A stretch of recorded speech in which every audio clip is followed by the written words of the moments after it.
Chapter 1676. Since that's the case, we will bring you back even if we have to defeat you. 3 majestic streams of mana surged and surged, surging into the bodies of the automatons. Roar. In an instant, Sigmund's body expanded to the size of a building. His steel-colored dragon scales flickered with an ice-cold luster under the sunlight. Roar.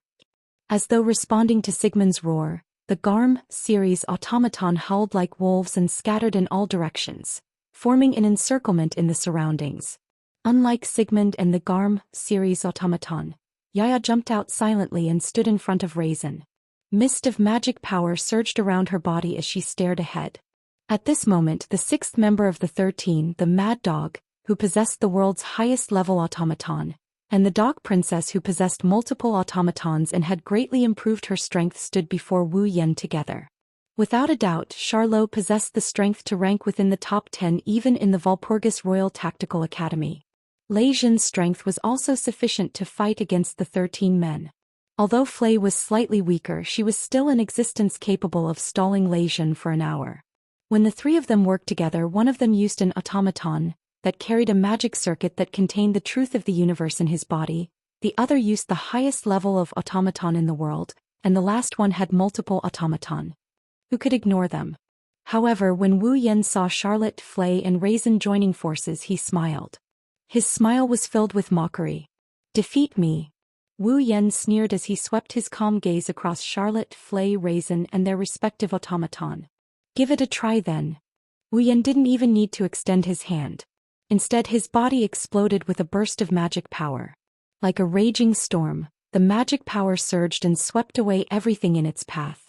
The magic power was several times stronger than Charlotte, Flay and Raisin's combined magic power. It was unimaginable that a human could possess such magic power. Charlot, Flay and Lei Jin felt as if all the pores on their bodies were about to explode.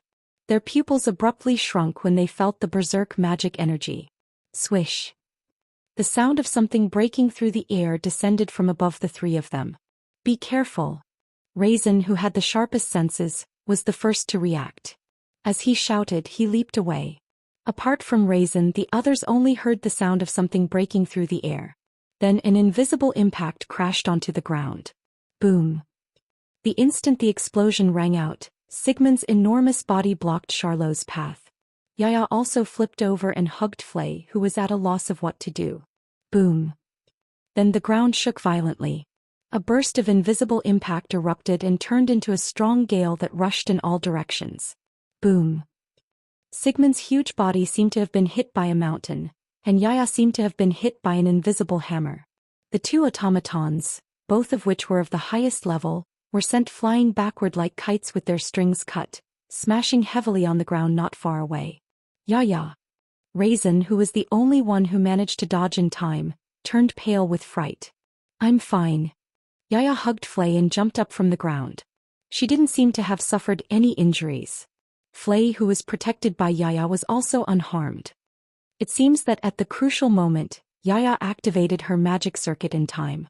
Yaya's body contained a magic circuit called King Kong's Strength. It was an existence that could materialize the target of magic at the molecular level, allowing the target to unleash thousands of times more strength and toughness. It was known as the toughest magic circuit in the world. Through the magic of King Kong's Strength, Yaya was able to make her slender body harder than steel in an instant. She could also make her slender fists unleash terrifying strength that could shatter rocks. It was a magic spell that was purely used to increase attack and defense. Come to think of it, Yaya must have activated her magic circuit just in time to enhance herself with King Kong's Strength. That was why she was able to completely block the impact that was enough to send Sigmund, who was as tall as a building, flying. Are you all right? On the other side, Charlotte, who was protected by Sigmund, also supported Sigmund, who had fallen to the ground. I'm fine. Sigmund flapped his wings and flew up with Charlotte on his back. Everyone present turned their gazes to the front and saw what was going on. At the center of the explosion, a petite young lady wearing a gorgeous night attire and holding a parasol silently descended from midair. Her delicate, childlike face stared ahead expressionlessly. Her gaze landed on Charlotte's group. Natsuki. Charlotte called out the petite young lady's name with a solemn expression. However, Natsuki didn't respond. She took down the parasol in her hand and gently closed it. Buzz.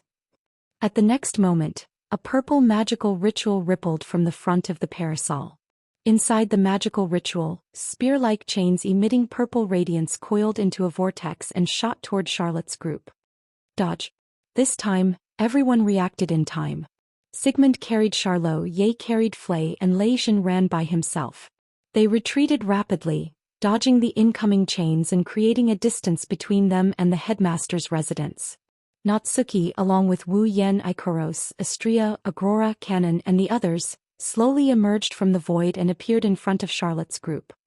So that's how it is. Lei Xian squeezed out a smile. That wasn't an attack. Instead, it was an attack that forced us here, right? That's right. That's right, little brat. Natsuki said in an indifferent tone as she glanced ahead without any ripples. After all, if we were to fight beside the frozen guards and accidentally break some of them, you wouldn't be able to save them even if you wanted to, right? How gentle. Lei Xian said in a mocking tone, but the vigilance in his eyes had already started to fluctuate crazily. It's only natural. Raisin didn't understand what kind of attack that was. How can he not be vigilant? The one who spoke on Raisin's behalf was Charlotte. Natsuki. Charlotte clenched her fists. She stood on Sigmund's dragon head and yelled. Do you really want to fight us? Natsuki glanced at Charlotte. She raised the lace fan in her other hand and pointed it at Sigmund. Boom. In the next moment, Sigmund's body was hit by a shockwave without any warning. He howled in pain and fell down from the sky. It took him a while to adjust his body and land on the ground with his feet. Bang. Bang. Bang. Sigmund staggered back a few steps. What? Charlotte, Flay, Raisin, and Yaya sucked in a breath of cold air. Raisin was already on high alert. He even prepared himself for another attack. In the end, he still failed to react to Natsuki's attack. What kind of attack is that? I don't intend to play this kind of game with you. Natsuki gracefully lowered her parasol and put away her lace fan as though she had just done something insignificant. Her azure eyes remained calm. That's why it would be best if you all are willing to back down obediently. You've always been the most rational and calm one. Charlotte gritted her teeth. Don't tell me you support Yen to kill someone who has nothing to do with him? I feel like laughing when I hear that. Doesn't an automaton have to obey its master? Yen has never treated you all as automatons. Instead, he treats you all as someone close to him whom he trusts absolutely, isn't that right? He will definitely listen to you, right? That's right. That's exactly why. Natsuki looked at Charlotte. He is the one who deserves my unconditional support, isn't he? Charlotte had nothing more to say. Since that's the case. Charlotte's expression turned resolute. Dense magical power surged from her body. I won't go easy on you either. Sigmund abruptly raised his head and roared at the top of his lungs. Roar. Yaya.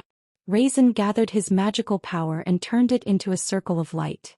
Ripples spread out from his palm and entered Yaya's body. Let's go. Robbie. Riviera. Ruby. Lavina. Robin. It was unknown when Flay had retreated to a distant place. She closed her eyes and turned her magic power into wires. She divided them into 5 and sent them into the Garm series automaton that had formed an encirclement around her. I'm counting on you all. This battle for the sake of each other has begun. R1152. Chapter 1677. The surrounding space seemed to have turned into flames as it started to fluctuate irregularly. Behind them, the silent Wu Yen closed his eyes. He had no intention of saying anything to the group of girls. Instead, he incessantly mobilized the enormous amount of demonic energy that was comparable to the ocean and channeled it into Natsuki's body. With the support of the enormous amount of demonic energy, the power that belonged to Natsuki, other than the portion that was restricted by the restriction bracelet, surged forth without reservation. It allowed Natsuki's petite body to ignore gravity and gently float into the air. Looking down at Charlot, Flay, Lei Xian and the group of automatons from above, Natsuki's tranquil expression transformed into a mountain-like oppressive feeling. This caused the shoulders of Charlot and the others to sink and their expressions to turn grave. Looking at Natsuki who was floating in the air, Charlot lowered his voice and warned, "Be careful." Yen once said that Natsuki's body contains a magic circuit called spatial manipulation. It is capable of allowing Natsuki to freely use spatial magic. Freely use spatial magic? Flay was stunned. Lei Jin spoke with a face filled with shock. Is that even possible? Spatial magic was the highest level of magic among all other magic spells. That was because even if it was contained in an automaton, the burden would still be enormous. If one wasn't a highly skilled puppeteer, one wouldn't even be able to activate the magic circuit. Furthermore, that was when the spatial magic was separated and used separately. Only a single aspect could be used. For example, there were only spatial transference, spatial distortion, spatial fissure, and so on. However, Natsuki was able to freely use all of the spatial magic. With such a huge burden on just a single aspect, if one wasn't a highly skilled puppeteer, one wouldn't even be able to activate the magic circuit, much less the spatial magic. If there was really an automaton with a magic circuit of this level in its body, then, Lei Jin was certain. In this world, there wouldn't be a single puppeteer capable of using an automaton, including the dean of the Walpurgis Royal Magic Academy, who was known as the strongest magician in the 19th century. Can you do it? Natsuki casually glanced at Charlotte and the others. Why don't you give it a try? After saying that, Natsuki raised her left hand that was holding the lace fan. He suddenly waved his hand. Boom. A muffled sound reverberated in the air. It was like a shockwave. It fell down violently. Boom. Suddenly, a lot of smoke and dust rose from where Lei Jin was standing as if he was hit by a mortar. Lei Jin himself was sent flying and hit the trunk of a tree not far away. Lei Jin, who had the keenest senses and was the most agile among them, could more or less perceive the invisible attack, but this time he was sent flying before he could even react. Yaya cried out in disbelief. However, Yaya didn't know that she was in a bit of a predicament. Boom. This time the muffled sound came from Yaya's body. To be more precise, it came from inside her head. Following the muffled sound, Yaya, who was looking at Lei Jin, staggered. Her vision shook intensely. As if she was drunk, she lost her balance and fell limply to the ground. Her face was pale. What's wrong? Flay was unable to conceal her trembling and cried out in alarm. What the hell is going on? Not to mention Flay, even Charlotte and Sigmund were trembling. This sort of invisible attack was like being possessed by a ghost. Adding on the fact that it was unknown, it was undoubtedly the easiest thing to incite fear in one's heart. Don't panic. Lei Jin held his chest and struggled to stand up. His forehead was covered in sweat as he reminded them. If Natsuki's magic circuit is truly space manipulation, then the attack just now should be something similar to space vibration. It's a magic that directly vibrates space and forms an impact to attack the opponent. Directly vibrating space? Charlotte and Flay's expressions became clear. You're pretty smart, brat. Natsuki looked down at Lei Jin, who was struggling to stand up.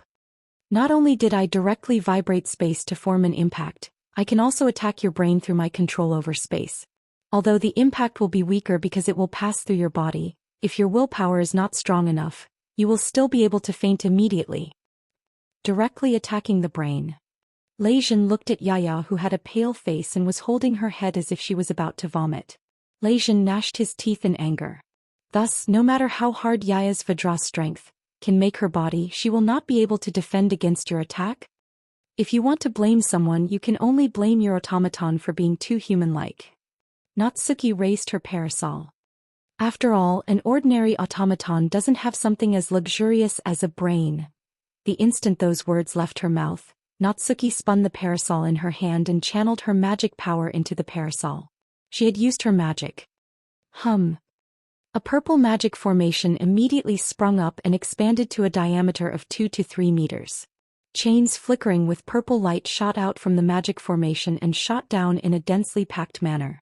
Charlotte and the others could not help but feel their scalps go numb when they saw the chains that covered their entire field of vision. They hurriedly controlled their automaton to dodge the chains. Yaya was the only one who was still sitting on the ground in a drunken stupor. She did not do anything to the chains that shot toward her. Without any suspense, she was tightly bound by the chains and hung up. Yaya. Lei Jin's face was ashen as he frantically channeled his magic power into Yaya's body. Those weak chains. Break them for me. However, when the large amount of magic power Lei Jin channeled was about to enter Yaya's body, It seemed to be blocked by an invisible barrier. All of it stopped outside Yaya's body. It was as if it was rejected and could not enter Yaya's body no matter what. That's impossible. Lei Zhen's expression finally changed. Nothing is impossible, Natsuki said coldly. As long as I channel my magic power into my discipline lock and repel the external magic power, the little girl who is bound by the discipline lock won't be able to receive anyone's magic power.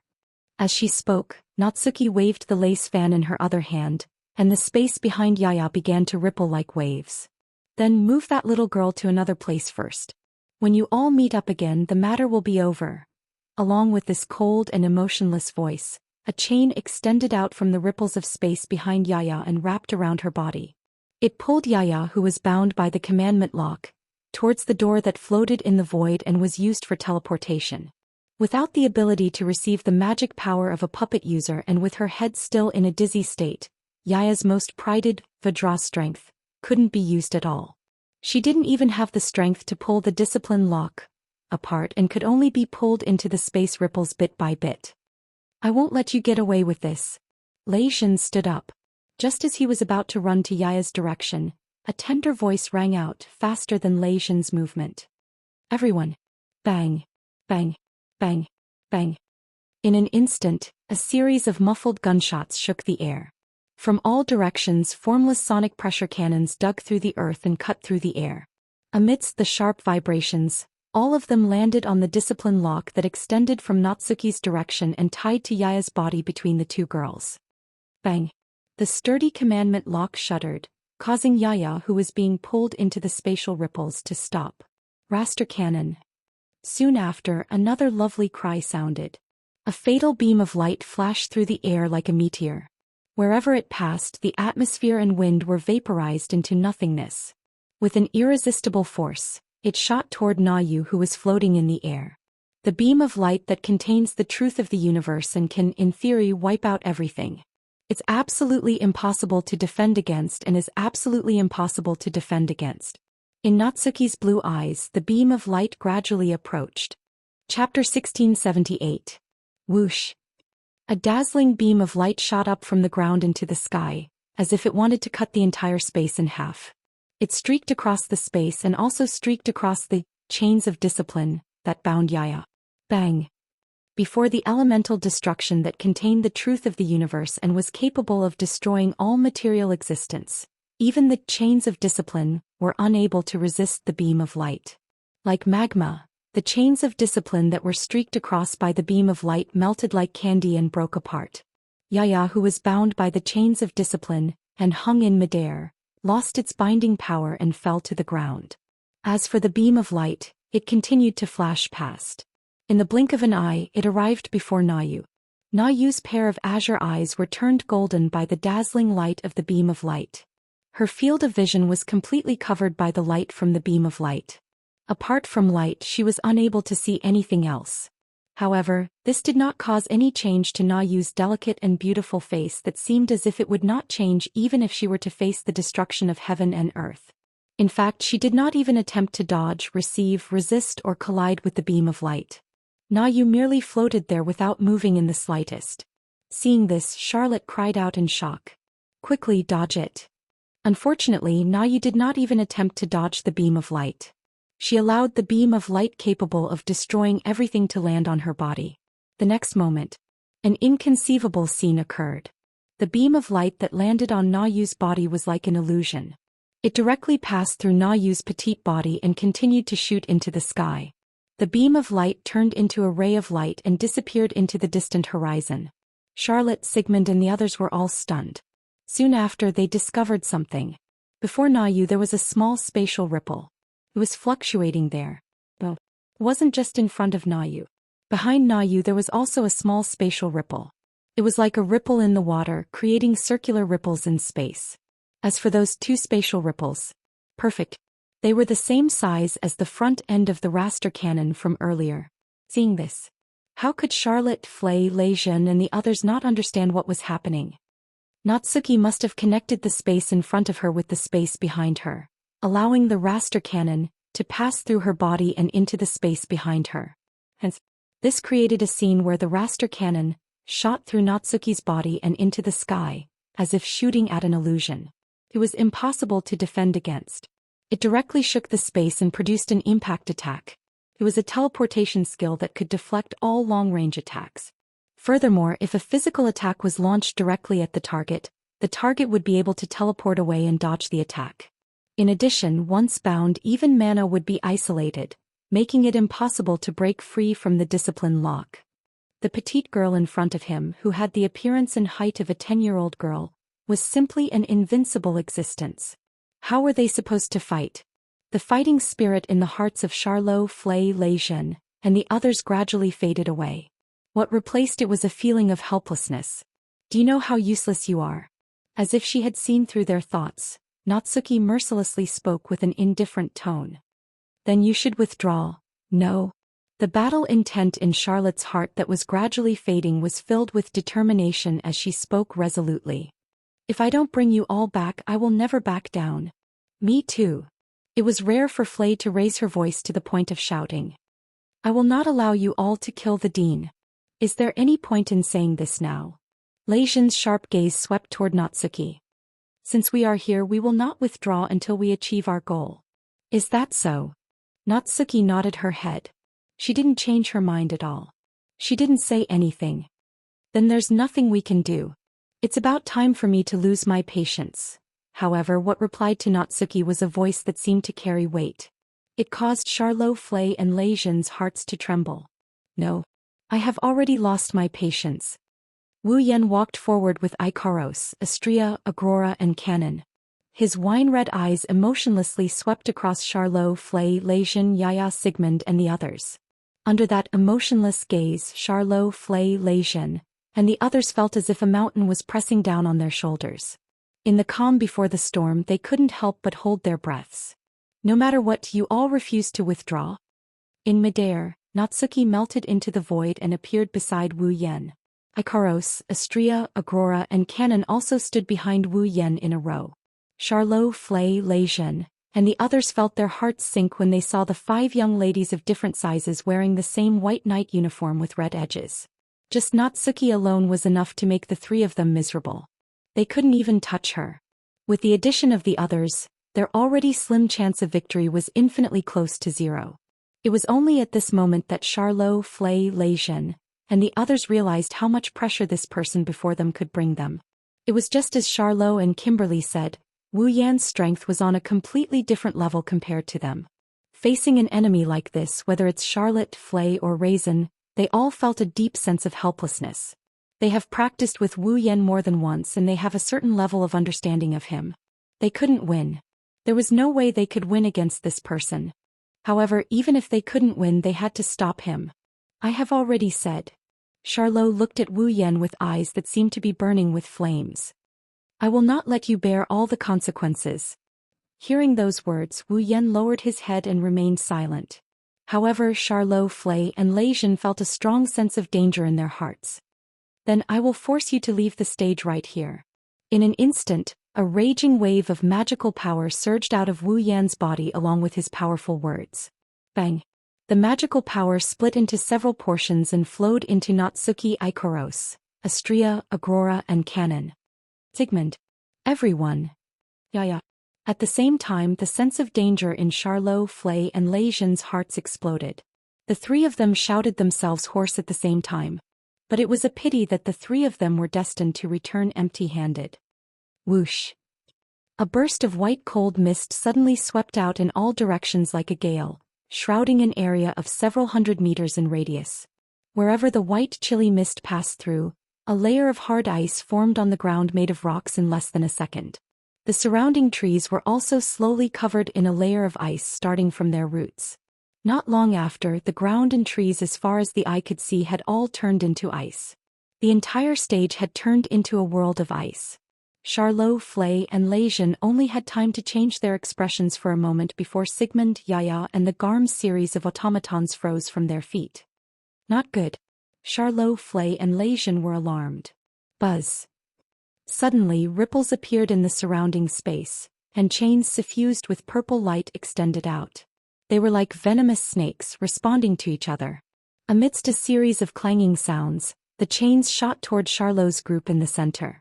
Sigmund, Yaya, and the 5 garms of different sizes wanted to dodge the chains. However, their feet were already covered in ice. They were unable to move at all. Ding!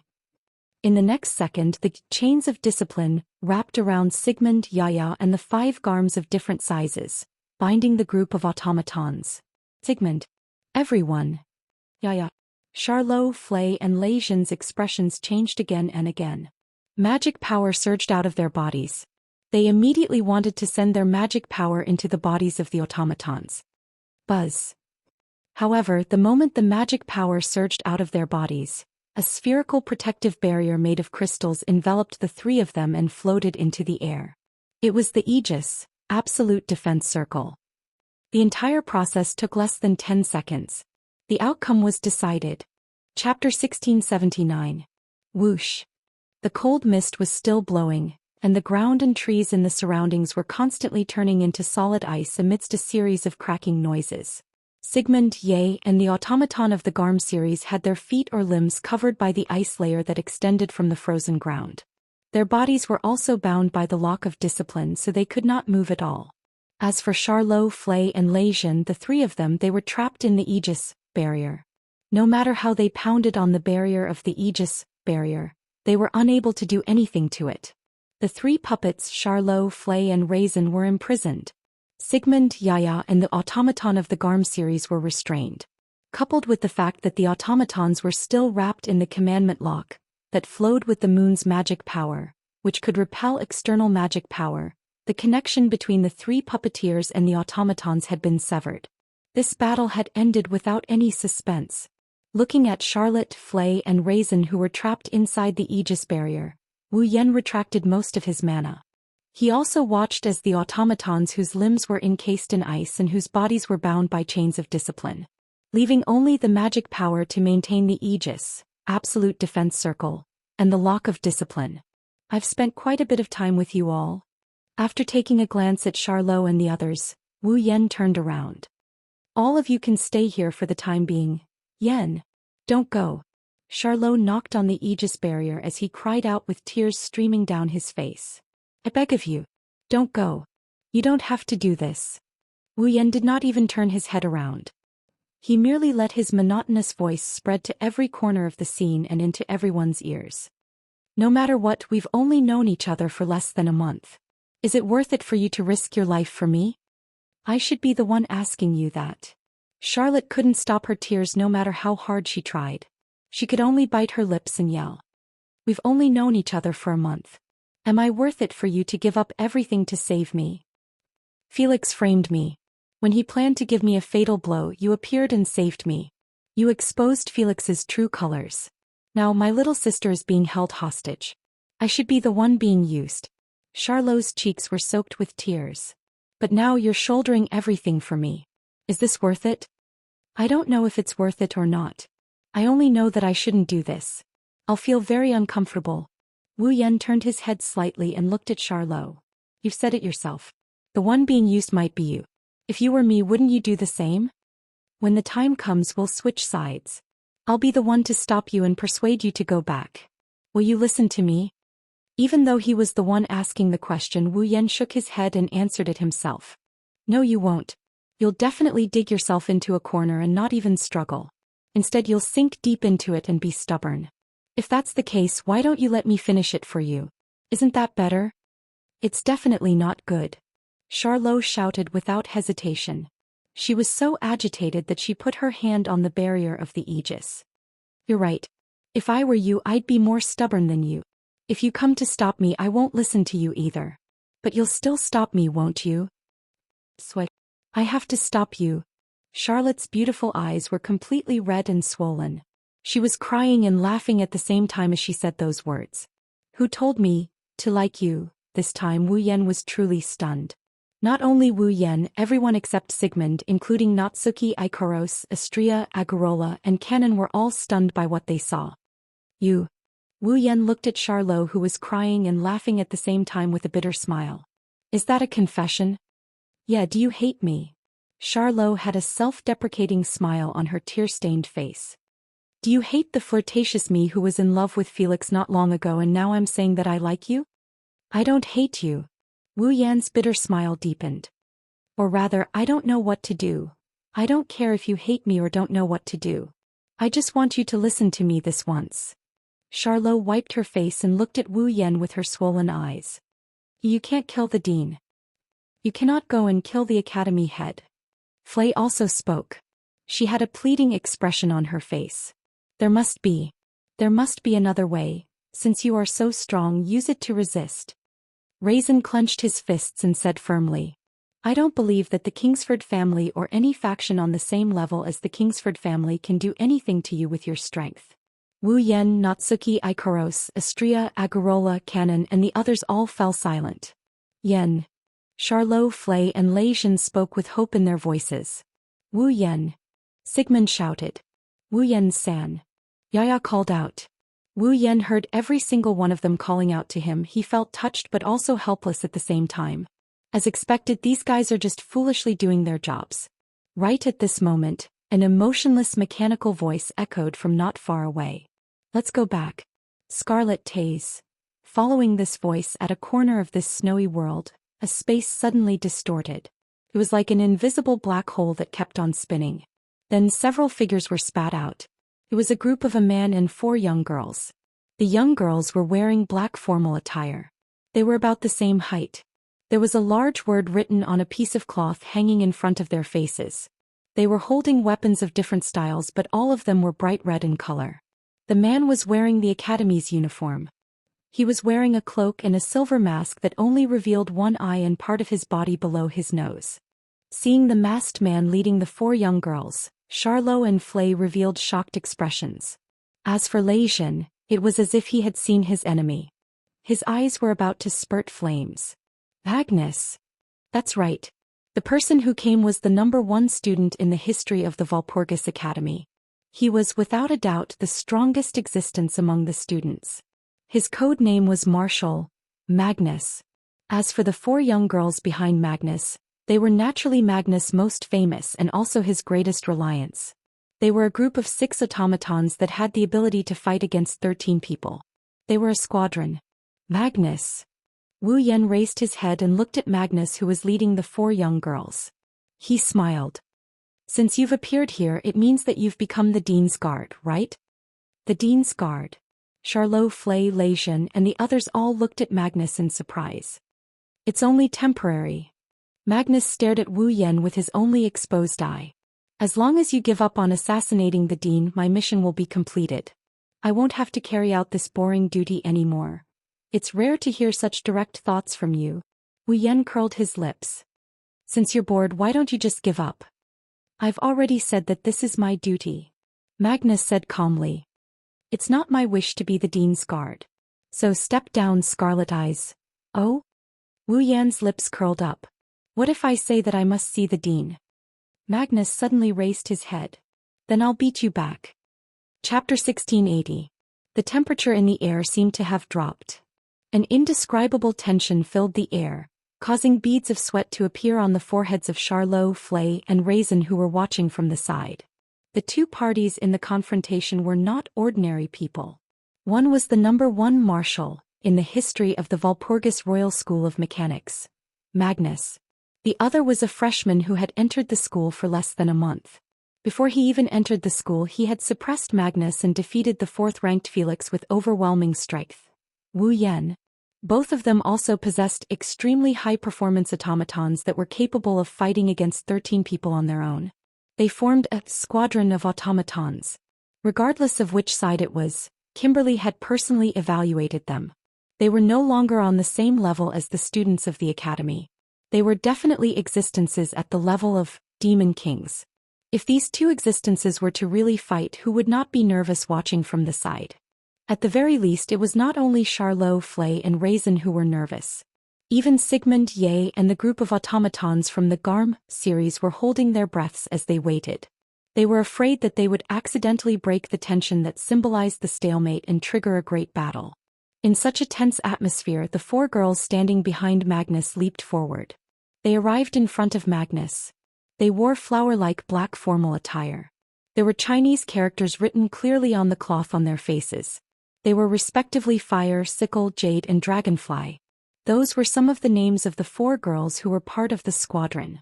The names of the 4 automatons standing in front of Magnus were respectively Fire, Sickle, Jade Worm, and Dragonfly.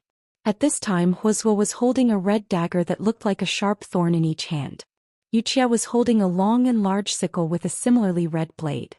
Yuchong was holding a red longsword, while Gu Fei was holding a red single-edged battle axe with a red blade. The 4 girls from the squadron raised the weapons in their hands as though they were worried that Magnus would be suddenly attacked. It was aimed at Wu Yan. Although he couldn't see their expressions behind the curtains, he could tell that they were hostile towards him. However, Wu Yan turned a blind eye to the hostility of the 4 girls. He frowned. The squadron that Magnus led was made up of 6 automatons, in the form of young girls. This was something that everyone in the Walpurgis Wangli School of Engineering knew. However, no. There were only 4 people by Magnus' side and the other 2 were nowhere to be seen. After pondering for a moment, Wu Yan understood. It seems you left 2 automatons by the dean's side. Hearing this, Magnus' automatons all tensed up. Magnus said indifferently, "Don't worry, I'm not going to do anything. Just in case of an emergency. Can I take this as your declaration?" Wu Yan chuckled. "Take it as your declaration that you think you can defeat me with just 4 automatons." This sentence caused the already tense atmosphere to become as tense as a string that was on the verge of breaking at any time. However, it was indeed so. Since Magnus became the dean's guard, it was impossible for him to not know that the assassin was Wu Yan. Since he was here, it was impossible for him to not know that Wu Yan was here. Even though he knew that Wu Yan was here, Magnus still only brought 4 automatons with him. It was reasonable to assume that Magnus was confident that he could defeat Wu Yan with 4 automatons. Magnus didn't seem to have any intention of refuting and said in a soft voice, "It's fine, that guy." Charlot, Flay, and Ryzen looked at Magnus with an unfriendly expression. On the other hand, Wu Yan looked at Magnus for a while and sighed. "Fine."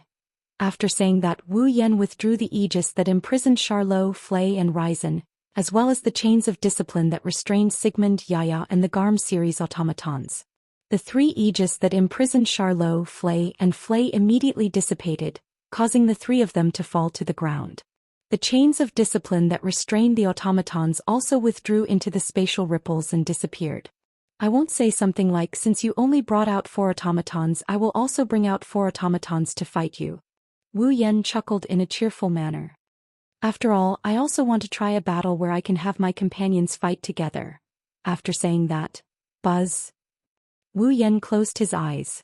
Ripples of magic power reverberated around him, transforming into the purest magic power that poured into the bodies of the young ladies around him.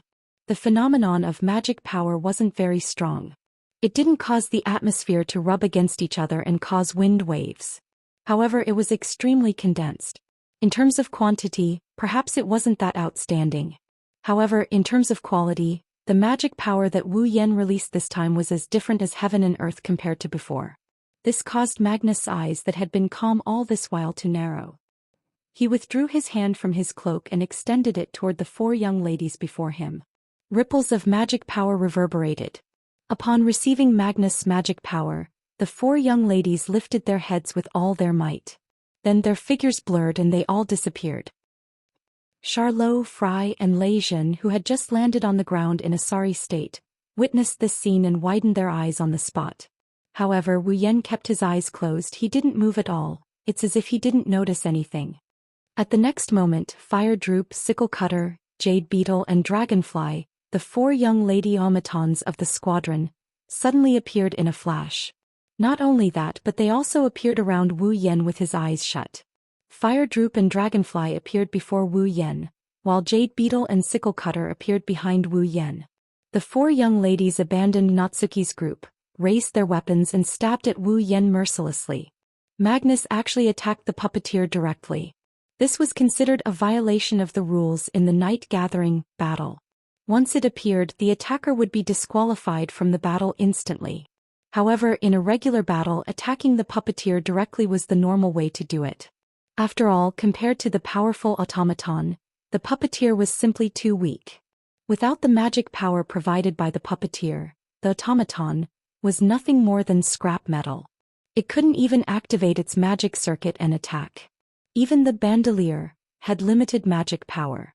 Naturally, eliminating the puppeteer in advance was the most efficient way to end the battle and obtain victory. Unfortunately, this method was destined to not work on Wu Yan. Clang. Fire Droop, Sickle Cutter, Jade Beetle and Dragonfly, the four young ladies stabbed at Wu Yan's body with their weapons. The sound of metal colliding echoed in the surroundings. The four young ladies felt as if their weapons had stabbed into steel and couldn't move forward. The screen in front of them flipped open, revealing the four young ladies' shocked expressions. Because in front of the four young ladies' weapons, a translucent barrier made of crystals appeared around Wu Yan's body and blocked the four young ladies' attacks. Through the translucent barrier, Fire Droop and Dragonfly, who were attacking from the front, could clearly see it. A mocking expression appeared on Wu Yan's face. Then, in front of Magnus, a laser lightsaber pierced through the air and stabbed at Magnus' throat. Chapter 1681. In a proper battle, attacking the puppeteer directly is the most common method. During the night meeting, since it is a test of the puppeteer's ability, it is inevitable that the puppeteer would be defeated before they could display their full potential. Therefore, the night meeting strictly forbids direct attacks between the puppeteers. However, in a proper battle, it is common knowledge that the puppeteer must be dealt with first. Therefore, even in class, the professor in charge of teaching would mention this method more than once. How could Wu Yan not take note of this? After all, this isn't a night meeting where friendship comes first and competition comes second. This is a real battle. Magnus was the #1 student in the history of the Walpurgis Royal Mechanical School, and with his cold personality he definitely wouldn't be stingy with using conventional methods in a real battle. Wu Yan already predicted that Magnus would order his squadron to attack him. Even if he didn't, Ikaros wouldn't just stand there and watch Wu Yan get attacked. With Ikaros' Aegis, Absolute Defense Circle, he doesn't need to worry about his own safety. Taking advantage of this, Wu Yan waited for Magnus to order his automaton to attack before he made his move. Of course, this so-called action was nothing more than dividing his mana into 3 parts. One part is injected into Ikaros' body. Let Ikaros cast Aegis, Absolute Defense Circle. Another part is injected into Natsuki's body so she can teleport. The last portion was injected into Astria's body. Through Natsuki's teleportation ability, Astria was teleported in front of Magnus and launched an attack on him. At this moment, Magnus' entire squadron had been used to attack him. He doesn't have a single guard around him. If Astria's attack hits, then the #1 student of the academy will be subdued by Wu Yan for the second time. Of course, that is if Astria's attack hits. Clang. Just like when the squadron attacked Wu Yan. The sword in Astria's hand that was aimed at Magnus' throat was met with the sound of metal clashing against metal. This was because one of the girls from the squadron had suddenly appeared in front of Magnus, using the blade of a large scythe. He managed to block Astria's attack. It was the girl with the word scythe written on the screen in front of her. It was Scythe Cutter who was beside Wu Yan a second ago. Astria flapped her wings as she retreated to Wu Yan's side. She looked at the sickle that appeared out of nowhere in front of Magnus and blocked her attack with a look of surprise. That girl. When did she appear? When did she move? Even Astria didn't notice. The other girls of the squadron also retreated to Magnus' side and stood together with Sickle Cutter. His expression was as surprised as Astria's. Just like how Astria didn't notice Scythe Cutter's movement, the girls from the squadron didn't notice when Astria appeared in front of Magnus. As the saying goes, the onlooker sees more clearly. At the moment when the young ladies on both sides were astonished, Charlot, Flay and Lejeune discovered the reason for this. That girl from the squadron. Charlot looked at Xianxia in a daze. Just like Natsuki, she can perform magic related to space. Spatial teleportation. Flay stared at Scythe Cutter in shock. Her magic circuit is spatial teleportation? Spatial magic. Lejeune's expression also showed that it was difficult to deal with. Does Magnus also have an automaton, with such high-level magic circuits around him? Magnus turned his gaze to Natsuki after hearing the conversation between Charlotte and the others. Your automaton also has the magic circuit of space transference? Since there's the word also, It proves that the magic circuit installed in your automaton is indeed space transfer, right? Compared to Magnus, Wu Yan only glanced at Scythe Cutter and smiled. However, don't compare my Natsuki to your automaton. Natsuki's magic isn't as simple as that, also. He gathered the mana around him into his palm and extended it towards Astria. A dazzling mana aura rippled out from his palm. My Astria isn't any worse than Natsuki. Scorching mana flowed into Astria's body, causing her chakras to glow with a layer of dark light. Then Astria lowered her body and shot towards Magnus like a rocket. Magnus immediately raised his other hand. Mana rippled from both hands as he poured mana into his automaton. With the support of the new mana, Huadaun leaped up and stood in front of Magnus. She crossed her short swords and faced Astria, who was charging at her.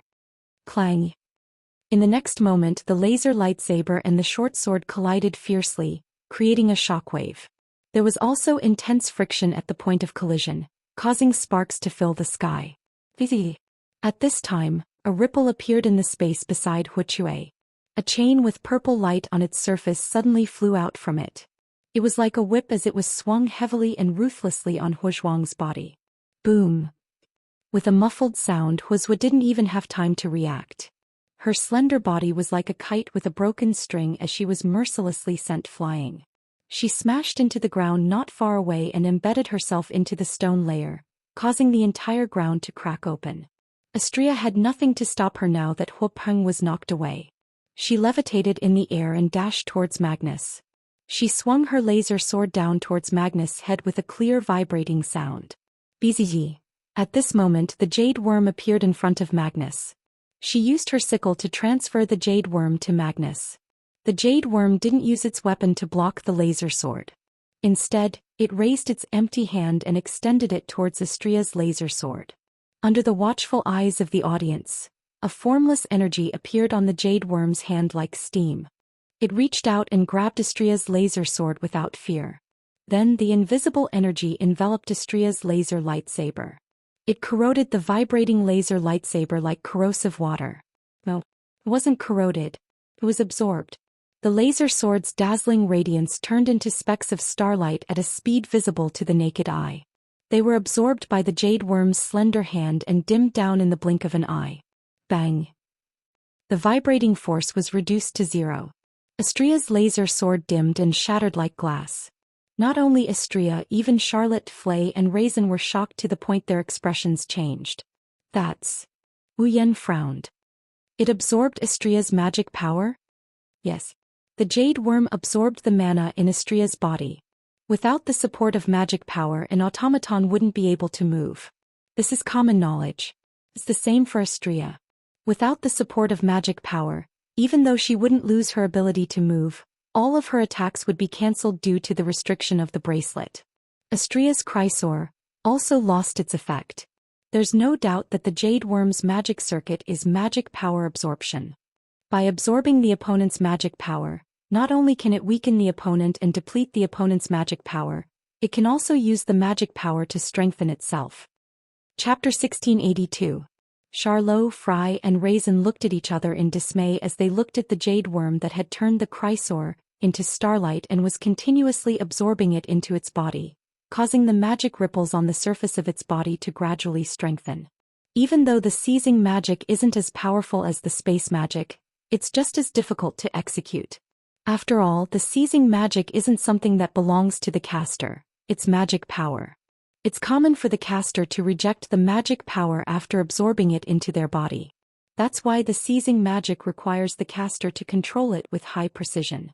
Even if the seizing magic is inside an automaton, it's still necessary for the caster to control the automaton. If the space series of magic spells were difficult to activate in theory, then the seizing series of magic spells were difficult to control in theory. However, Magnus didn't just let the jade worm absorb Astria's magic power at lightning speed and convert it into his own magic power. He also controlled the other three automatons as if he was taking a stroll in the park. Among them, Sickle Cutter was an automaton that carried the spatial series of magic circuits. It's easy to see how skillful Magnus is in magic. How skillful is he? Astria's mana was being sucked dry by the jade worm. She couldn't even maintain her Chrysor anymore. Magnus reached out with his other hand. Mana surged out of his palm. Beep. Next second the space behind Astrea vibrated and ripples started forming in the air. Sickle Cutter emerged from the space behind Astrea and aimed at Astrea's head with her scythe. She sliced through the air and a sonic boom sounded. She drew an arc of light. Sickle Cutter aimed for Astrea's head. Bzzz. However, just as the scythe was about to hit Astrea, a crystal barrier appeared around Astrea with an even louder rumble. Ikaros Aegis, Absolute Defense Circle. Clay. The scythe landed heavily on the surface of the Aegis. It created a ripple of light. However, it could not do anything to the Aegis, Absolute Defense Circle. Sickle Cutter's magic circuit is advanced. But Spatial Shift can't increase Sickle Cutter's attack power or the power of her scythe. It can't do anything to the Aegis. It's not surprising. But that doesn't mean Jade Worm can't do anything to the Aegis. Jade Worm placed her hand on the Aegis. Invisible energy gushed out from her slender palm and absorbed all the magic power from the Aegis. Bam! The surface of the Aegis quickly dimmed and shattered. Then Firefall, who was knocked away by the Lock of Discipline, appeared in front of Astrea with the help of Scythe Slash. Hataru's cold gaze landed on Astrea's beautiful face. His body exploded with a scorching heat. His movement was so fast that it was impossible to see his movements clearly. The short sword in his hand sliced through the air like a bolt of lightning and sliced towards Astrea's neck. That merciless strike that caused even the air to distort was clearly not achieved by just relying on that sharp dagger. The strength behind that strike was definitely not small. If it landed on a rock, it would probably be enough to shatter the rock that was larger than a person. The magic of the automaton called Fire Droplet could not only produce heat, but it could also increase her strength. Ignoring the heat, Firefall's magic is almost the same as Yaya's King Kong's strength. Even if Astrea is an omnipotent angel, she wouldn't feel good if she got hit by Firefall's attack. Whoosh! Unfortunately, when Firefall's attack was about to hit Astrea, a sharp ice spike pierced through the air and brushed past Astrea's shoulder. It met Firefall's short sword head-on. Bam! The icy cold spike clashed with the burning dagger and exploded between Astrea and Huochuang. The impact of the explosion knocked Firefall, Sickle Cutter and Jade Worm away from Astrea. Astrea finally broke free from Jade Worm's mana absorption effect. She regained her mana and a laser beam shot out from the hilt of her Chrysor. Ha! Astrea took advantage of the fact that Firefall, Sickle Cutter and Jade Worm were knocked away by the explosion to appear in front of Magnus. She raised her Chrysor above her head. Just as Astrea was about to slash down with her lightsaber, the last member of Magnus' squadron, Dragonfly, appeared in front of Astrea and blocked her path. The moment Dragonfly appeared in front of Astrea, mana surged out of Dragonfly's body. It activated the magic circuit in Dragonfly's body. However, no one could tell what kind of magic it was. Dragonfly didn't do anything. He allowed Astrea's Chrysor to land a merciless slash on his body. Bam! However, Dragonfly didn't suffer any damage from the Chrysor attack. Instead, he sent a shockwave through his body and landed on Astrea's body with a dull thud. Astrea groaned as if she hit a wall. Her voluptuous body was sent flying. It took her a lot of effort to regain her balance. She relied on her wings to stay afloat in the air. However, her body looked like it was engulfed in flames. Light smoke rose from her body and charred marks appeared on her skin. What's wrong? Charlotte and Flay were at a loss. What happened? What happened? Astrea was hit by something. Lei Zhen stared at Dragonfly, who was standing in front of Magnus with an incomprehensible look on his face. But what hit Astrea? What? It wasn't a shockwave. If it was just a simple shockwave, then Magnus, who was less than a meter away from the Dragonfly, should have been hit as well. However, Magnus was fine. Astrea was the only one who was hit by the shockwave. However, everyone here is a skilled puppet user. Even though they didn't know what kind of attack it was, they could roughly guess what it was. It was obvious that Dragonfly didn't put up any defense against Astrea's full-powered slash. However, Dragonfly's body wasn't damaged by the shockwave. Instead, Astrea was the one who was hit by an unknown attack. That look, it was as if, I see. Wu Yan's wine-red eyes met Magnus' only exposed eye. He absorbed the shockwave from Astrea's attack and reflected it back? He absorbed the shockwave from an attack and reflected it back? Charlot and Flay were greatly alarmed. Lei Xian even cried out in alarm. Is there such a magic trick? Magnus didn't answer. He was still looking at Wu Yan. There wasn't a hint of emotion in his eyes. It was as if Wu Yan was the only person in the world standing in front of him. However, Magnus' silence confirmed Wu Yan's words. Dragonfly has a magic circuit that can reflect an attack back to its target. Charlotte, Flay and Lei Xian couldn't help but shiver. Their hearts had also sunk by half. Such a magic trick really exists. Do they have any chance of winning against Magnus? Chapter 1683. At this point, among the 6 automaton units that Magnus formed, 4 of the magic circuits that had always been unknown were exposed. The sickle slash had the spatial transference circuit. The jade worm had the magic absorption circuit. The fire droplet circuit could be used on one's own body to strengthen one's body. It could even control the heat generated during the process. As for the dragonfly, it was a circuit that could bounce back any incoming attack. No matter which circuit it was, they were all high-level goods.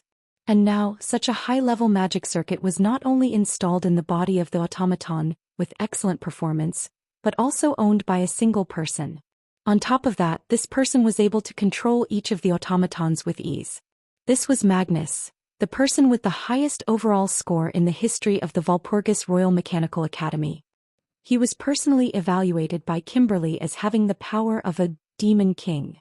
Just 4 automatons were enough to make one feel powerless, let alone the other 2 automatons. To be able to fight on par with such an opponent, one had to admit. Wu Yan's strength was so terrifying that it made one's hair stand on end. A magic that can be used on one's own body to strengthen one's body. It can even control the heat generated during the process.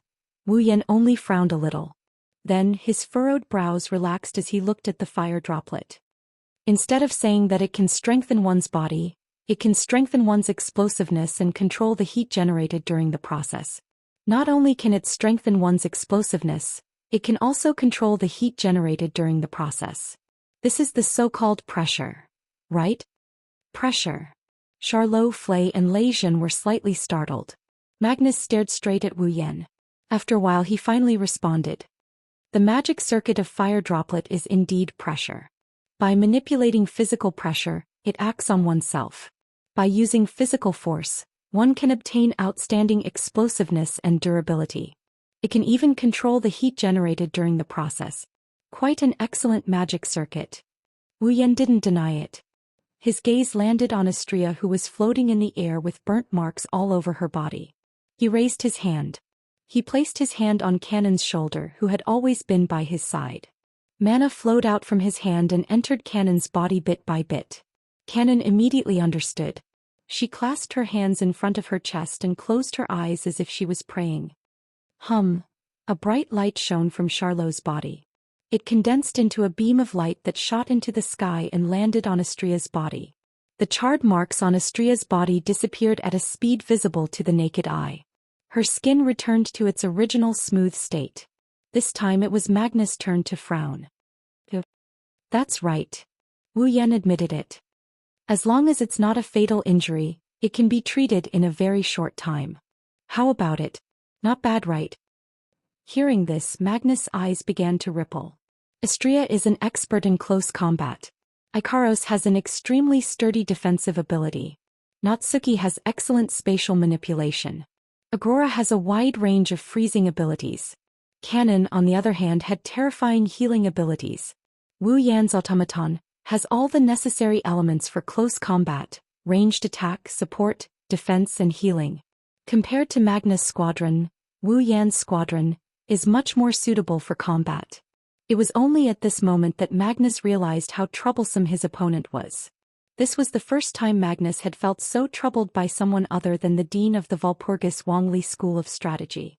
Little did they know that for the others, at least for Charlotte, Flay and Raisin who were watching from the sidelines, Wu Yan and Magnus aren't just difficult to deal with, they are almost invincible and undefeatable. Those two people. Lei Xian's expression changed unpredictably. Do I really have a way to surpass them? Good. Flay muttered in a daze. Amazing, phew. Charlot let out a long sigh. His face was filled with anticipation. I hope Magnus can stop him from killing the dean. Unfortunately, this anticipation will soon be shattered. I admit that you are very strong, Magnus. Wu Yan sighed. So strong that I can't help but want to get serious. Hearing this, Magnus' eyes showed a stern expression for the first time. Are you trying to say that you haven't been serious since the beginning? If I wanted to be serious, I wouldn't have just sent Istria to attack you. Wu Yan mocked. Although my Icaros is only in charge of defense and Canon is only in charge of healing, the two of them won't participate in the attack. However, Natsuki and Agurola aren't any weaker than Istria. Since the beginning I only sent them to support Istria, right? Magnus stared at Wu Yan for a long time before he spoke. Didn't you say you wouldn't go easy on me just because I only sent out 4 automatons? I'm not going to fight you with 4 automatons just because you only sent out 4. I want to see if I can get my comrades to fight at least once. Wu Yan corrected him and he grinned. And now my companions have already attacked. Unfortunately, you didn't manage to force them to use their full strength. No one said we have to force the opponent to use their full strength in a battle. Magnus said coldly. A battle is only a method to determine the victor. Isn't that even more regrettable? Wu Yan looked at Magnus with a smile that didn't look like a smile. With Icaros's aegis you can't hurt me at all. Even if your automaton can absorb mana, I can use Natsuki's power to retreat. On the other hand, with Canon here, unless you have a one-hit kill, you won't be able to take down a single person on my side. Of course, if your other 2 automatons can use magic to deal with situations like this, then it's a different story. Wu Yan shrugged. Unfortunately, you only have 4 automatons with you. You can't do anything to me. As soon as he finished speaking, there was dead silence. Charlot, Flay, and Lei Xin sighed in their hearts. In the entire academy, Wu Yan is probably the only person who can confidently say, "You can't do anything to me," to Magnus. Magnus' automatons seemed to be a little unconvinced, and each of them released a shocking amount of hostility. Magnus stared at Wu Yan. Then he opened his mouth. Do you think I don't have any other methods? I don't know if you do or not, and I'm not interested to know. After all, you've wasted too much of my time. Wu Yan smiled. So, I won't be accompanying you anymore. Wu Yan's body burst into a ball of magical flames and he channeled all of his magical power into Natsuki's body. Magnus, Charlot, Flay, and Ryzen thought that Wu Yan was going to use teleportation to leave this place. However, they were wrong. Natsuki raised the lace fan in her hand and pointed it forward. Bam! An invisible force struck Magnus, Firefall, Sickle, Jade Worm, and Dragonfly's heads like a club. They staggered and swayed drunkenly. Not good. Magnus clutched his head, and just as he said that, a spatial ripple appeared behind him. A chain extended out and wrapped around his body. Then with a pull, Magnus was pulled into the spatial ripple. In a short instant, the spatial ripples dissipated, and Magnus disappeared from the spot. No one knew where he went. Chapter 1684. Vaster. As soon as they recovered from their dizziness, Firefall, Sickle, Jade Worm, and Dragonfly saw the scene of Magnus being dragged into the space ripple by the lock of discipline. They immediately exclaimed in unison. I'm not against automatons being too human-like, but this is indeed a rare weakness for Natsuki. Wu Yan shook his head regretfully and glanced at the automatons of the squadron. And then, do you want to fight me without a puppet user? The automatons of the squadron took a step back and looked at Wu Yan cautiously. Magnus' squadron was made up of bandoliers. That was why the automaton of the squadron could generate mana on its own to a certain extent to support itself in battle. However, the amount of mana they could generate was incomparable to that of a human, even the weakest among the puppeteers and magicians. Moreover, without the puppeteers' control, the power of the automatons would be greatly reduced. Therefore, if the automatons of the squadron were to fight Wu Yan without Magnus, they would definitely be killed in a short period of time.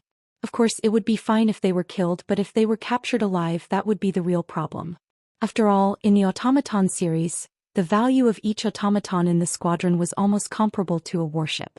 Their structure and magic circuit would definitely be of great interest to many factions. By then, it would not be hard to imagine the automaton of the squadron. They would either become the enemy of their own master or become an automaton. Or they would become a commodity. Or worse, they might even become an experimental subject and be dissected for research on their structure and magic circuit. Mass production. That would be a fate worse than death. Therefore, Magnus had warned them again and again. If they were captured alive, then the automatons of the squadron would have to find a way to destroy themselves. Although it was very cruel. It was also very cruel, but it was indeed a way to escape. However, the automatons of the squadron hadn't been captured yet, and the opponent didn't seem to have any intention of capturing the automatons of the squadron. By the way, Magnus is still bound by a weapon called the Lock of Discipline. If the magic power flowing on it doesn't fade, not only will it not disappear, it will also prevent Magnus' magic power from being transmitted outwards. Wu Yan kindly reminded them. In other words, even if Magnus wants to rely on the connection between him and you to inform you of his current location, he has no other means other than sound. And now that Magnus is bound, if he encounters any danger, he won't be able to resist. The expressions of the automatons of the squadron behind the curtain finally changed. Without hesitating for too long, the automatons of the squadron chose to prioritize their master's life without hesitation. Under the magic of the sickle, they collectively teleported and disappeared on the spot. Quite obedient. Wu Yan curled his lips. He turned around and wanted to leave with the group of girls. Wait. Charlotte, Flay and Ryzen were shocked. They raced their feet and chased after them. However, not long after, the three of them stopped in their tracks as if they had braked. Because in front of the three of them a person appeared. His back was straight and his short silver hair was combed back. He looked very agile. He wore tinted glasses on his face and his eyes were as sharp as blades. He was wearing a deacon's suit and his hands were behind his back. Sensing the arrival of this person, Wu Yan immediately stopped. He turned around and sneered. You're finally willing to come out. I thought you'd be hiding at the side and peeking. You're called Ryzen. The Granville family's deacon is indeed very outstanding. However, he's not perfect. If I have to point out a flaw, it would be that he doesn't like to interfere in other people's battles. Ryzen spoke without turning his head. The reason I came out now is because I don't want anyone to waste Mr. Wu Yan's time. You? Flay took a step back and spoke with a timid expression. Who are you? The Granville family. Ryzen muttered and looked at Ryzen. Could it be that you're the power behind the scenes that captured Angriette as a hostage and used Wu Yan to kill the school head? You're the one who captured Angriette as a hostage and used Yen. Charlotte revealed a hateful and ruthless expression. Her magic power began to surge like a gust of wind. Are you in cahoots with the Kingsford family? You're really smart. However, people who are too smart usually don't live long. Ryzen openly admitted. However, his eyes behind his colored glasses turned to Wu Yan. I'll deal with these people. Mr. Wu Yan, you should go to the school head. Wu Yan didn't say anything. He only looked at Ryzen from afar. After a while, he glanced at the forest beside him and smiled imperceptibly. He turned around and led the group of girls toward the school head's residence. Yan! Charlotte shouted. She raised her foot and seemed like she wanted to chase after Ryzen. Whoosh! However, with a sound that sounded like a gentle breeze, Charlotte's vision turned black. A tall figure suddenly appeared in front of her and like a whip, he lashed out with a kick. Bang! Just as the kick was about to hit Charlotte, it landed heavily on a pair of wings that had suddenly appeared in front of Charlotte.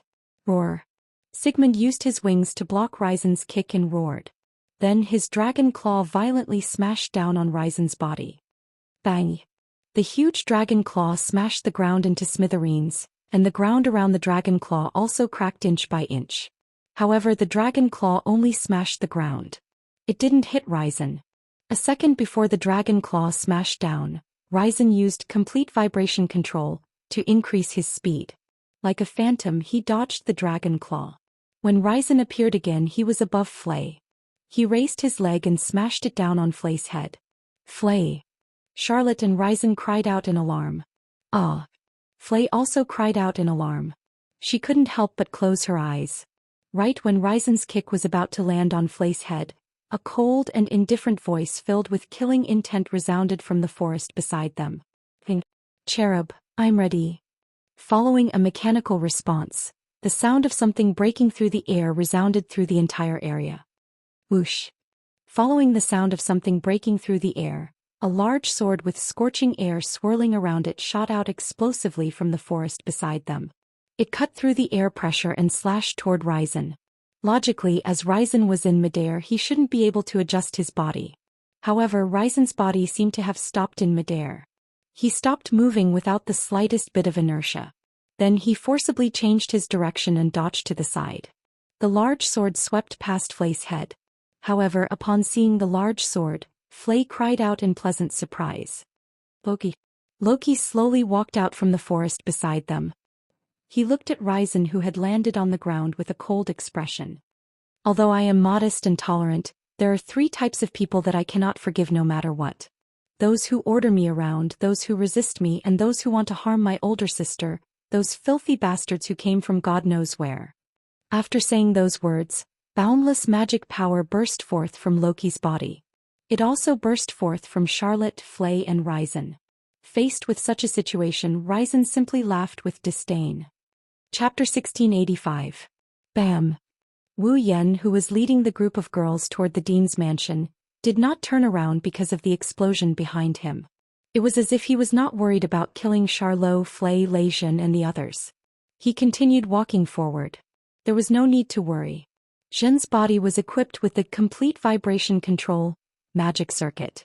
Although Wu Yan had belittled the complete vibration control magic circuit as if it was worthless, that was only when compared to the vector manipulation magic circuit. A magic circuit that could control vectors was very powerful even if it could only be used on one's body.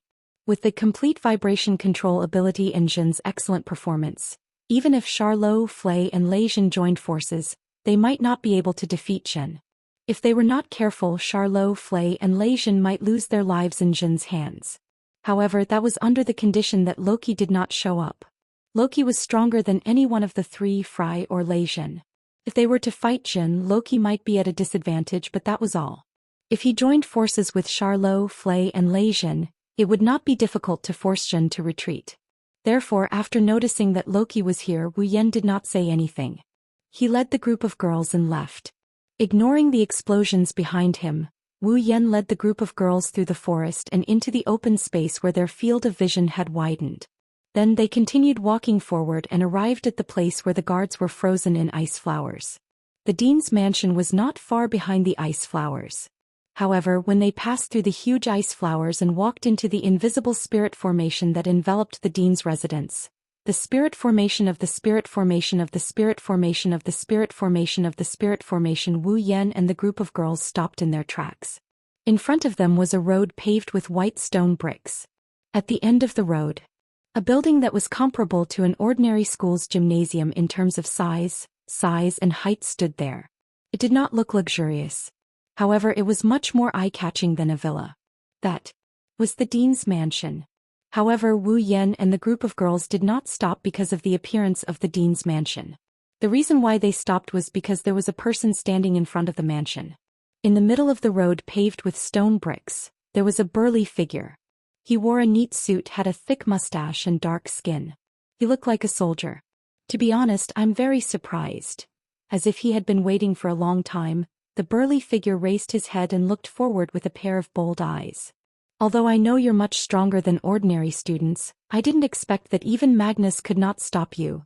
Shouldn't I be the one who should be surprised? Wu Yan stepped forward and he stood in front of the girls. His wine-red eyes flashed with a sharp glint. After all, known as the strongest magician of the 19th century, the person with the highest authority in the Walpurgis Royal College of Mechanics, the dean of the college, Edward Walpurgis Rutherford, came here personally to welcome me. Mistakes must be punished and merits must be rewarded. This is my most basic principle as the dean. The dean said with a smile.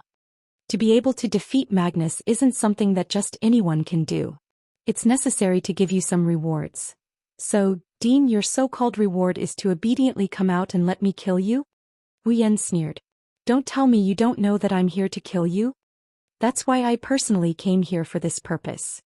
The principal said with an indifferent expression. Wu Yan, can you please back down like this? So your so-called reward is advice. Wu Yan sighed. That's really disappointing. Magnus is the treasure of the king of the Walpurgis Royal Mechanical Academy. The dean changed the topic. This academy exists to cultivate excellent puppeteers and export capable puppeteers to the outside world. Magnus is the #1 genius in the history of the Academy. In the future. No, he is already a demon king. A talent like this is too precious. Originally, I thought that there was only one Magnus in the entire world. However, your appearance has truly surprised me.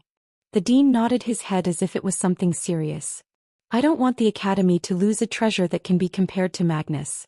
You have the right to enjoy the same treatment as Magnus. How about you back down like this? I don't know what kind of value Magnus has to this Academy. I also don't know what kind of position I have in your heart. Wu Yan looked straight at the dean. But to effectively value a person and talk about their value. To be honest, I want to vomit just from hearing it. The headmaster nodded without any surprise. Then are you going to make a move on me? You must have made a mistake somewhere, right? Wu Yan smirked. What do you mean by making a move on me? Then let me change the question. The dean narrowed his eyes. Wu Yan, you are indeed strong. You are stronger than those who dominated the night gathering and became the demon king. But do you think you can kill me? I don't think you understand. The dean said as if he was teaching a student. The puppeteers in the Academy can become the demon king, because they dominated the night gathering. I am known as the strongest magician of the 19th century. Do you know what that means? Because you dominated the 19th century. You are a monster more terrifying than the demon king, right? Wu Yan sneered. Then let me ask you a question. Do you think you can make me back down like this? Is that so? The headmaster closed his eyes. That's a pity. As soon as he said that, he extended a finger and swiped it in the void before him. Magical flames ignited from the tip of the dean's finger. As the dean's finger moved, traces of light ribbons were formed in the void in front of him. They remained in the void and gradually formed a geometric pattern. It was a magical formation with complicated runes and a hexagonal pattern with small patterns around it. The moment the magic array took shape, a very simple book appeared in the center of the magic array. Its surface was flickering with flowing light. It was a very simple and unadorned book. That's... Natsuki frowned when she saw the book in the center of the magical formation. A grimoire. Its name is Solomon's Key. The dean stretched out a hand and held up the ancient book as he spoke proudly. This is a grimoire created by a great magician who sealed his entire life's collection into it. Moreover, it is a grimoire that has never existed before. A grimoire from the past? Wu Yan, Ikaros, Astria, Agarola, Canon, and the others flinched when they heard this. Only Na Yu frowned for a moment before she suddenly spoke. Could it be that a magician from the future used a large-scale magic ritual to turn back time and sent a grimoire from the future to this era? I didn't expect an automaton like you to have such a keen knowledge of magic. The dean looked at Natsuki with a surprised expression before he smiled. That's right, Solomon's Key is a grimoire sent from the future to this era. It's an automaton's summoning catalog. A catalog? That's right, it's a catalog of automaton from the future. The dean raised the grimoire in his hand.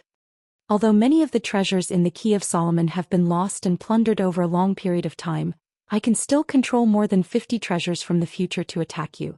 The grimoire named Solomon's Key floated up and opened on its own.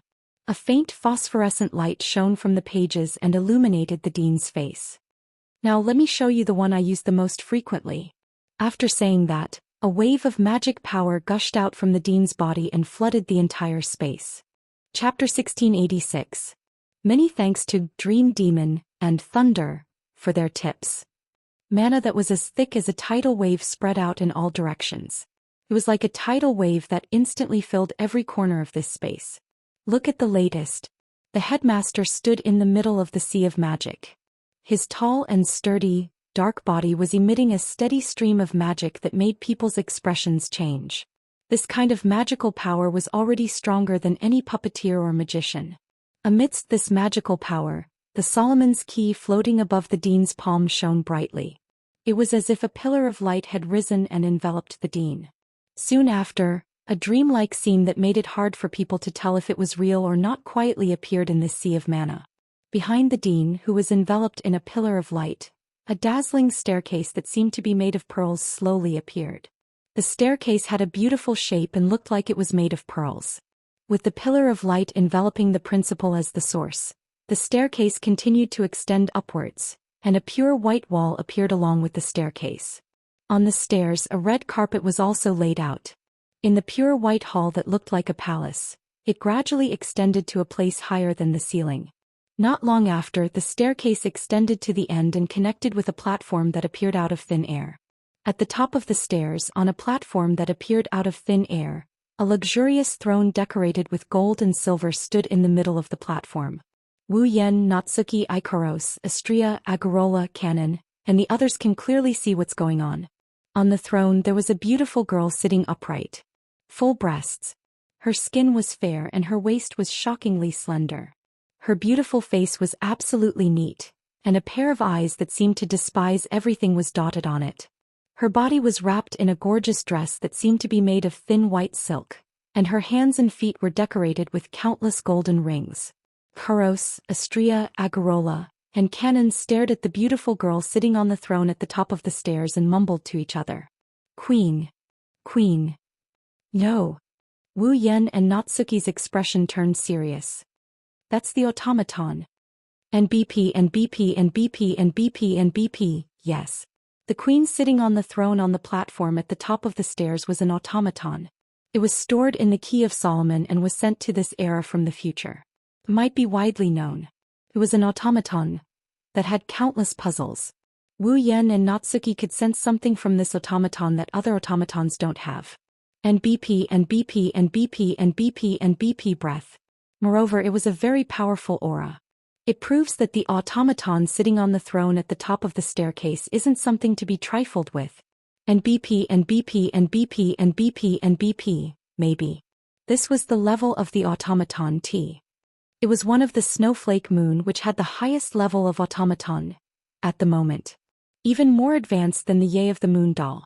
Under the watchful eyes of everyone present, the queen, who was sitting on the throne at the top of the stairs, slowly stood up as if she was a king on an inspection tour. He walked down the stairs leisurely. As the automaton walked, every step it stepped on would turn into golden particles and dissipate when it lifted its foot. When the automaton descended to a certain distance, the dean retreated to the side and bowed respectfully like a loyal subject welcoming the king he swore allegiance to. Welcome, Your Excellency. Queen Ishtar. The queen named Ishtar walked to the ground and the stairs, palace, platform and throne behind her disappeared like a mirage in an instant. It wasn't until she reached the ground that Ishtar began to look at everything in her field of vision. She glanced at the dean who bowed to her. Long time no see it. How long has it been since you last summoned me? Yes. It has indeed been a long time. The dean said respectfully as if he was talking to a friend or someone he swore loyalty to. There's nothing I can do about it. There aren't many existences in this world who can make me summon Queen Ishtar for help. That's right, there aren't many existences in this world who can make me summon Queen Ishtar. Indeed. Ishtar nodded in satisfaction. He seemed to be enjoying the compliment very much and asked, You're right. Then did you summon me this time because an opponent strong enough for me to make a move has appeared? Without waiting for the dean's reply, Ishtar raised her eyes and looked ahead. She frowned when she saw Wu Yan and the others. Isn't this still a ghost? Hearing Ishtar's disdainful words, Wu Yan's eyes turned cold. Along with the sound of the air shaking, a violent mana outage erupted from Wu Yan's body. It turned into a storm that swept across the land and kicked up a large amount of sand. The ground cracked under the weight of the mana outage. Pieces of gravel burst out from the ground like broken glass. Under the attack of the mana outage, the gravel turned into deadly bullets and shot out in all directions. Bam, bam, bam, bam. The rubble that had turned into bullets raged on. Everywhere it passed, a hole was blown out in the wall that blocked the way. The trees were directly cut open and exploded at the waist, smashing heavily on the ground. Seeing this, both the dean and Ishtar narrowed their eyes in shock. This level of magical power is comparable to that of a demon god.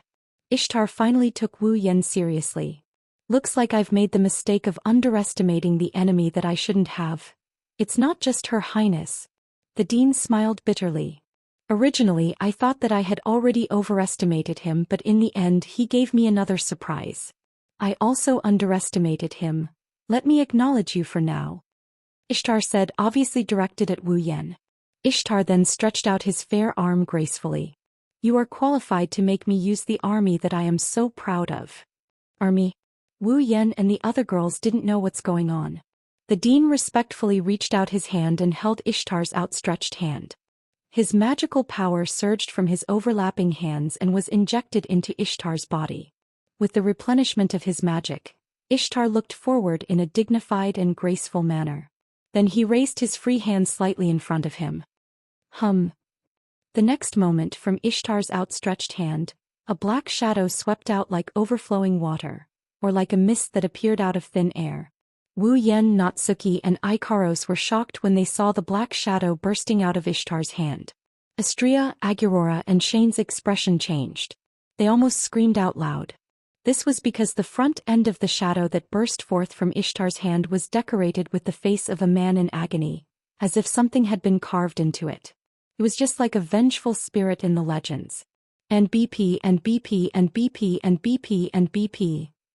The vengeful spirit seemed to be making some kind of hissing sound. Its face was filled with pain and it opened and closed its mouth ferociously. Shortly after, the vengeful spirits rushed out of Ishtar's hand at an astonishing speed. They looked like meteors with black mist as they swarmed towards Wu Yan. Looking at the swarm of vengeful spirits, whether it was Wu Yan or the girls, they all felt a sense of danger. Their intuition told them that these things that made them uncomfortable must not be touched. Even though they didn't know what the consequences would be, they knew that touching them would definitely not feel good. Wu Yan was the first one to trust his intuition. He poured all of his mana into Ikaros' body. Ikaros' eyes quickly turned crimson red and an illusory frame appeared in front of her. A cold voice sounded and in the next second, a translucent crystal barrier appeared out of thin air and protected Wu Yan and the girls behind it. Asterisk boom. Asterisk boom. Asterisk almost at the same time, the vengeful spirits that were swarming at an astonishing speed suddenly crashed into the EG, Absolute Defense Circle, stirring up a storm of impact and black fog. Chapter 1687. Boom. Amidst the sound of the collision, the group of wraiths that rushed over violently undulated like waves crashing on a reef. Black mist splashed up and instantly covered the surface of the Aegis. Aegis. Chi. Not long after, the surface of the Aegis, that was touched by the group of wraiths, actually collapsed like glue that was being burned. Seeing this scene, Wu Yan and the group of young girls trembled and stood up in surprise. Ikaros' Aegis was corroded? No, it wasn't corroded. Instead, it was being corroded and devoured by something. However, other than corrosion, there was no other way to describe the signs before him. Ikaros' Aegis was like a piece of rotten meat. It loosely collapsed and melted down before being swallowed by the wraiths. This was not something that could be done easily. It's not that easy to take down Ikaros' Aegis.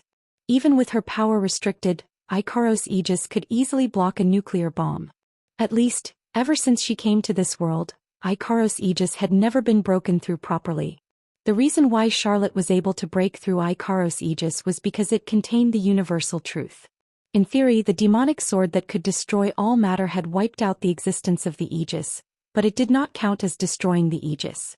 The only reason Magnus was able to break Ikaros' Aegis was because the Jade Worm has a magic circuit that absorbs all the mana needed to support the Aegis, causing the Aegis to disappear.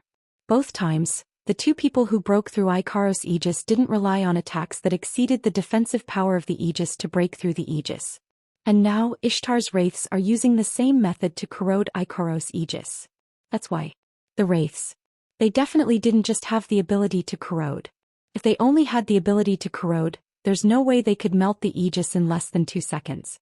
Therefore it was good for Astria to witness the might of the wraiths. She couldn't stop her face from trembling. Wu Yan, Natsuki and Ikaros also showed a troubled expression. Only Canon looked at the wraiths like they were something she hated. For the first time she showed a look of disgust. However, Canon wasn't afraid of the wraiths at all. That's only natural. Canon's power of purification is the bane of all evil. As long as Canon uses her hidden power of purification, these wraiths will be wiped out in an instant. Natsuki seemed to have thought of this too. She turned to Wu Yan for Wu Yan's opinion. Wu Yan hesitated for a bit before he lowered his voice and told Natsuki. Let's observe the situation first. Natsuki nodded in agreement. Bang. At the same time, Ikaros' aegis finally melted to the point where it couldn't hold on any longer. It shattered with a crisp sound. However, before that, Natsuki had also used spatial teleportation magic to teleport all of them away. Bang! The next moment, the creepy vengeful spirits flooded the area where Wu Yan and Co were standing like a putrid swamp. In an instant the ground was corroded, forming a large hole with a diameter of about 5 meters. There was even a trace of black fog coming out of the hole, causing the sand and dust that came into contact with it to be extinguished in the air. Yuwa. With Natsuki's teleportation, the group appeared in an empty space not far away. The moment they appeared, Astria shrieked and jumped up as if she was bitten.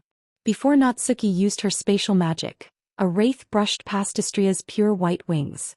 Astria's pure white wings started to burn as if they were being burned by an invisible fire. The feathers on them started to rot and turn into ashes that floated down to the ground. Not only that, the corrosion spread to Astria's wings at a speed visible to the naked eye. Master! Master! Astria screamed in panic. Wu Yan placed his hand on Canon's shoulder and channeled his mana into her body. Canon. Yes. Canon raised her hand. With a buzzing sound, a holy light shone from her hand and enveloped Astria's corroding wings. Under the effect of the holy light, the corrosive effect on Astria's wings gradually slowed down until it disappeared completely. Astria's burnt wings returned to their original state in the blink of an eye as if nothing happened. Ishtar was shocked when he saw the damage caused by his vengeful spirits vanish just like that. The dean pondered for a moment and nodded. I almost forgot that the silver-haired automaton has excellent healing magic. Healing? Ishtar narrowed his eyes and sneered. Then I shall devour all of you in an instant. Ishtar raised his hand again and a horde of grudgeful wraiths rushed out of his palm. The grudgeful wraiths pounced on Wu Yan and Co with a dark mist and a hideous expression on their faces. Wu Yan closed his eyes when he saw the horde of wraiths rushing towards him. Taking a deep breath, Wu Yan slowly revealed his wine-red eyes. His eyes flashed with a ferocious glint. A violent whirlwind of mana burst out from his body. Wu Yan leaped and stood in front of the girls. This time even Ishtar himself was stunned. Not to mention Ishtar, even the dean was stunned on the spot. Not only did the other party not use the defensive barrier to block the attack, but he actually took the initiative to step forward.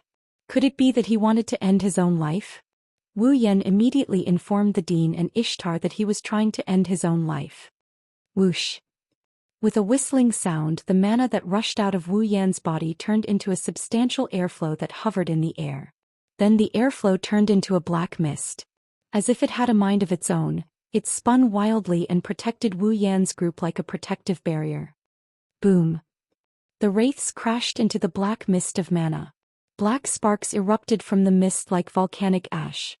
However, a scene that surprised both the dean and Ishtar appeared. Boom!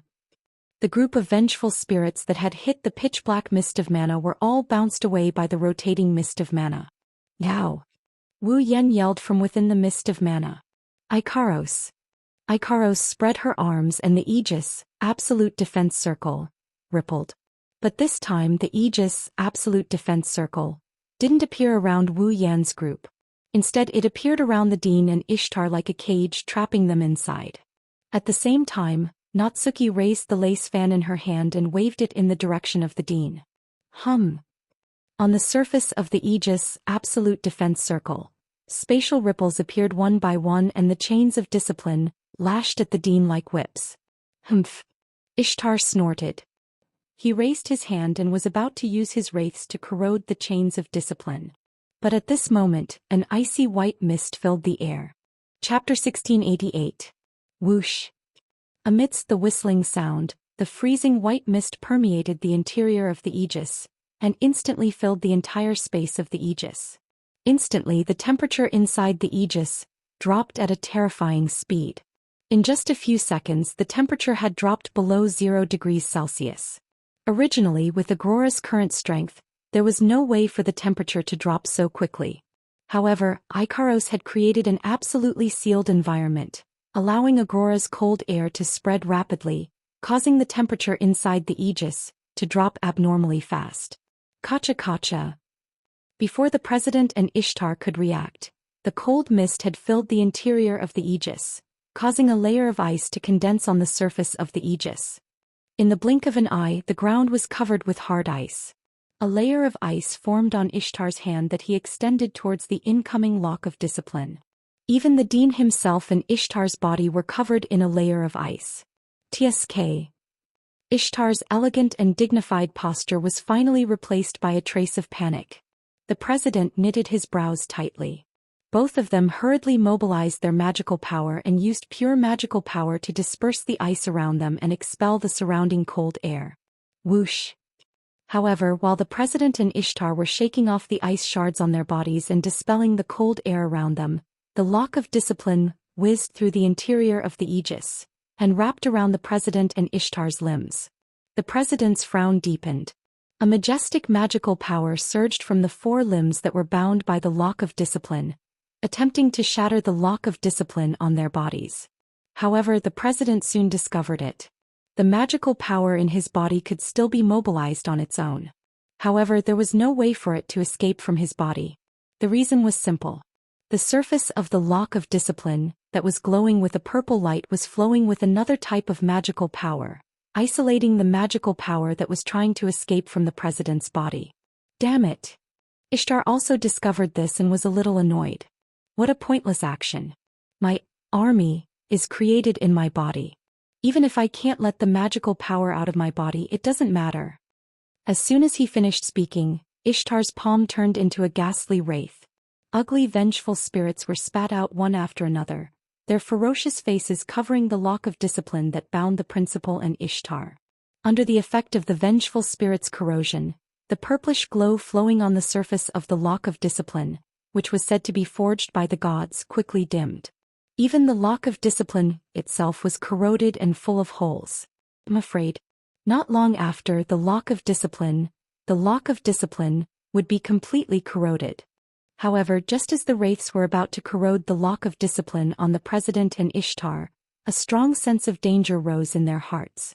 Following this sense of danger, the president and Ishtar shifted their attention to the front almost at the same time. It was on the Aegis, absolute defense circle, that had a layer of ice on its surface. Then the president and Ishtar discovered it. On the Aegis, absolute defense circle, that stood around like a cage with a layer of ice on its surface, there was a hole in a place without them noticing. Their line of sight passed through the hole.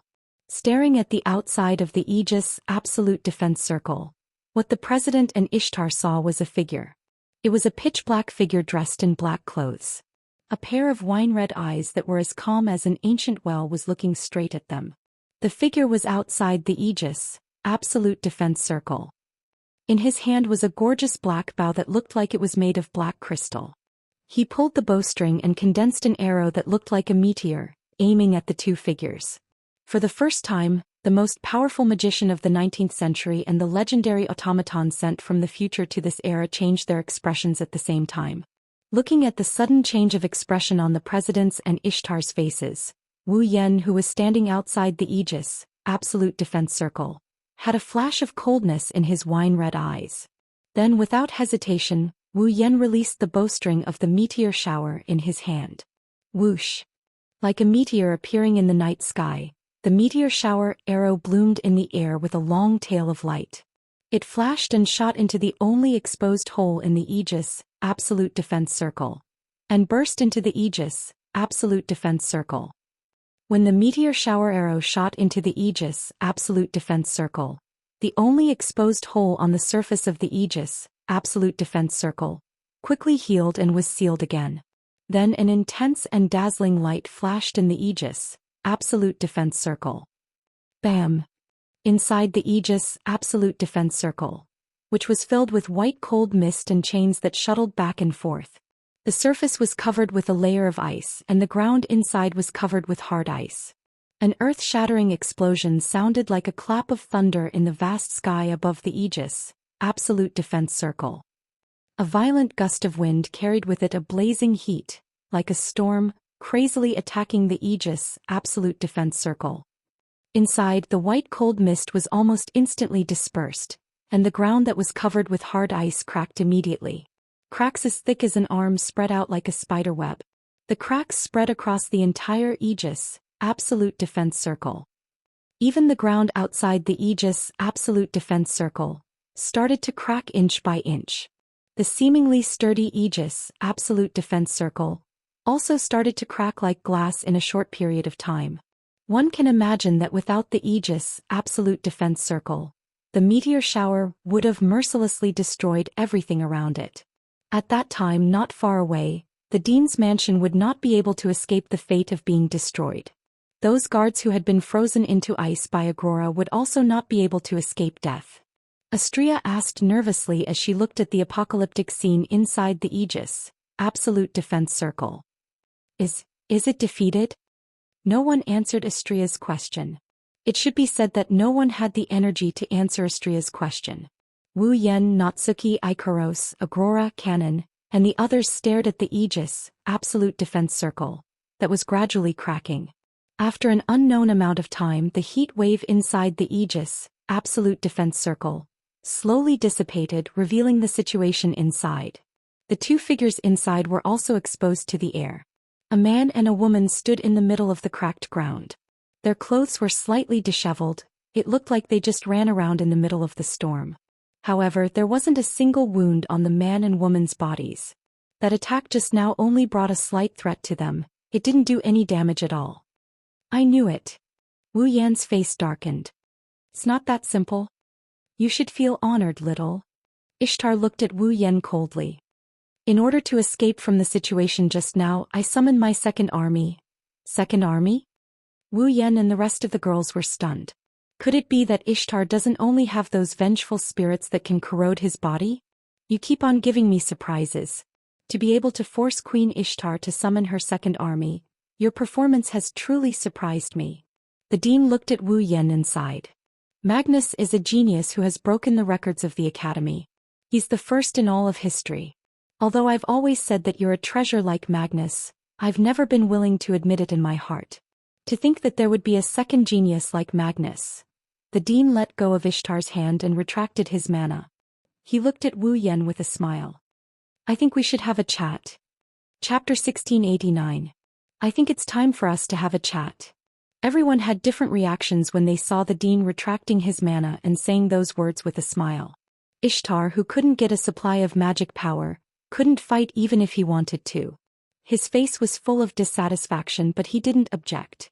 Ikaros, Astrea, Aurora, and Canon looked at each other in confusion. Natsuki's beautiful brows were tightly knitted together. Her beautiful eyes were filled with thoughts, as if she was trying to figure out the Dean's intentions. Wu Yan narrowed his eyes and spoke. Your so-called chat. Don't tell me you're trying to tell me that you've long known that I was being used by someone else, and that's why you came to assassinate me? As soon as he said that, not only the Dean but all the girls including Ishtar were stunned. What is the meaning of this? The Dean didn't expect Wu Yan to give such an answer to his question. A surprised expression appeared on his face, but the smile on his face disappeared. Anyone who was familiar with the Dean would know that the Dean would only react this way when a certain step of his plan was disrupted. Wu Yan messed up the Dean's plan. However, Wu Yan didn't hold back at all. He showed a mocking smile to the Dean who, from a certain aspect, controlled the treatment he would receive in this world. I say, Dean, don't tell me you think I don't know anything? His words were so confusing that the young ladies were even more confused. At the same time, the Dean's expression also became more and more solemn. The Dean's gaze sharpened as he stared at Wu Yan. Looks like I didn't just look down on your strength. Letting out a light sigh, the Dean once again piled up a smile on his tanned face. You're right, Wu Yan. I already knew that you were being used by someone to kill me. What do you mean? This time, Natsuki, who was frowning, couldn't help but speak up. You said you knew we were being used by someone to kill you? Then why don't you find out who's behind this and treat us like criminals instead? Natsuki was right. If the Dean already knew that Wu Yan and co were being used by someone else to kill him, then that's even more reason for him to do so. He should have found the mastermind who wanted to take his life. Instead of not even saying a single word. He should have faced Wu Yan head-on. Because that was meaningless, wasn't it? Even if the mastermind was subdued, the mastermind was still alive. The Dean's life couldn't be guaranteed. Moreover, if he really knew the inside story, the dean wouldn't just stay silent and fight with a person who was being used. At the very least, he should tell Wu Yan that he knows the inside story and try to get information out of Wu Yan's mouth about the mastermind behind all of this. However, not only did the dean not do so, he only advised Wu Yan a bit before treating him like an actual assassin and engaging him in battle. It didn't make sense. Well, let's talk about one problem at a time. The dean was like an amiable old man. He squinted his eyes and showed a peaceful expression. First, Wu Yan, you should know who is the one who wants to take my life, right? The Kingsford family. Wu Yan glanced at the dean. To be precise, it's the Kingsford family and the Granville family who wants to help the Kingsford family, right?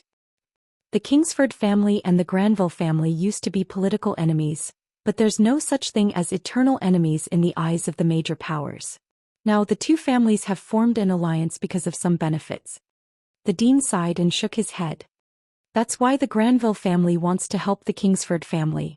In order for the Kingsford family to return to the political arena, they planned to kill me who caused the Kingsford family's downfall and sentenced Felix to death. But Wu Yan-sen, I wonder if you're aware of something like this as well? The headmaster asked in a probing manner. Actually, recently the Kingsford family has sent a secret envoy to contact me in private. A secret messenger from the Kingsford family? It wasn't Wu Yan who was confused. It was Natsuki. However, Natsuki quickly thought of something and sneered. I see.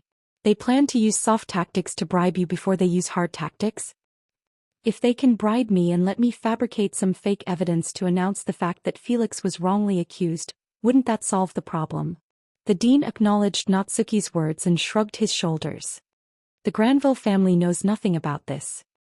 So, regardless of whether the assassination plan succeeds or fails, the Granville family can be blamed for it? Na Yu spoke with disgust from the bottom of her heart. She then looked at the headmaster. Then did you know that we were used to kill you because the Kingsford family bribed you? Did you learn the whole story from them? Exactly. It's the exact opposite. The dean denied this statement with a calm tone. The Granville family will send people to kill me. The Kingsford family will try to bribe me through conciliation. Actually, it's just a part of my plan. I knew it would end up like this. Hearing this, Natsuki and the girls couldn't help but be shocked. Plan? What plan? As expected. Wu Yan sighed when everyone was still in a daze. He enunciated each and every word clearly. You're the one who ordered the Granville family to send me to kill you, aren't you?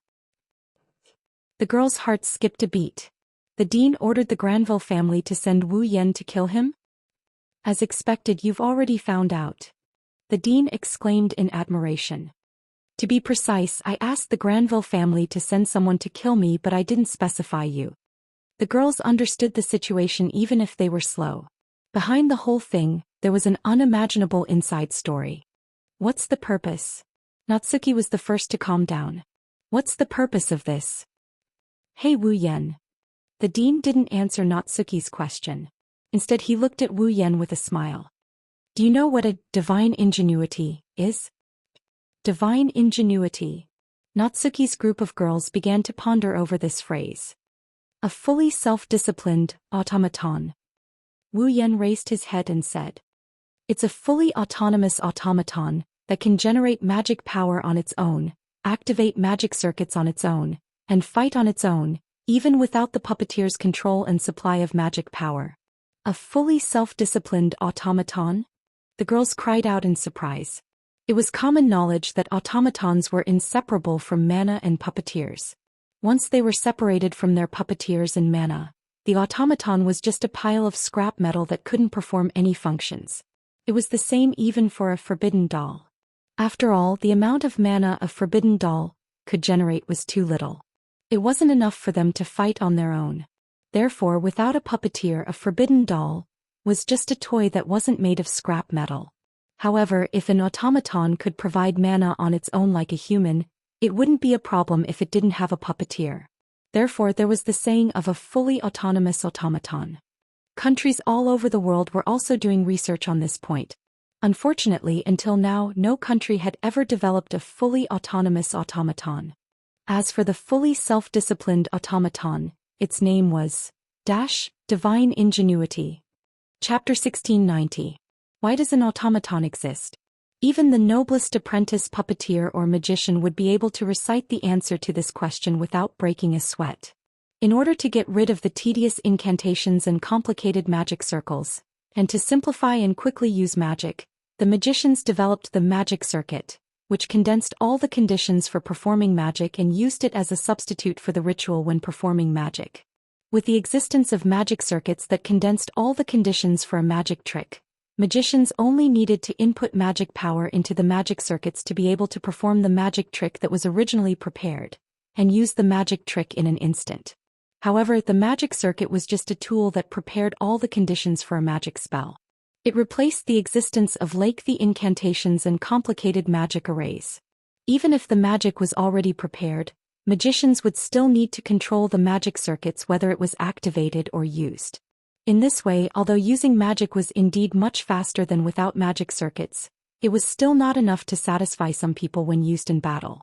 Therefore, in order to pursue an absolutely simple and fast way to use magic, the automaton was born, and so were the puppeteers.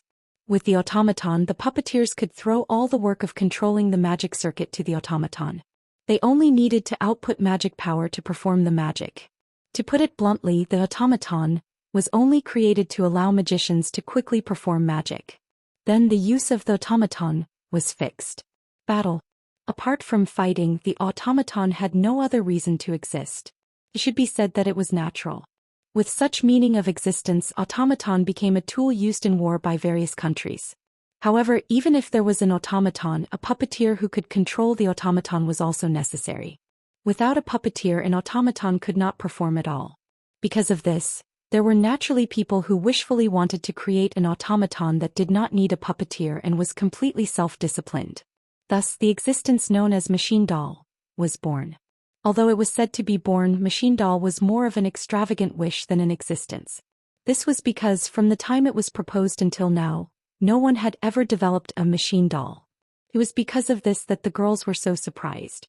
What was the purpose of the dean's mention of machine doll at this time? As if he had seen through the thoughts of the girls, the dean closed his eyes. Developing machine doll is exactly my purpose. Hearing this, the girls looked at each other and more or less understood the dean's meaning. The so-called plan you mentioned, the one that even allowed others to assassinate you. Natsuki looked at the dean. Just to develop machine doll? That's my ultimate goal. The dean said self-deprecatingly. The Kingsford family is using the machine doll as a bait to get me to help them return to the political arena. The dean changed the topic as if he was trying to keep them in suspense. However, there are people who are unhappy about the Walpurgis machine doll's close relationship with England. England? Natsuki said in confusion. Isn't it the Kingsford family? The Kingsford family holds great power in England. As long as the Kingsford family reclaims their former position. The dean said with a faint smile. Therefore, if the Academy's relationship with England is too good, the other countries won't be able to stand it. After all, this Academy exists to provide excellent puppeteers to each country. It's also the cradle to strengthen each country's military power. And then? Natsuki looked at the dean coldly. What are you trying to explain by saying all this? Don't you think this is a good opportunity to cut off the good relationship between the Academy and England? The Academy dean smiled. You're right. Let me give you a hint. The Granville family's young master is from Germany. Germany? Natsuki slowly understood. In other words, the Granville family didn't assassinate you to help the Kingsford family but to destroy the cooperation between you and them? If the Granville family's young master destroys the secret agreement and shows me something that interests me, isn't that a good way to destroy the good relationship between the Academy and England? The headmaster stroked his beard and laughed out loud. As for the thing that interests me, I'm sure you've already guessed what it is? There was no need to guess what it was. Didn't the dean make it clear? His most fundamental purpose was to develop machine doll. You mean? Natsuki asked with uncertainty. Germany has already developed machine doll? To be exact, Germany's research has already reached a certain stage and they've achieved some results. Wu Yen suddenly said. Young Master Granville's automaton, which is a real automaton, is a half-finished machine doll. Clap, clap, clap, clap. The dean held the key of Solomon and clapped.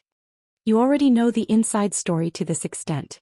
That's impressive, that's right. It's really a half-finished machine doll. The dean generously revealed the deepest inside story of the whole matter.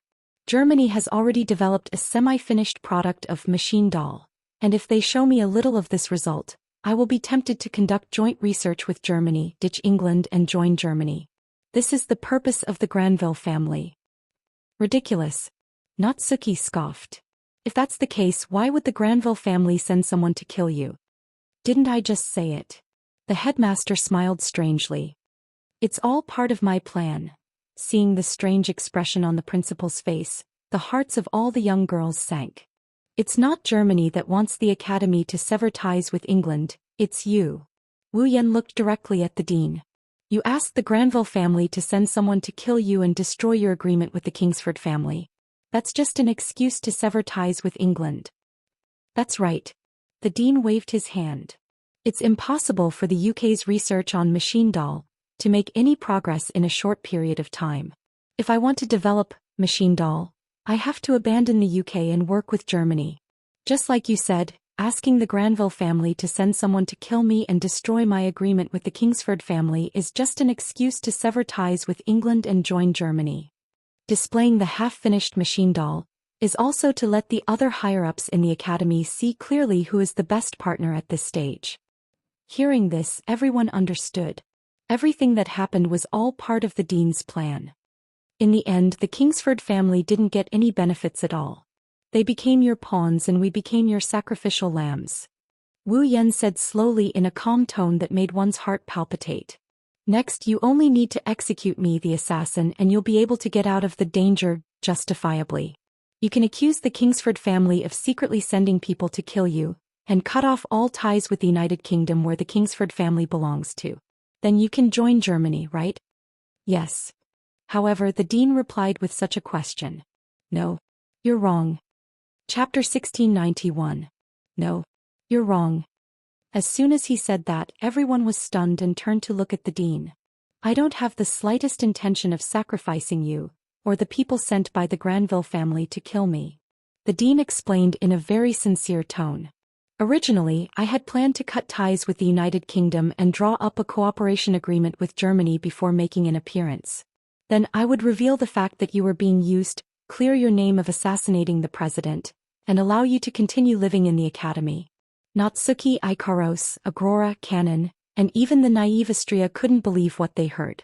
However, Wu Yan sensed that the dean wasn't lying when he said this. The students studying in this academy are all outstanding puppeteers from all over the world. They are true geniuses and you are a genius among geniuses. You are a treasure that can be compared to Magnus. The dean smiled. How can I let a talented student like you leave the academy just like that? Ha! Heh. Wu Yan snickered at the dean's words. It's a very sarcastic laugh. Everyone says that the Walpurgis Royal Tactical Academy is an academy where strength reigns supreme. Now I finally understand who developed this theory. I am looking forward to your performance at the night assembly. The dean ignored Wu Yan's sarcasm and he continued with a calm expression. So step down. When the time is right, I will step forward and clear your name.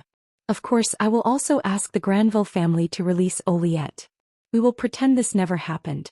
How about it? How about? As soon as he finished speaking, the surrounding space was covered by a deathly silence. The heavy atmosphere continued to spread, and the tension that tugged at one's heartstrings involuntarily rose in the hearts of many people, causing the entire place to be silent. It was as if the sound of a needle dropping would enter one's ears. Natsuki, Ikaros, Astria, Agrora and Canon all looked at Wu Yan. Needless to say, they were waiting for Wu Yan to make a decision. Wu Yan and the dean looked at each other and after a while, Wu Yan spat out this sentence. Dean, didn't you just say that I don't know anything about this? I know. I know that you know a lot of things. The dean nodded without any change in his expression. Perhaps you knew from the start that I was the mastermind, right? Yes. Well, I can more or less guess what's going on. Wu Yan shrugged. Then he looked at the dean with a meaningful look. Since you already know that I might know the inside story of the entire incident, why do you think I would be willing to be used by others and obediently come here to kill you? The dean stopped stroking his beard on the spot. Dean, you seem to have forgotten that there is an important explanation missing from your explanation. Wu Yan smirked. Why would the young master of the Granville family send someone to assassinate you and show you the half-finished product machine doll that symbolizes the secrets of a country? Why would he listen to you so obediently? Natsuki and the other girls came to their senses. The dean removed his hand from his chin and looked at Wu Yan. You seem to have a good relationship with the young master of the Granville family. Or should I say, the two of you have an unusual relationship? Wu Yan chuckled. So, I was thinking that if I killed you, the one who planned the whole thing, and used me, wouldn't I be able to vent my anger and break the heart of the young master of the Granville family, who threatened me with Angeliette? The originally heavy atmosphere instantly turned into a swamp. Everyone present could clearly feel the pressure in the air. Natsuki and the other girls finally understood why Wu Yan listened to the orders of the Granville family's young master to assassinate the dean despite being threatened by the Granville family's young master. Just like what Natsuki said, Wu Yan was indeed planning something. It was a very simple plan. It wasn't an exaggeration to say that he had bad intentions. It was because he knew that the dean was the mastermind behind the scenes and that the young master of the Granville family had a close relationship with the dean that Wu Yan obediently came to kill the dean. The reason was that simple. Student Wu Yan. The dean's tone is turning cold. This is not a wise choice. Even if you don't care about becoming a criminal, don't you want to be with your friends in this academy? You're willing to use your own students for your own purposes, and then send them away after you've achieved your goals. That young master of the Granville family used Mariette to threaten me. Isn't it because your choices are too wise? Wu Yan looked at the dean coldly. And I hate you all. Naturally, I won't do the same thing as you. Wu Yan lifted his foot and walked forward step by step. You think that you can achieve anything by scheming against everything. However, even the wisest man will make a mistake. You didn't even consider the possibility of being killed by the Granville family. Because you are too confident in your own strength. The strongest magician of the 19th century? A grimoire from the future? A legendary level automaton? If these are what you're relying on, then let me destroy them one by one to vent my anger. Wu Yan walked forward and took out a card with a flip of his hand. It was a card with a picture of a knight wearing heavy armor and holding a long sword on the front, and the word saber, swordsman, right below it. Natsuki and the others looked at each other and backed away silently when they saw Wu Yan taking out a card. The headmaster was stunned for a moment and was a little puzzled. Could it be some kind of powerful magic equipment? The moment this question popped up in the dean's mind, Wu Yan got closer and closer to him. His mana surged out like an explosion. Like a raging storm, Wu Yan held the saber swordsman rank card in his hand. He stared at the dean in front of him while channeling his mana into the rank card in his hand. At the next moment, Wu Yan murmured as if he was summoning something. Dream summoning. As if waiting for the summoning, the saber card glowed brightly as soon as he murmured the incantation. The rich magic aura turned into a tornado-like airflow that surged out from the card and wrapped around Wu Yan's body. A blue, door-like geometric pattern rippled out from the card and spun around Wu Yan. As the door-like magic circle spun, Wu Yan, who was shrouded in the magic circle, started glowing brightly. The dean's vision was covered by the bright light and he raised his hand to block it. However, as soon as he raised his hand and placed it in front of him, an alarm went off in his heart. Ishtar seemed to have sensed the same warning signs and shouted. The dean immediately understood and immediately held Ishtar's hand, and injected the maximum amount of mana in his body into Ishtar's body. Heed my call. Come to me. My army. Ishtar raised his hand abruptly. Wraiths with painful expressions rushed out and stood in front of the dean and Ishtar like a shield.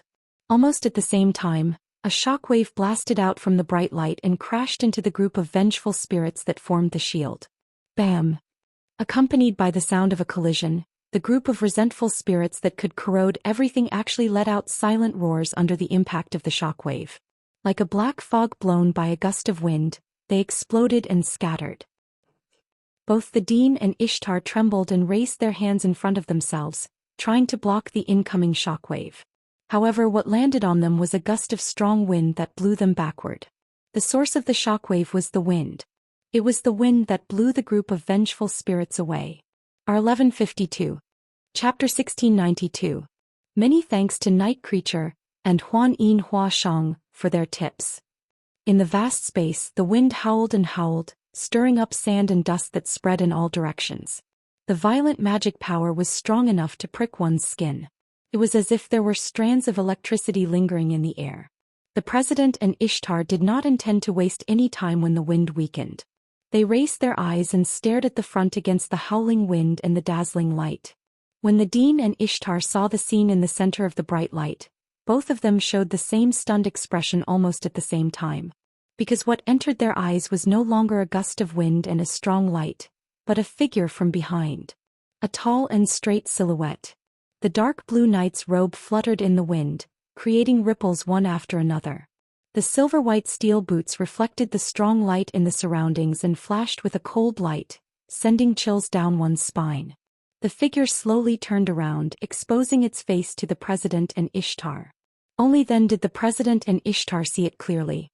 Under the dark blue knight's robe, there was a silver-white armor. The silver-white armor wasn't thick and it didn't cover the owner's entire body. It only covered the chest and wrists, and the rest of the body was covered by the original pitch-black clothes. One white and one black, but it was an unexpected combination. Apart from the chest and wrists, the figure in the dark blue knight's robe was only wearing a pair of iron boots. Embellished with the dark blue knight's robe and pitch-black clothes, the figure exuded a strange sense of beauty. Looking at the figure standing in the middle of the dissipating light and wind like a noble knight, the Dean and Ishtar almost thought for a moment that someone had come to the scene.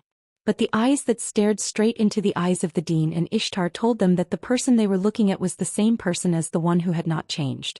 Of course, if it was just a transformation, then it would be a miracle if it was just a transformation. That was not a big deal. And BP and BP and BP and BP and BP and BP. The moment they saw the figure, the Dean and Ishtar sensed it. In his heart there was a faint feeling of palpitations.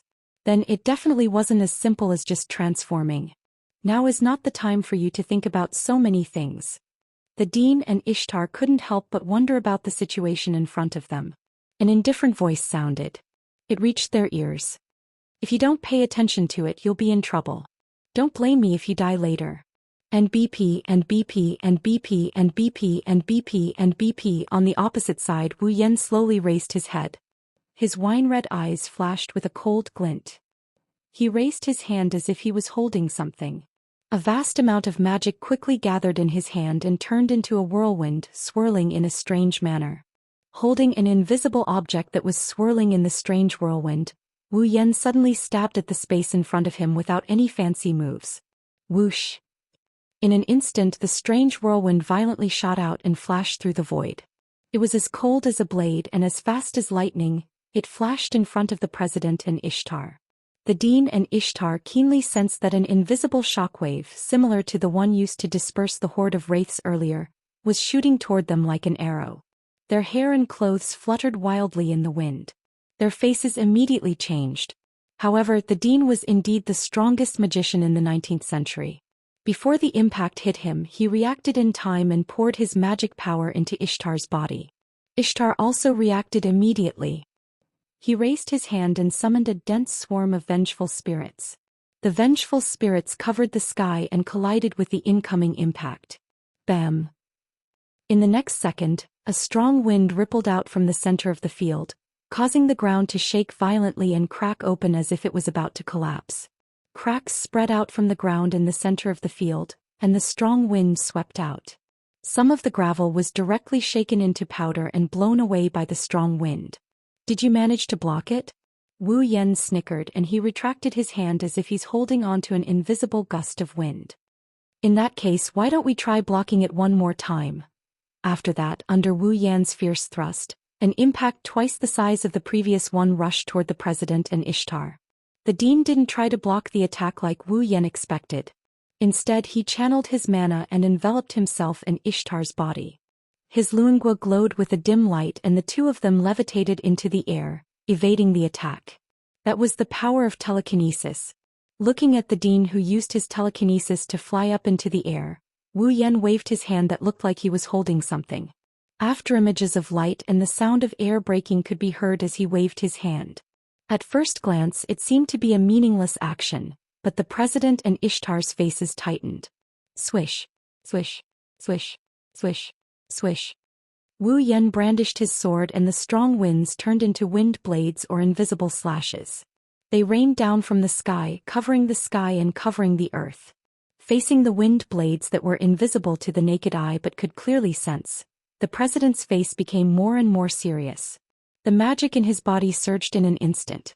Ishtar suddenly clenched his hand, and a group of pitch-black vengeful spirits appeared in a flash. The densely packed shadows overlapped each other, and in a short moment, they covered an area of 10 meters around the president and Ishtar like a black fog. Bam, bam, bam, bam. The wind blades fiercely struck the group of wraiths, causing a chain of explosions. Powerful winds spread out like a roaring flood, causing the surrounding space to tremble. Natsuki, Ikaros, Astria, Agarola, Canon, and the other girls were watching the intense battle. They couldn't bear to look away from it. Bam! In midair, an abnormally loud explosion rang out violently. 2 figures also flew out from midair. They staggered back a few steps before stabilizing their bodies and landing on the ground. That ghost. Ishtar's expression was incomparably ugly. The dean's expression was still solemn. He didn't say a word and continued to infuse his mana into Ishtar's body. As if to vent her anger, Ishtar waved her slender hand forcefully. In an instant, a meter-long ribbon of wraiths shot out from Ishtar's hand and flew towards Wu Yan. Staring at the mass of wraiths, Wu Yan clenched his fist and a vast amount of mana surged out of his body. It turned into a whirlwind above his clenched fist. It looked like the whirlwind was wrapped around something as it howled and spun around. Under the watchful eyes of Natsuki, Ikaros, Astria, Agrora and Canon, Wu Yan didn't retreat. Instead he advanced. His silver-white iron boots stomped heavily on the ground. He clenched his fists and fiercely slashed at the ribbon of wraiths. Clang! The torrent of wraiths didn't hit Wu Yan's body. Instead it seemed to have been blocked by something. It landed on top of Wu Yan's slashing hand. The whirlwind howled and the sound of metal clashing could be heard. But after blocking the ribbon of wraiths, Wu Yan's expression suddenly sank. Whoosh! Above the torrent of vengeful spirits, a giant arrow made of vengeful spirits spun at high speed. While the torrent of vengeful spirits and the whirlwind were in a deadlock, the arrow mercilessly fell towards Wu Yan's face. Seeing that the surface of the pitch-black huge arrow was filled with faces howling in pain, a sharp glint flashed across Xiao Yan's eyes. He forcefully tightened his grip on something that seemed to be grasping something. Wind King Barrier, Blee and BP, R. While in a deadlock with the torrent of vengeful spirits, the whistling whirlwind suddenly paused. Then, with a speed that could not be seen with the naked eye, it expanded like lightning and exploded. Bam! In an instant, a terrifying storm soared into the sky and swept across the area, quickly shaking and fluctuating. Asterisk boom. Asterisk asterisk boom. Asterisk under the impact of the storm, the vengeful spirit was scattered as if it had been shot away. Whoosh! The torrent of wraiths caused the torrent of wraiths to deviate from its path and soar into the sky, flying towards the horizon. However, the principal, Ishtar, Natsuki and the other girls had no time to care about these things. This was because their gazes were all attracted by the sword in Wu Yan's hand. Chapter 1693. The gale and vengeful spirits seemed to have been covered at this moment as they all dissipated. Everyone's attention was on the sword in Wu Yan's hand. It couldn't be helped. That sword was just too eye-catching. The hilt of the sword was dark blue with a gem embedded at the top. The sword's handle was made of gold and it was exceptionally dazzling. What was even more dazzling was the blade. At first glance, it was an eye-catching silver-white blade with a cold glint. However, upon closer inspection, one would notice that the silver-white blade would occasionally flash with a dazzling golden light. Without a doubt, that was a sword that could easily attract people's attention. At the same time, it was also a sword that would never let anyone doubt its sharpness. The Dean and Ishtar, on the other hand, felt a vague sense of threat from the dazzling sword. What is going on? The Dean's expression began to change. What did Wu Yan do? Why did he suddenly become so strong? What is that sword? This. The Dean, who was thinking about this, did not realize that his attitude towards Wu Yan had changed. If the dean only treated Wu Yan as a talented student who could catch his eye, then at this moment, the dean had unknowingly treated Wu Yan as a worthy opponent. Unfortunately for Wu Yan, the dean did not care. No matter what the dean thought of him, it did not affect him. Didn't I tell you? With the dazzling sacred sword in hand, Wu Yan stomped on the ground. As if he had teleported, he appeared above the dean and Ishtar. Now there is no time for you to think so much. The pupils of the dean and Ishtar suddenly shrank. The sacred sword in Wu Yan's hand began to dance. It brought about a shrill sound as it pierced through the air. It also brought about streaks of sharp sword rays that were aimed at the dean's vital points. Once one of the swords hit the dean, he would definitely die. He sensed the shadow of death brought about by the extremely sharp sword rays. The dean's gaze also turned cold. Boundless magic power surged out of his body and surged into Ishtar's body. Ishtar's delicate body trembled. Vengeful spirits surged out of every part of his body like shadows. They rapidly danced around the dean and Ishtar. Bang, bang, bang, bang. The sword rays that descended from the sky all landed on the dancing vengeful spirits. In the midst of a series of dull thuds, the vengeful spirits exploded one after another.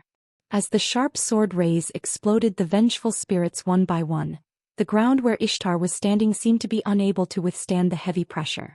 Cracks that were nearly half a meter deep were left on the ground. Even the place where Ishtar was standing had 2 deep footprints on it. But in the blink of an eye, the dull thuds above his head disappeared and the vengeful spirits stopped exploding. The sacred sword in Wu Yan's hand spun abruptly. Countless blade rays coalesced at lightning speed. Boundless magic power surged out of Wu Yan's body like a flood.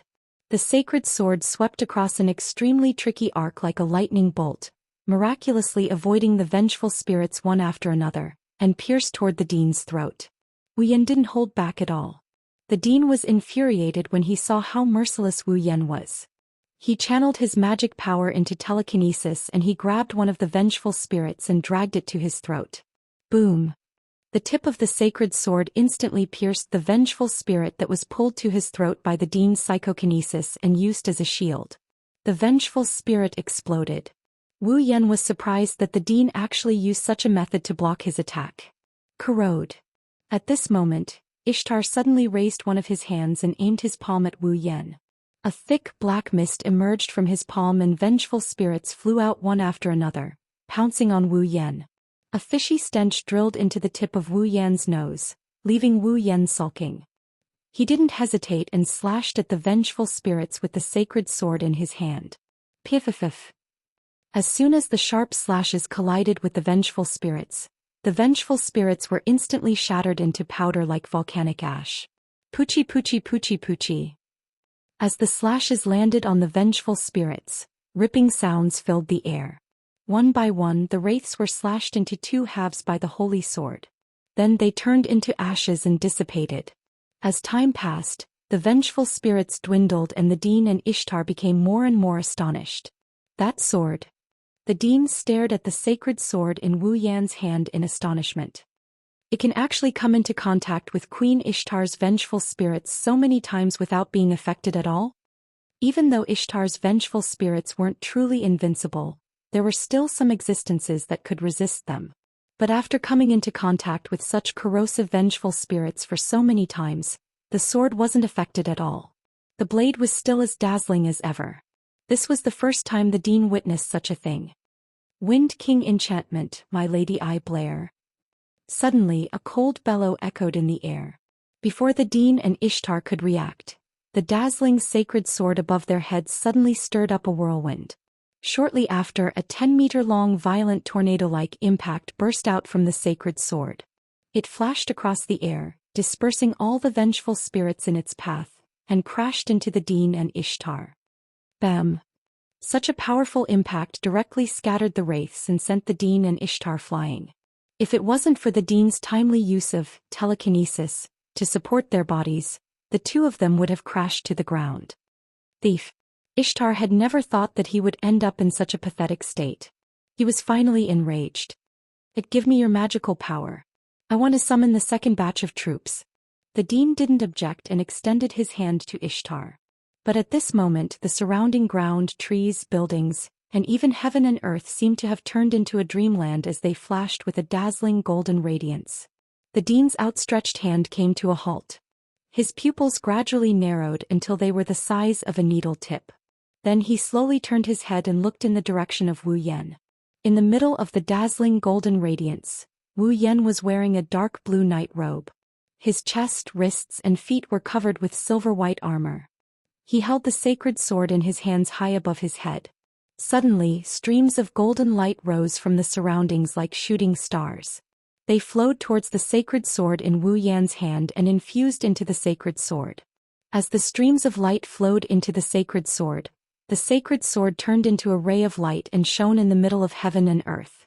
It wasn't until the sacred sword turned into a ray of light that Wu Yan raised his head. His wine-red pupils met the eyes of the Dean and Ishtar, and an expression slowly appeared on his face as if he was reminiscing about a person who was about to die. In an instant, a fatal sense of crisis surged in the hearts of the Dean and Ishtar. Cried Ishtar, alarmed. Magical power! Magical power! Ha! The Dean's calm image disappeared. The veins on his forehead bulged. The magical power in his body surged wildly and was absorbed by Ishtar. In the next moment, the Dean and Ishtar were covered by the wraiths that were as dense as clouds. In the next moment, Wu Yan closed his eyes and slashed the light in his hand. Excalibur. For a moment, the people who were closer to the Dean's mansion all saw it. A dazzling ray of light with a diameter of 10 meters suddenly shot out. It stayed in the air for less than a second. It shook the atmosphere and rubbed against the space. While it stirred up layers of violent wind, it swept past the Dean's mansion. Not long after, a huge protective barrier formed by crystals fluctuated in the space around the ray of light. It covered the direction of the Dean's mansion. Within the protective barrier, an even more intense light flashed. Then, boom. Within the translucent protective barrier, in the fierce light, a deafening thunderous sound shook the air. Carried with it a shockwave that was enough to destroy everything. It raged wildly within the protective barrier. The ground collapsed. Trees and stones were sent flying. The Dean's mansion was completely reduced to ashes under the impact of the ray of light. The shockwave was relentless and continued to destroy everything within the protective barrier. After a long time. Chapter 1694. Boom. The dazzling light beam exploded within the translucent barrier made of crystals. Like a wave of fire, it engulfed the entire space within the translucent barrier. Perhaps the people outside did not feel anything, but within the translucent barrier, the temperature of the entire space suddenly rose by a lot. Under the effect of the raging wind and waves that were like waves of fire, the ground within the protective barrier collapsed from the pressure. The trees were either blown away or smashed into pieces. The headmaster's mansion was completely turned into ashes and was wiped off the map of the academy. Kacha. Not long after, even the translucent barrier that tried to contain the shockwave and not expand the scope of the damage began to crack. Inside, traces of magic power leaked out from the cracks. Within the academy, everyone who was near the headmaster's residence and had heard the deafening loud noise were given a fright as they lifted their eyes in a daze. They looked towards the frightening shockwave that had engulfed the defensive barrier, as their faces turned dull. In the vast academy, the surroundings of the headmaster's mansion were silent. Everyone who witnessed this scene could not help but feel their mouths dry up. They could not help but swallow a mouthful of saliva. A feeling of fear spread from the depths of their hearts. What's wrong? What happened? This was the question in everyone's heart. Inside the translucent barrier that was cracking, the ripples spread out. The shockwaves rippled out in all directions.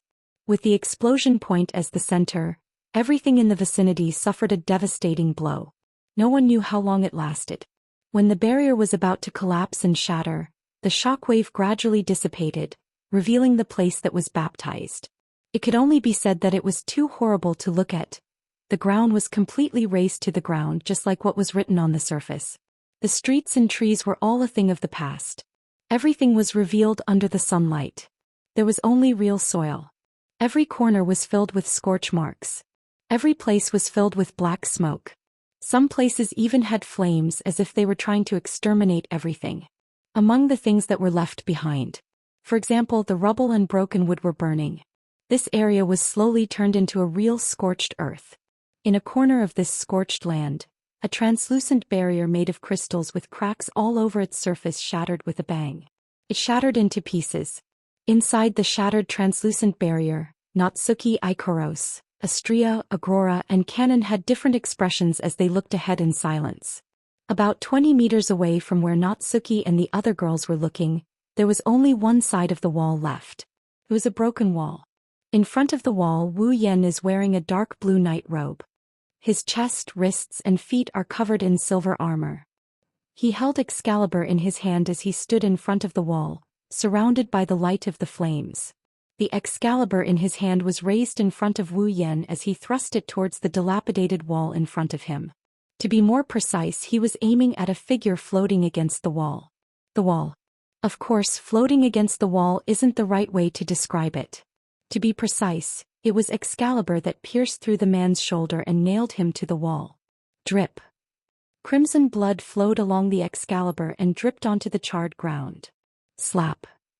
The grimoire named Solomon's Key, which came from the future and contained more than 50 extremely precious legendary-level automatons, slipped from the hands of the figure pinned to the wall like trash and fell to the ground. Ugh. After a painful groan, the principal slowly raised his head. His vision was a little blurry, but he was able to accurately look at Wu Yan. An ugly smile appeared on his face. I actually lost. Wu Yan held the hilt of Excalibur tightly in both hands. He lowered his body and maintained a charging posture. He looked up at the principal who was nailed to the wall with Excalibur pierced through his shoulder.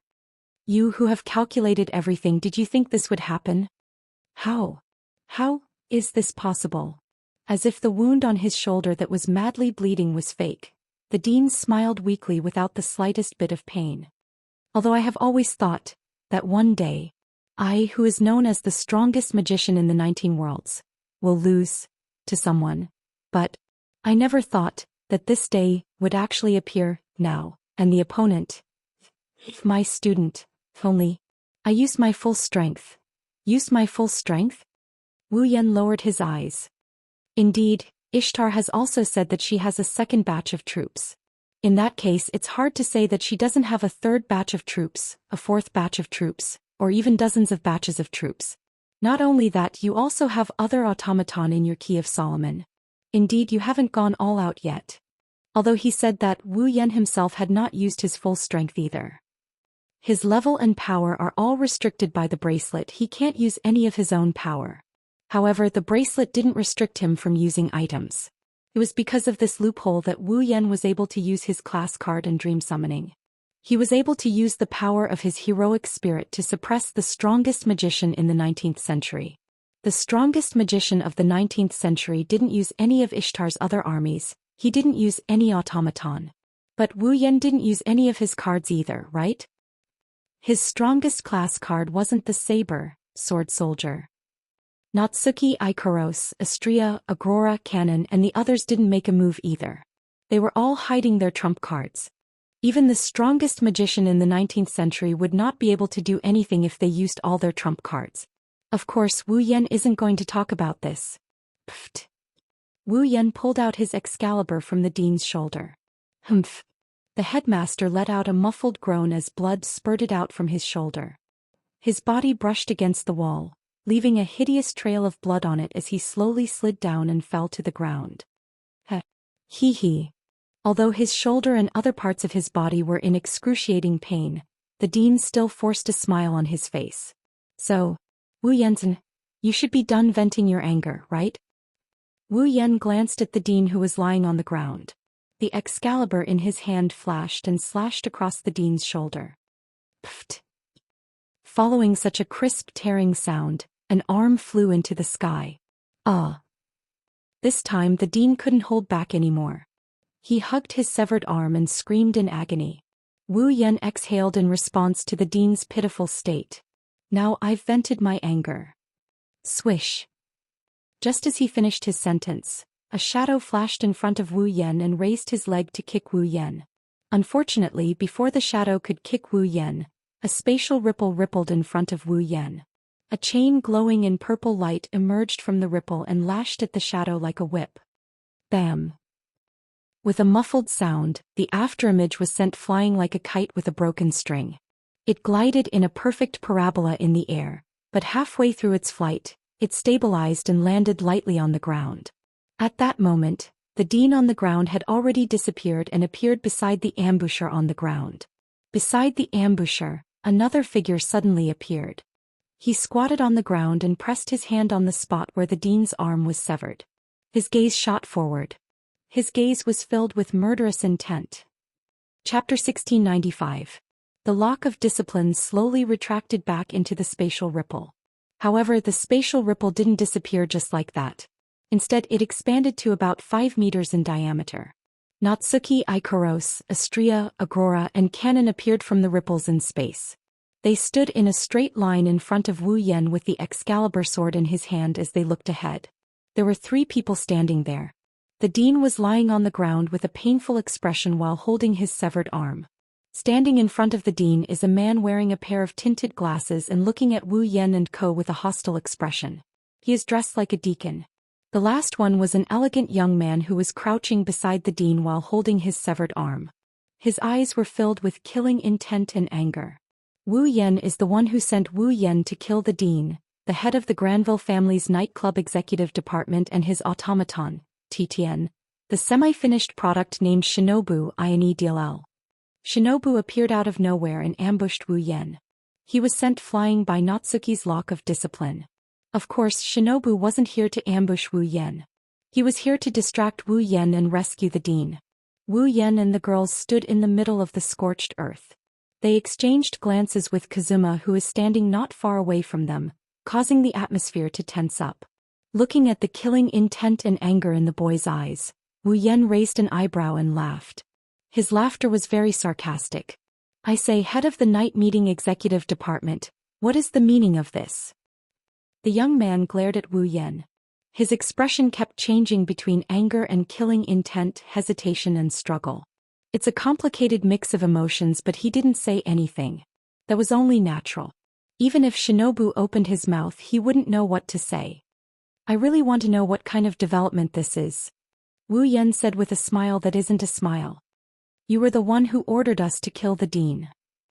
Hearing this, the young man's face immediately darkened. That's right. He was the one who used Oliet as a hostage to threaten Wu Yan.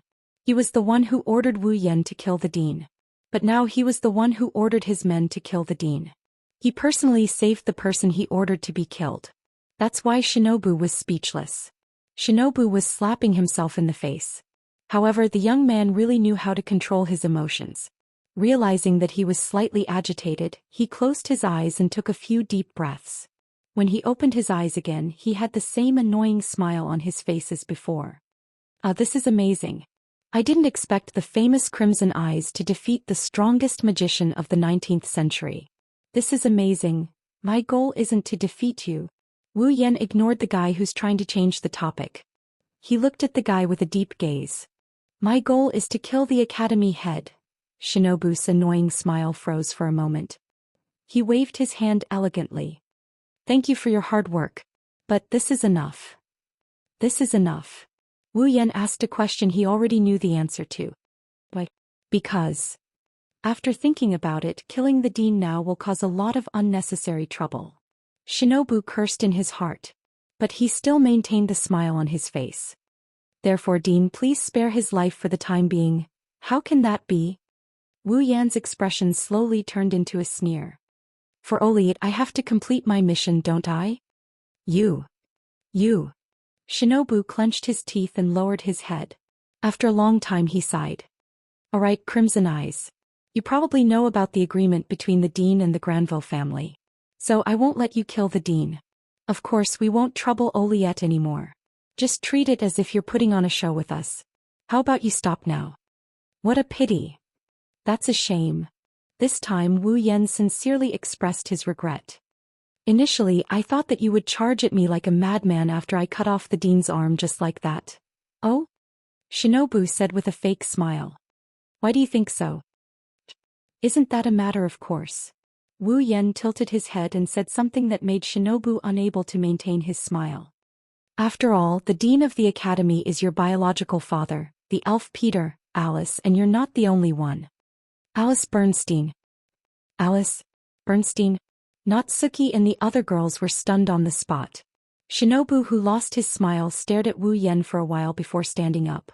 As the boy stood up, his clothes, skin, face and every other part of his body were peeled off like petals, and they were blown into the distance by the breeze. Under everyone's gaze, Shinobu's skin turned white. His body began to protrude forward and backward. His hair grew longer and turned into a waterfall of hair. Not long after, a beautiful girl appeared before everyone's eyes.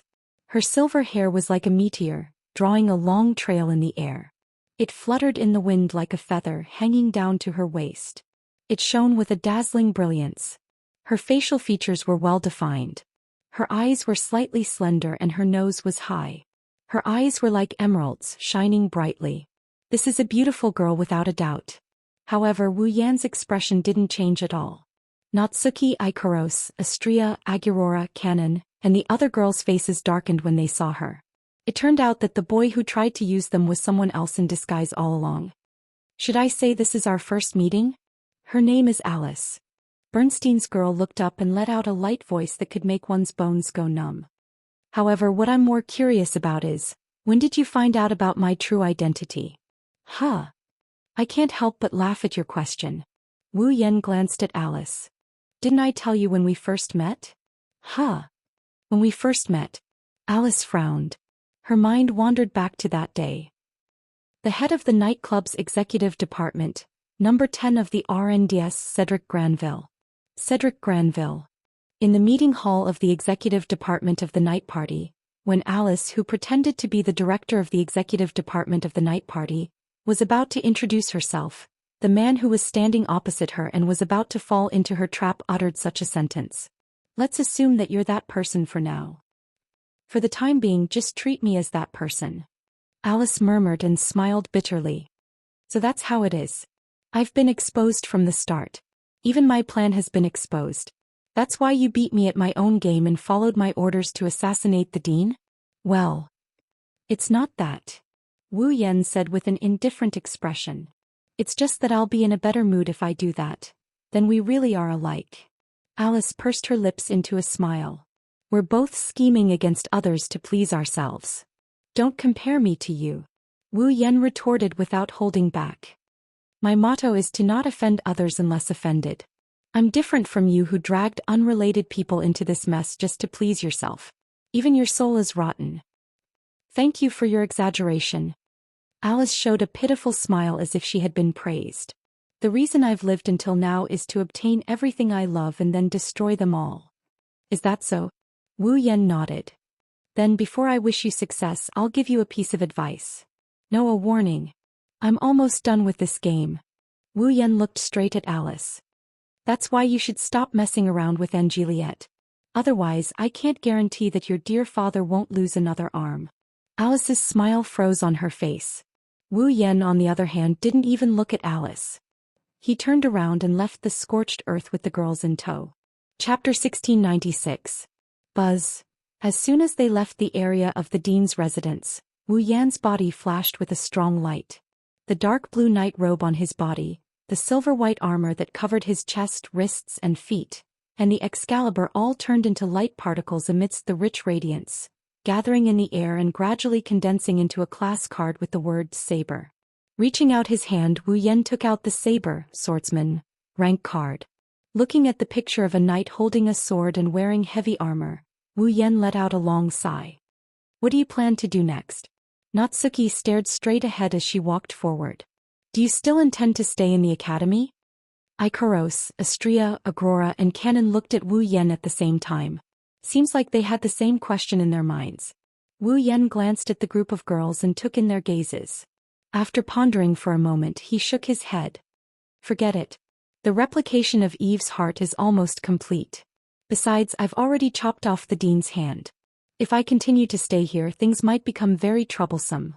Although the headmaster himself had said that he had no intention of pushing Wu Yan out as a scapegoat, that was before the headmaster had laid his cards on the table. No. It was Wu Yan's own idea to beat the dean into a half-dead state.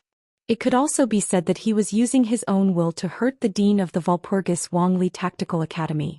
Who knew if the dean would still turn a blind eye to it? Even if the headmaster really intended to let the culprit who cut off his arm continue to stay in the academy after his arm was cut off, Alice, that brainless fellow, might once again come looking for trouble with Wu Yan. After all, what Alice was after, to put it nicely, was something that pleased him. To put it bluntly, it was something that pleased him. It was a process of self-destruction. It was hard to guarantee that Alice would not trouble Wu Yan again. Wu Yan was not afraid. However, it was better to avoid trouble if possible. Moreover, it was just as Wu Yan had said. The replication of Eve's heart had indeed reached its final stage. The third round of the Demigod Path mission was also about to come to an end. It was also because the Demigod Path quest was about to be completed. That was why Wu Yan had chosen to assassinate the headmaster for the second time today, in order to settle the grudge in the academy. As for why he chose today, the reason was simple. Tonight, 10000000, Eve's hearts were successfully replicated. In other words, by tonight, the third phase of the Path of Demigod mission would be completed, and Wu Yan and the others would be able to leave the Nimble Girl is unhurt world. Therefore, Wu Yan attacked the dean without any scruples and ended the chaos. And now there was less than half a day left before night fell. With Wu Yan and the others' abilities, hiding for another half a day in the Walpurgis Academy without being discovered would be a piece of cake. Master. Astria pulled Wu Yan's sleeve. She hesitated for a moment before speaking. Aren't you going to bid farewell to Miss Charlotte? Wu Yan's footsteps stopped for a moment. He hesitated. Ikaros. Canon turned around and looked at Ikaros. Aren't you going to bid farewell to Miss Flay and Rabbi? Ikaros flinched. It's rare for her to be hesitant about something other than Wu Yan. I don't encourage people to leave without saying goodbye. Even though it was a prideful statement, Agrora said it in a timid tone. My other half thinks so too. In other words, Agrora's other personality, Nagisa Akatsuki, also felt that she should bid farewell to Charlotte. Listening to the girls, Wu Yan's hesitant expression became more and more apparent. Natsuki's red lips opened slightly. She wanted to say something, but she suddenly stopped and sighed. It seems like there's no need to hesitate. As soon as Natsuki finished speaking, a voice called out to him from not far away. Yan. In front of him, a fairy-like girl who was hugging a little dragon that was covered in wounds, a girl with 5 dogs, a young man with a girl in a kimono with a short skirt, and a man with an automaton with a humanoid figure ran over at a speed that was not considered slow.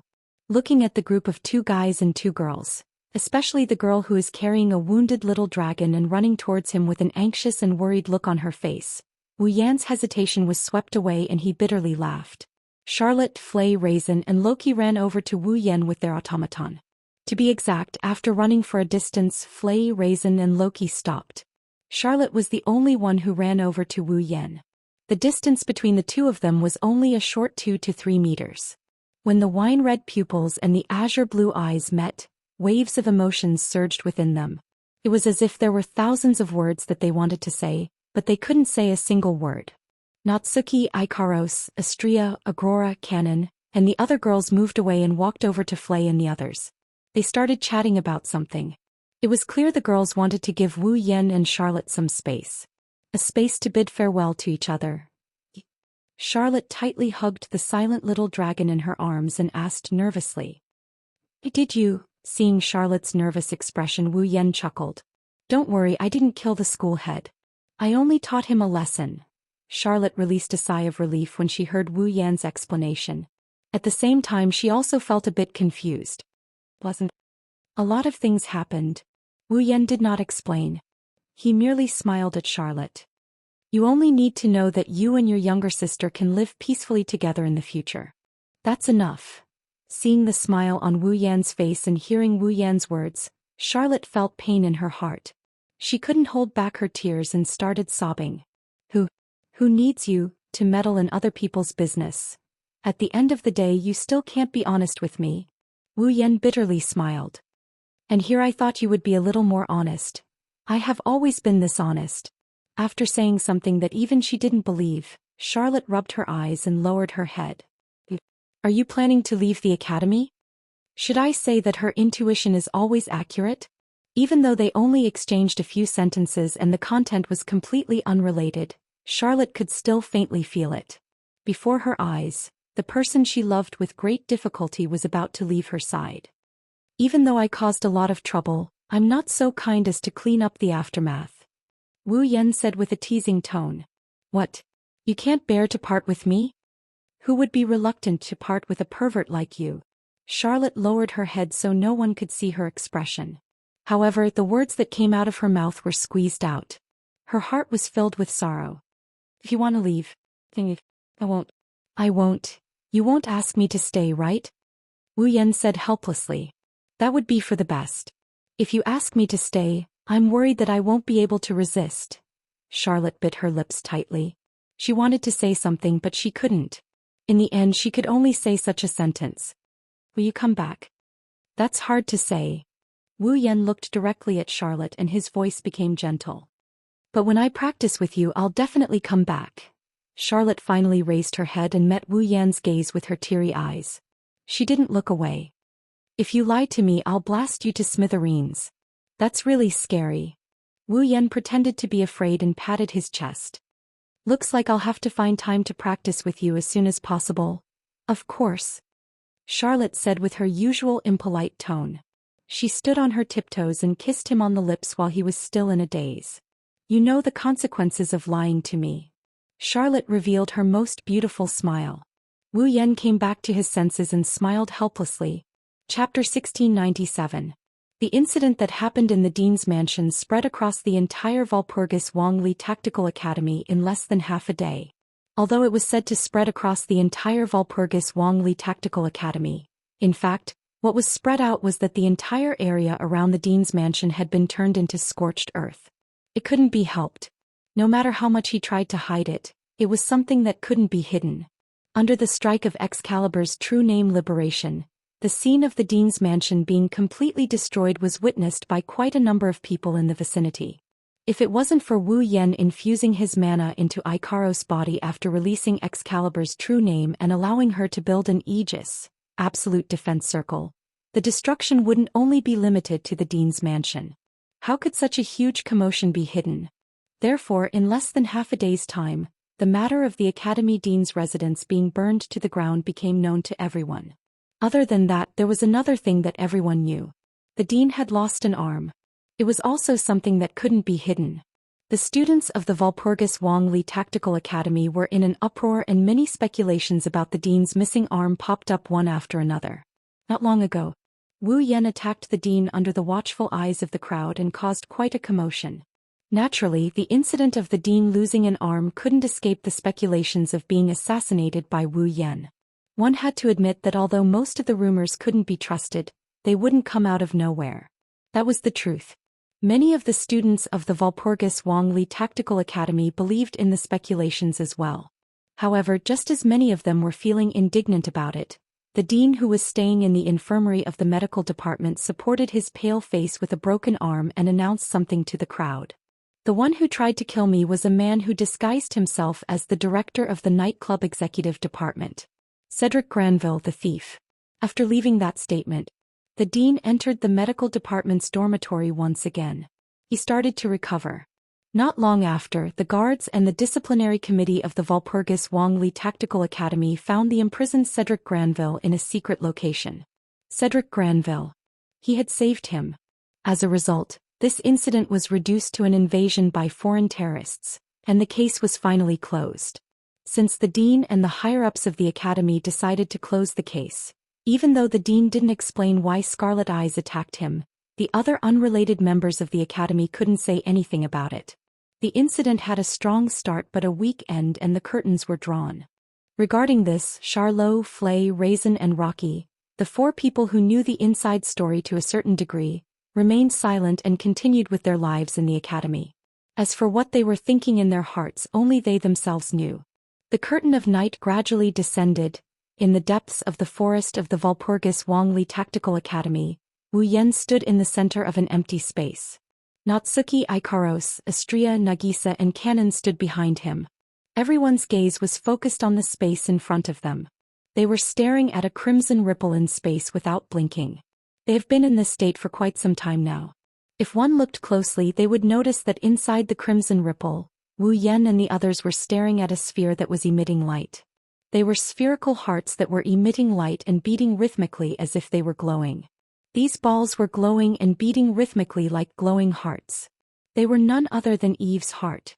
In the space of wealth of kings, Eve's hearts were glowing like crystal balls. They were scattered all over the place without any order. There were so many of them that one couldn't see the end of them. It's only natural. After all, there are 1 million Eve's hearts. Just by piling it up, it was enough to form a small mountain. If the space of wealth of kings wasn't limitless, Wu Yan and the others would be worrying about how to carry so many Eve's hearts back to the Spalier world. Wu Yan slowly closed his eyes as he looked at the Eve's hearts in the wealth of kings. As if premeditated, when he closed his eyes, the system's robotic voice reverberated in his mind. Beep. Detected magic circuit. Eve's heart x 1 million. Ding. You have obtained a magic circuit. Eve's heart x 1 million. Ding. Congratulations to user for completing Demigod Path's 3rd mission. Ding. Demigod Path's 3rd mission completed. User can now choose to leave the current dungeon at any time. This instance dungeon is now open to the user. Once again he entered the world of Nimble Girl Won't Get Hurt. The system will not issue any more instance dungeon quests. The user can enter and exit the world of Nimble Girls are unharmed, at will. Ding. The 3rd phase of the Demigod Path mission was completed. The restriction bracelets on the user and his summoned figures are removed. Natsuki Ikaros, Astria, Nagisa and Kanon's bracelets turned into particles and disappeared into thin air. At the same time, a burst of power that originally belonged to the group of girls erupted from their bodies and returned to the control of the group of girls. Nagisa and Astria let out a joyful sigh when they felt the power that belonged to them returning to their bodies. My body feels like it has returned to how it used to be. How nostalgic. Their level and power were restricted by the restriction bracelets. It felt like something was missing from their body. It wasn't uncomfortable, but it was unfamiliar. Nagisa, Astria, and Natsuki Ikaros and Kanon's expressions softened when they saw the return of their powers. On the other hand, Wu Yan's restriction bracelets disappeared. The power that originally belonged to him returned to him in an instant. 1 second he was level 0 and the next second he soared to level 89. That feeling of fulfillment, perhaps Wu Yan can understand it better than the girls. He closed his eyes and his expression turned into one of exhilaration. At this moment, beep. User has completed the 3rd phase of the Demigod Path mission. The 4th phase of the Demigod Path mission will be selected by the user. Beep. Reminder. You have the right to select the next phase of the Demigod Path mission. The next phase of the Demigod Path mission will be automatically generated when the user enters the next dungeon. Beep. User may select any dungeon world other than the Astral Dragon Knight, Magical Girl Ilya, and Invincible Girl. The 4th phase of the Demigod Path mission will not be generated if the user enters the 3rd phase of the Demigod Path mission. Please select a suitable dungeon world for the 4th phase of the Demigod Path mission. The sudden system notification surprised Wu Yan and the girls. Select the dungeon world for the 4th phase of the Demigod Path mission? Wu Yan exclaimed. Is this a benefit? Or is this a pre-existing setting? Isn't this a good thing? Natsuki heard the system notification and tapped the lace fan in her hand. This means you can select a dungeon world you're familiar with to complete the Demigod Path mission, right? That's true. Wu Yan smiled. Then let's return to the Spalier world. Natsuki Ikaros, Astria, Nagisa, Kanon and the other girls nodded in agreement. Chapter 1698. The Otherworldly Capital. On the extremely wide streets that were a collection of styles from various eras, numerous young girls who were almost identical in appearance, height, figure and expression were bustling about. Birds flew in flocks above the streets, chirping one after another, filling the entire capital of a different era with vitality. The sunlight illuminated this city from another era. The shadows of the buildings changed shape very slowly. Some were reflected on the ground, some were scattered in the nearby forest, some were covered by girls who looked exactly the same, and some were completely hidden, appearing abnormally blurry. The sun was hanging high in the sky, but none of the Misaka sisters in the otherworldly capital were sweating.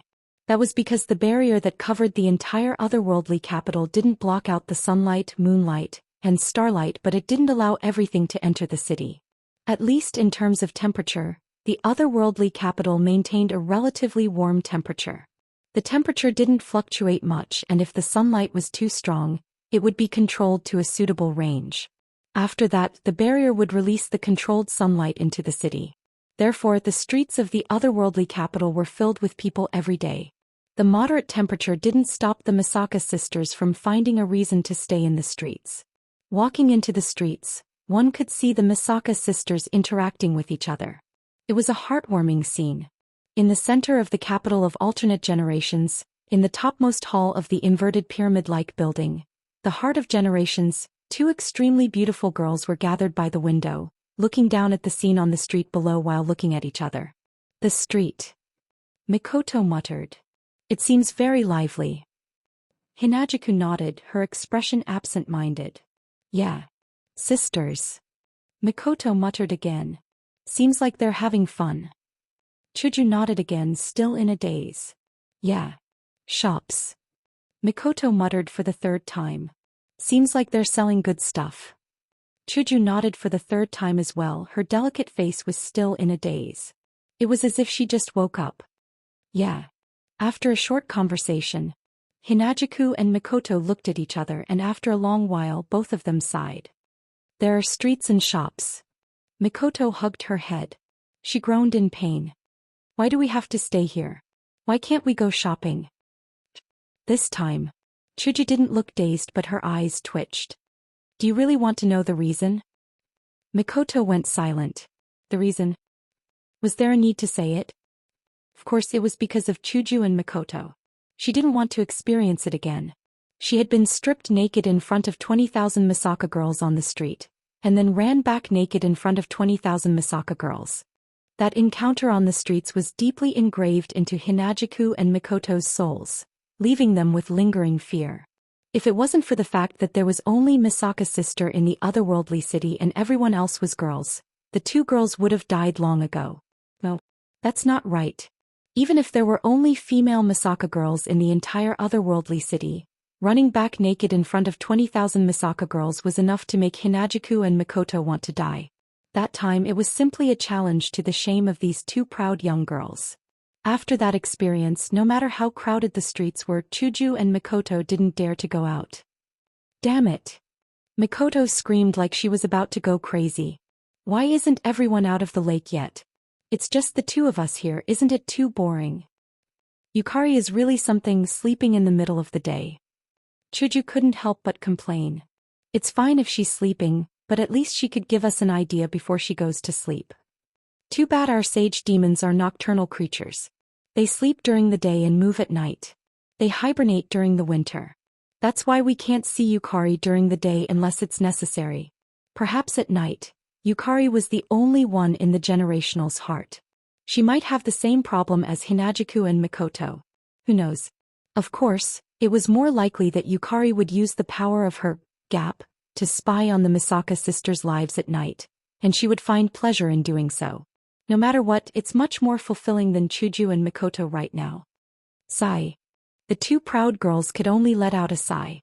They anxiously looked at the street below, their eyes full of yearning. Bzz. Suddenly, the air in the middle of the hall vibrated as if it's being squeezed by something. Both Hinagiku and Mikoto's ears twitched like squirrels, and they turned around to look at the source of the strange phenomenon. In the next moment, the three figures of a man and two women flashed out of the vast hall without any warning, appearing out of thin air. The man had black hair and red eyes.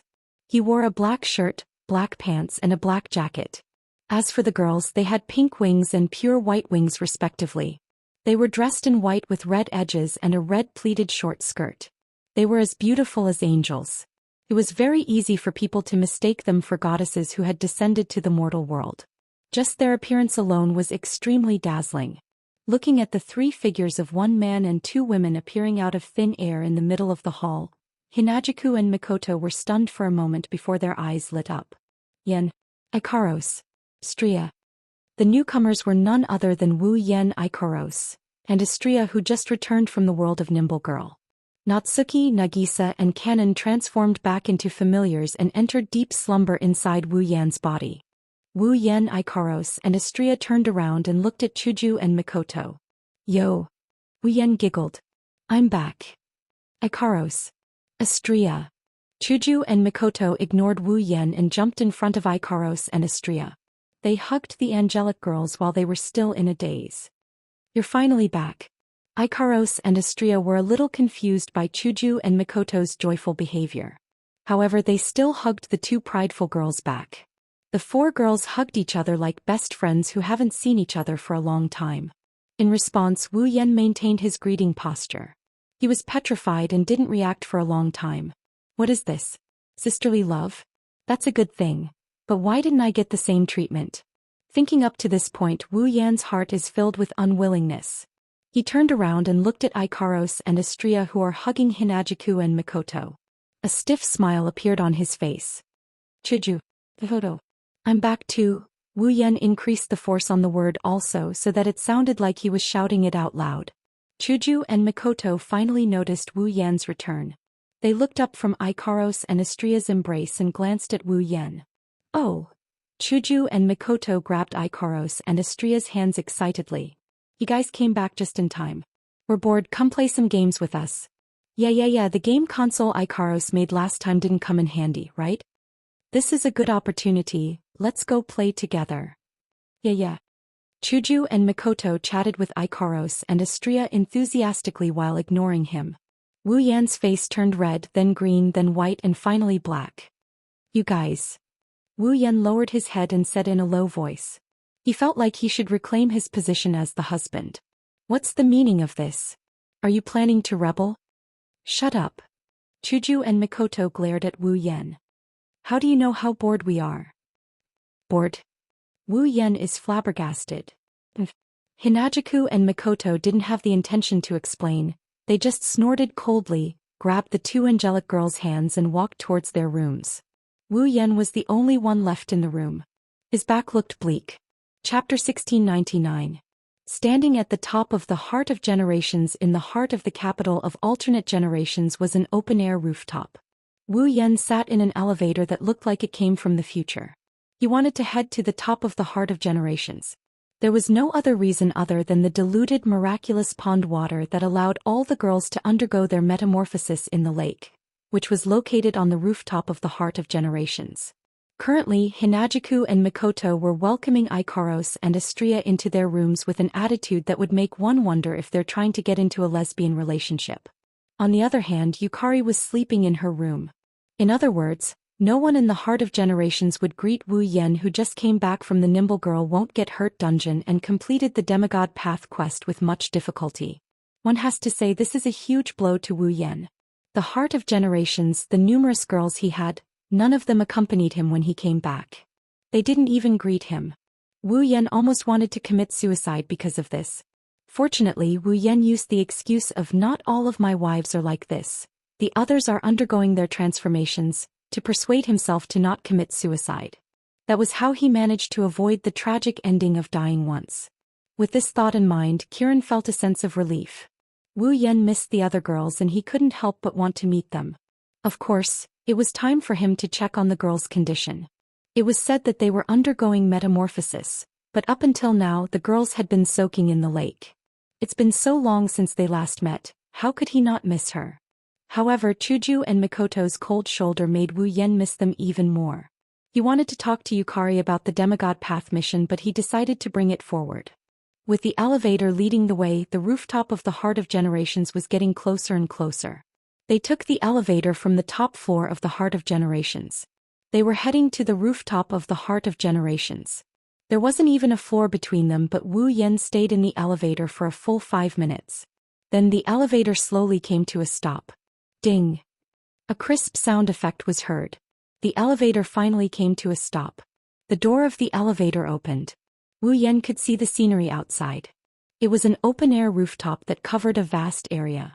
The ground was paved with red bricks as if it was a carpet.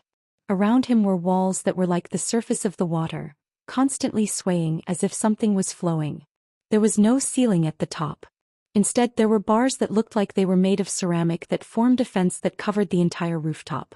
There were canopies on both sides that could be opened with a button at any time. The canopies could be turned into a ceiling. In the center of the rooftop, there was a platform that was about a meter higher than the rest of the rooftop. There was a lake that looked like an extra-large bathtub on top of it. Inside the lake, there were naked girls with their eyes closed, either sitting or lying in the water.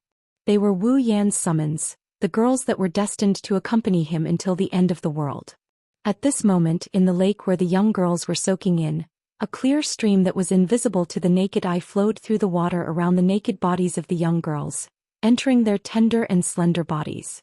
As the streams of invisible clear water entered the girls' soft and slender bodies, the girls' auras were also changing. One moment it was strong, the next it was weak, and the next it was strong. It was a very rhythmic rise and fall. If one observed carefully, they would find that with every rise and fall, the girls' auras would break through the peak and advance a little. Although it was only a little, if they continued like this, they would benefit a lot. Looking at the girls who were soaking in the lake with their eyes closed, Wu Yan couldn't help but reveal a gentle smile. At this moment, a surprised voice sounded from the side of the lake. Wu Yan was stunned. He quickly turned his head and looked at the source of the voice. It was the bottom of the platform where the girls' clothes were piled up. Then a petite figure entered Wu Yan's eyes. Her light yellow hair was kept to her shoulders, and on the left side of her head was a ponytail that reached her waist. She was only wearing a pair of white underwear, and her skin and hair were covered with water droplets that dripped to the ground bit by bit. The petite girl held a red and white shirt in her hand, as if she wanted to put it on her petite body that was only wearing a small piece of underwear. Maintaining her posture, the petite girl tilted her head and looked at Wu Yan, who was standing by the elevator on the rooftop. The surprised expression on her cute face froze. Wu Yan looked at the petite girl who was trying to put on her clothes. She looked at him with a pair of red eyes and didn't react for a long time. "What's wrong? You don't recognize me?" "Flandre-chan." "Yes." The petite girl was Flandre-chan? Scarlet. It wasn't until she heard Wu Yan's voice that Flandre-chan finally reacted. Her red eyes lit up with joy. Flandre-chan grabbed the clothes she was about to put on. She flapped her broken wings with colorful crystals hanging from them. She cheered and she charged at Wu Yan. "Big brother." An extremely cute little girl wearing only her underwear was throwing herself at him. How would an ordinary person feel at this moment? Wu Yan didn't know what other people are feeling, but when he saw Flandre-chan coming at him in such an unrestrained manner, he jumped in fright. He quickly caught Flandre-chan in his arms. "Big brother. Big brother, big brother, big brother."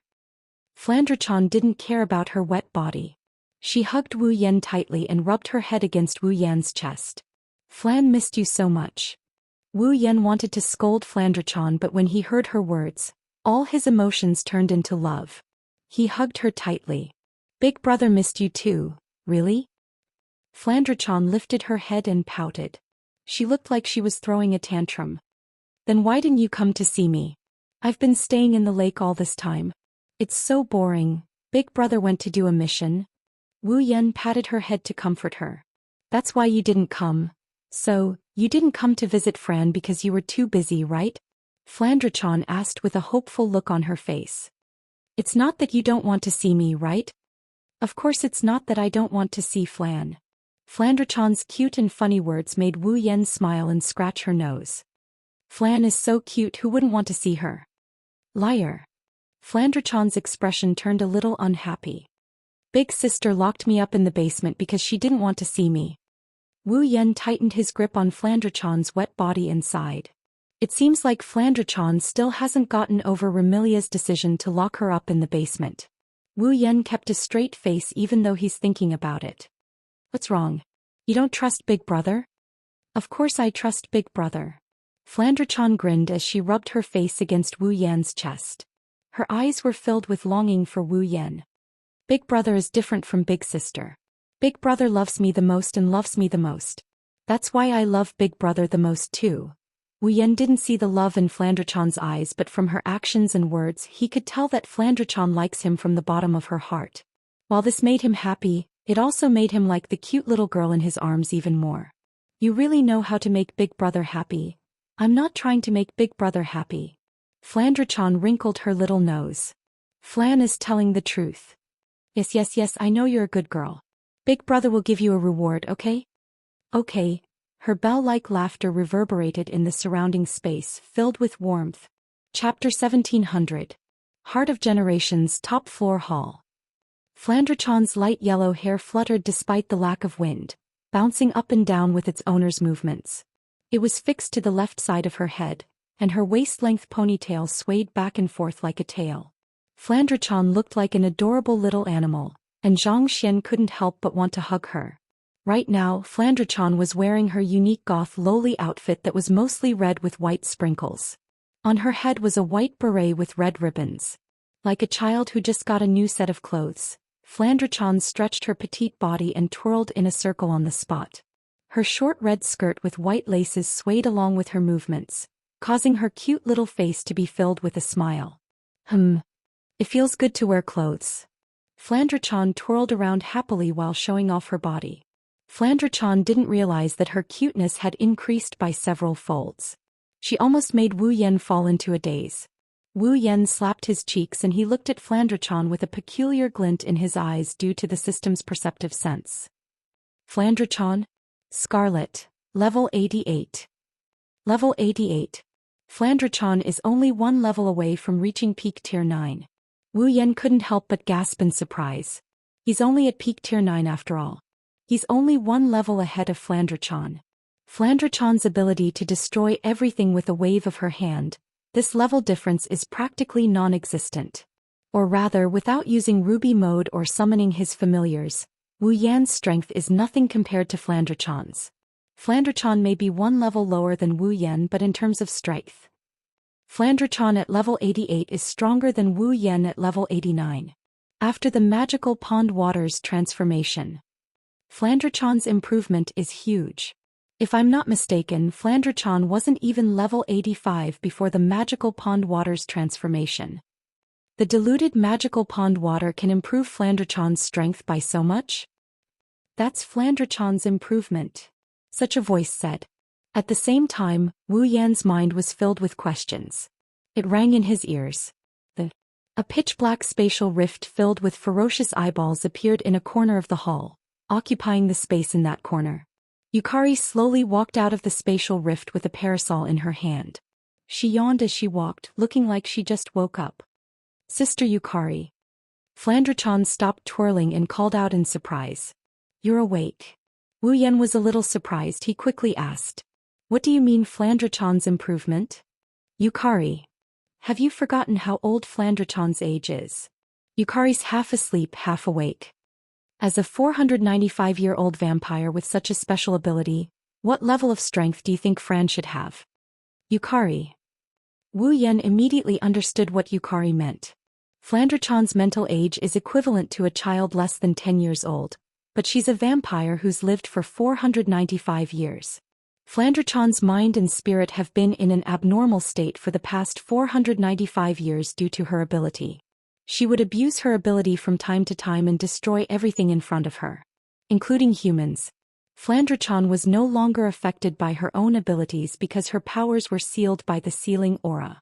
Although her mental state was still that of a 10-year-old child, she wouldn't lose control to the point where she would kill for no reason. Flandrachon's mind and spirit are unstable, but she can still freely use her ability to destroy everything, let alone when her mind and spirit are stable. Of course, that wasn't what Yukari wanted to say. What she wanted to say was that Flandrachon had spent almost all of her 495 years in the basement of the Scarlet Devil Mansion. Naturally, Flandrachon didn't train herself like a normal cultivator for the past 495 years. Or rather, she didn't train herself like a normal cultivator. In other words, Flandrachon's strength hasn't improved since the very beginning. Flandrachon's strength has improved by leaps and bounds after 495 years with the help of the miraculous pool water.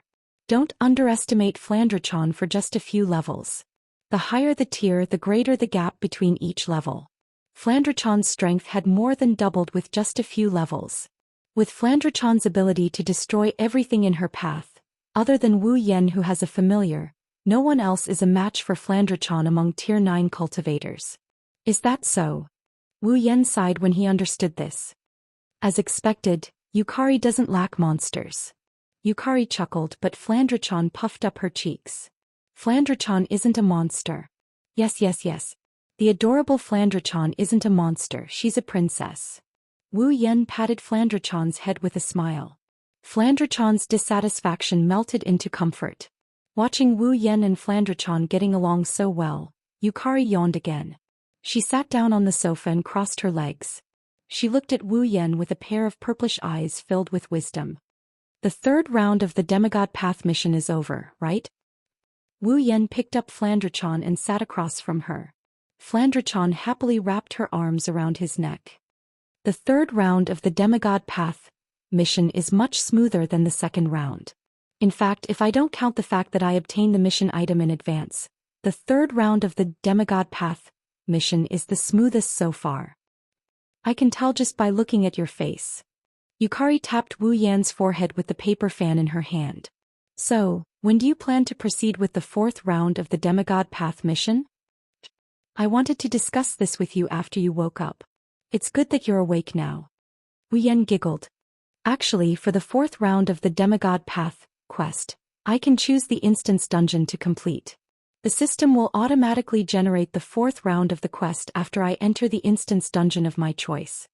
Yukari's eyes lit up. She glanced at Flandre-chan in Wu Yan's arms and looked at Wu Yan meaningfully. You can't be thinking of... I can't hide anything from you. Wu Yan tightened his grip on Flandre-chan and stared at Yukari. I've decided that I'll proceed with the fourth round of the Demigod Path mission in Yukari. Yukari's expression said, I knew it, while Flandre-chan froze. Going back to Yukari? Flandre-chan didn't know what to do. In other words, Flan is going back to the Scarlet Fiend Mansion? Wrong. Wu Yan pinched Flandre-chan's nose. We're going back to the Scarlet Fiend Mansion. Flandre-chan paused for a moment. The bewilderment on her cute face disappeared and was replaced by uneasiness and a little bit of anticipation. Onie-chan, are you going to accompany me to see my sister? Yes. Yeah. Wu Yan adjusted Flandre-chan's body so that she's facing him. She's looking at him with a pair of anxious yet expectant eyes. What do you think? Do you want to go back to the Scarlet Fiend Mansion with me? Flandre-chan lowered her head. Her body twitched slightly due to her master's complicated thoughts. In the end, Flandre-chan couldn't overcome her longing and murmured. I wonder if my sister is angry that I haven't been home for so long. Wu Yan chuckled when he heard that. This cute little girl sure has complicated feelings for her sister. She likes her sister but hates her at the same time. No wonder she's so conflicted when it comes to returning to Yukari. That's good too. Yukari closed her eyes and showed a nostalgic expression. It's been a long time since I saw Lingmeng Yuzi indigo and orange. It's good to go back. That's settled then. Wu Yan decided on their next destination with just one sentence. Yukari is a place you're familiar with. You won't be so stupid if you do a mission there. Yukari nodded casually. Her eyes rolled around with a hint of a smile. Wu Yan and Flandre-chan were too immersed in the topic of Yukari and the Scarlet Fiend Mansion to notice this. Just as Wu Yan, Flandre-chan and Yukari decided to return to Yukari, something strange happened in one of the areas in the Behemoth Forest. It's a flat area filled with gravel of all sizes. The trees in the area seemed to have been plowed and disappeared without a trace. And in this flat ground that was littered with all kinds of big and small stones, in one of the corners, traces of black fog suddenly rose. Crack. The black mist rose like the wind and the ground cracked open with a cracking sound. The mist grew thicker and thicker.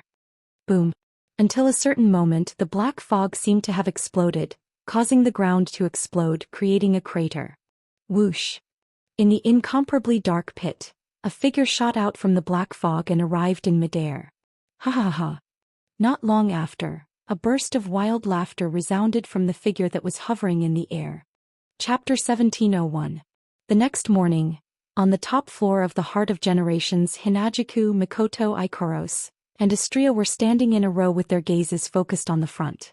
In front of Chuju, Mikoto Ikoros, and Astria were Wu Yan with Flandre-chan in his arms and Yukari who was yawning with her parasol in hand. Master, Ikoros said worriedly when she saw Wu Yan hugging Flandre-chan. Can't I go with you? You really don't need us to go with you? Just as Ikoros finished her sentence, Hinajiku, who was frowning her beautiful eyebrows, also spoke up. Although I've heard from you that there are many high-level monsters and gods in the fantasy village, we're all at level 9 now. Even if we can't be ranked as strong in the fantasy village, we're still considered experts, right? This was the truth. Fantasy village was not an instance world. It was just a small area within an instance world. On the surface, there was nothing mysterious about the world of fantasy land. It was just like an ordinary world. The people there didn't believe in the existence of ghosts, monsters, gods, and so on. They didn't even have the factor that allowed them to enter the game world to experience the game like the Sword and Saber Dominion. It was an extremely ordinary world. However, in a corner of that world, a place called the Fantasy Village existed, in a place that people could not reach. The reason why people didn't believe in any mysterious existence was because all the mysteries were concentrated in the place called Fantasy Village. Spectre, demon, gods, vampires, all kinds of creatures that did not exist in common sense lived in a fantasy land. As for Fantasy Village, it was covered by a barrier known as the Great Bali Barrier.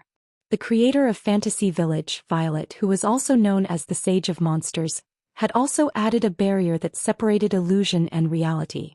Under the effect of these two enchantments, although it could not be said that the Fantasy Village was completely isolated from the outside world, under normal circumstances, people could not enter the Fantasy Village. The ghosts, monsters, gods, and so on in the Fantasy Village, except for a few special cases, could not enter the human world. Since there were all kinds of mysterious creatures in the Fantasy Village, there were even gods among them. The power level in the Fantasy Village was generally high. Even so, a level 9 monster was still considered a powerhouse in the Fantasy Village. This could be seen from Flandrachon's behavior. Flandrachon's strength wasn't at the top of the ladder in Fantasy Village, but she was at the top of the ladder where a great monster like Yukari existed. Before becoming Wu Yan's summon, Flandrachon was already at level 9. Chuju, Mikoto, Ikaros, and Astria were also at level 9. They were definitely qualified to enter the Fantasy Village. Unfortunately, I didn't say that you guys aren't strong enough. It's just that the system stated that I can only bring 2 summons with me during the Demigod Path quest. Both Violet and Flandrachon are already full. Wu Yan said helplessly. Moreover, you guys have underestimated the Fantasy Village. Indeed, your levels are definitely ranked high in the Fantasy Village. However, the most terrifying thing about the Fantasy Village is that even the low-level existences possess terrifying special abilities. That's right. That's right. That's right. The scariest thing about the Fantasy Village isn't the high-level existences, it's the fact that even the low-level existences have special abilities that can't be ignored. Thinking about Purple, the power of Realm could create and destroy everything. How terrifying was that? With the power of Realm, even if she was facing someone of a higher level than her, as long as the gap between them wasn't too big, she would still have the absolute upper hand. Flandrachon, on the other hand, could destroy anything with a wave of her hand. When she was first summoned, she was only level 82, but she was able to defeat the Long-Arm Ape King, which was only 1 or 2 levels lower than her. Flandrachon was almost invincible among the Tier 9 demons. However, in the Fantasy Village there are even scarier abilities than that. Anyone with a special ability can be pulled into the Spalier world. They might not be able to challenge someone above their level, but it's not hard for them to be invincible among the same level. Chuju and Mikoto are the type that don't have special abilities. Ikaros and Astria have Pandora mode, but it only increases their power. It doesn't grant them any special abilities. It's not going to be easy for them to deal with existences that aren't weak and have special abilities. If Wu Yan didn't have Violet and Flandrachon's Ruby mode and his trump card familiar, he wouldn't be able to get a good position in the Fantasy Village with his current strength. Sigh. Mikoto sighed. I wanted to visit Violet and Flandrachon's hometown. Astria puffed up her cheeks angrily. I really want to go too. There will be plenty of opportunities in the future. Z glanced at the group of girls and a gentle smile appeared on her face. If it's you guys, I will always welcome you on behalf of the Fantasy Village. This time let me experience it first. Wu Yan comforted. How about we all go on a trip to the Fantasy Village after everything is over? All right. Chuju, Mikoto, Ikaros, and Astria nodded reluctantly. It won't be long before Shokuho comes out of the lake. Violet opened the paper fan in her hand and covered the lower half of her face with it. With Shokuhu and your current strength, you won't be able to find anything in the Spalier world that can threaten the otherworldly capital. So don't worry too much. Understood. Chuju and Mikoto nodded. Be careful. Master. Ikaros and Astria spoke up. Be careful. Remember to take care of yourselves too.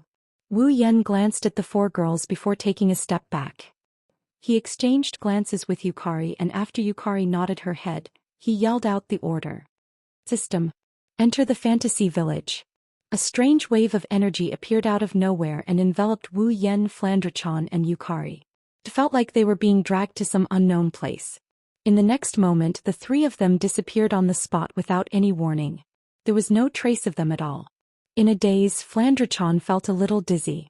Her vision was distorted and turned white, causing her to feel very uneasy.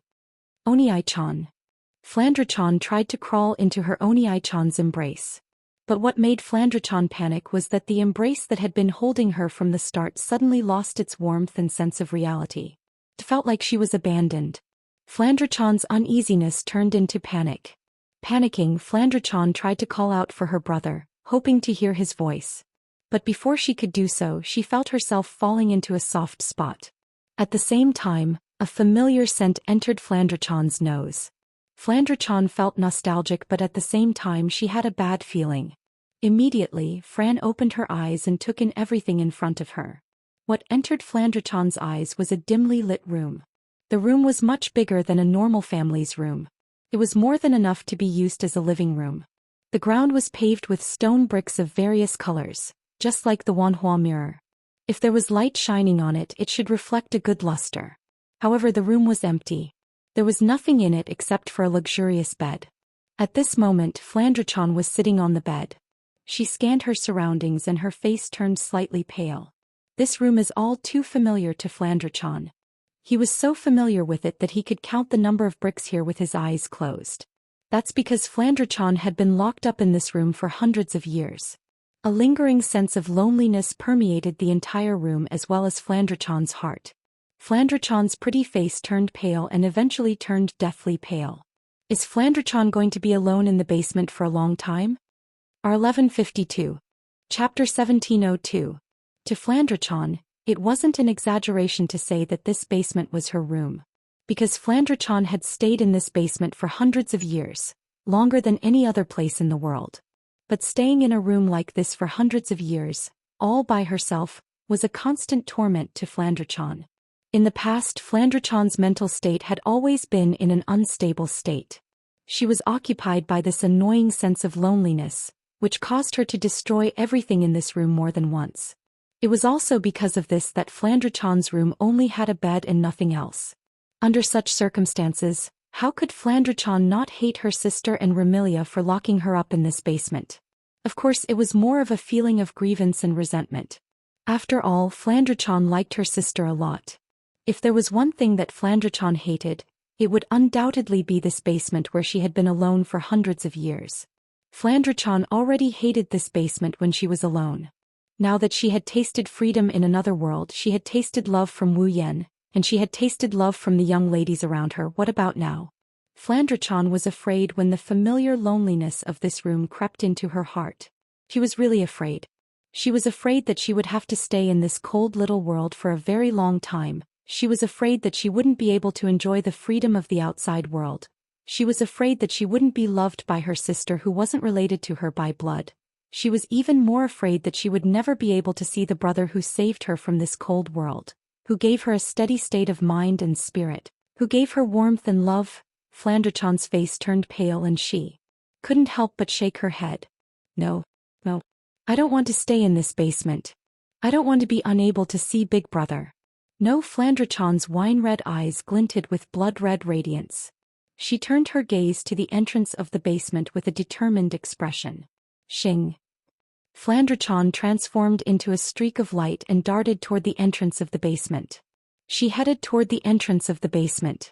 He reached out his hand and shook it firmly. Boom. In the next second, the basement door exploded into a pile of debris with a muffled sound. The sound of explosions spread far and wide. It reached the ears of everyone who lived in the Red Devil Mansion. Immediately, Everyone in the Red Devil Hall was shocked. What's wrong?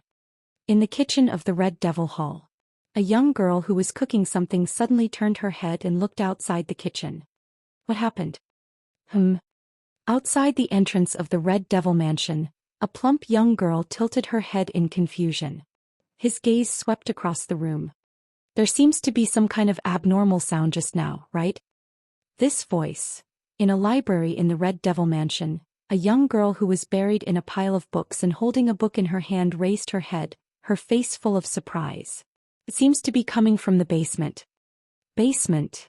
In a vast and luxurious room in the Red Devil Mansion, a petite girl sat up from the bed with all her might. A serious expression appeared in her scarlet eyes. Flandre-chan.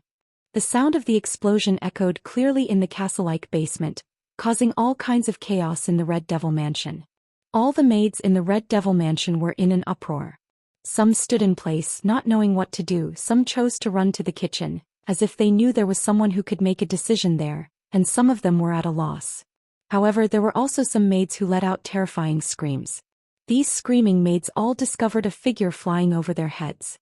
It wasn't until they finally saw the general appearance of the figure that flew over their heads that they screamed. Not good. Not good. Not good. Second Miss escaped. Second Miss escaped from the basement.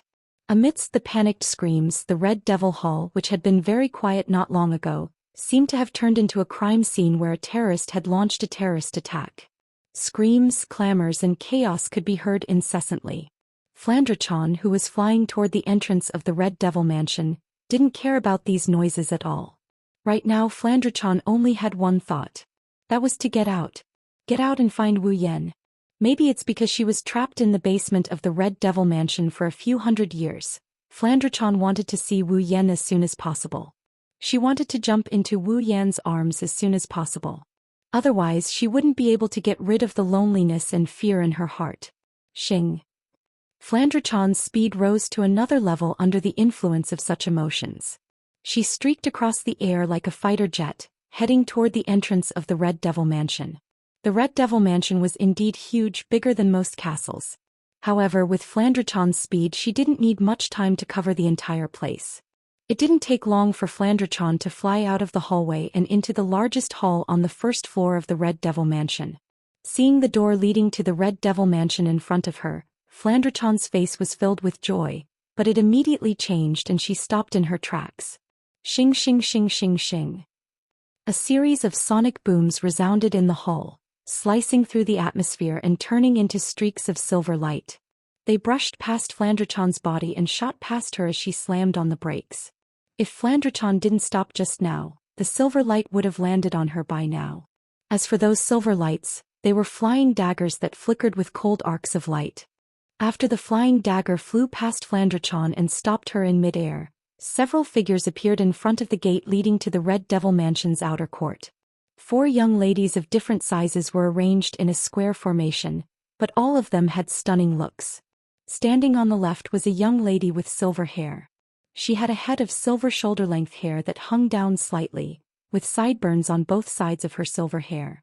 Her hair was tied into a small braid, and at the end of the braid was a green ribbon that fluttered with the movement of the braid. The young lady wore a blue and white maid attire with a white, pleated hairband on her head. Her skirt only reached her knees and she wore stockings on her feet. Obviously she was a maid. However, the maid was still holding 2 flying daggers in her hands. Her beautiful eyes stared straight at Flandre-chan with a sharp glint in them. She didn't look like a servant at all. Instead she looked valiant and heroic. Standing on the right was a young lady with long red hair. Wearing a simple black and white dress, her red hair reached her waist and draped down her back like a waterfall. There weren't any curls on her hair, it was the standard long straight hair. The red-haired girl had a pair of bat wings on her head like hair accessories. She also had a pair of bat wings on her back, but they were much bigger. She looked like a demon from the legends. Standing behind her was a young lady with long purple hair. Her purple hair was also long and straight, hanging down her back naturally. The front of her hair was tied into 2 bundles with ribbons in front of her. He was wearing pajama-like clothes. The inner layer of the clothes was fluffy and comfortable with purple and lavender vertical stripes, while the outer layer was a lavender long coat with lotus leaves at the hem. On her head was a round beret with a crescent moon ornament. Her clothes and hat were tied into blue and red ribbons with ribbons. Compared to the two young ladies in front of her, she looked a little weaker. As for the one standing at the front, she was about the same height as Xianxia and appeared to be around 10 years old. The petite young lady had a pair of wine-red eyes and shoulder-length bluish-purple hair like Xianxia. She wore a goth lowly attire that leaned toward white, the color of cherry blossoms. On her head was a beret like Xianxia. She also had a small canine tooth. On the other hand, the petite girl looked just as adorable as Xianxia. In fact, they looked very similar. However, this petite young lady didn't have broken wings on her back.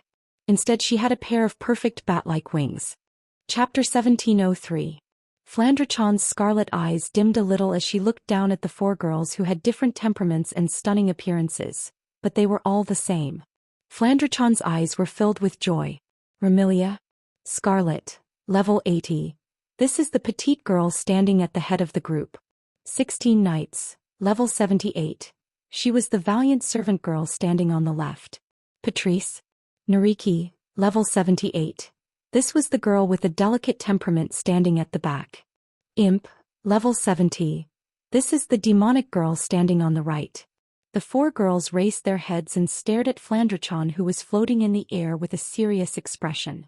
The girl named Little Devil even looked a little scared, causing the atmosphere to become tense. Flan. Remilia took a step forward and looked at Xianxia, who was floating in the air. Her childish voice was filled with anger as she yelled. Who allowed you to run out of the basement? Xianxia, who hadn't seen her family for a long time, couldn't help but feel like a bucket of cold water had been poured over her. The joy in her eyes instantly disappeared and the scarlet light in her eyes shone brightly once more. Flan wants to go out. Go out. Remilia furrowed her brows. Reluctance was written all over her face. Go back to the basement obediently or I'll get angry. Hearing Remilia's words before Xianxia could say anything, Zhou stood up and spoke with a clear voice. Second miss, you should go back to the basement quickly. Miss is really angry this time. Remilia was naturally very angry. Even though Remilia loved her sister dearly, she didn't want to lock her sister in the basement. But Xianxia's strength was too strong, and her desire for destruction was too great. She would often recklessly destroy everything around her, and sometimes, even the girls would be affected by her actions. There was no way.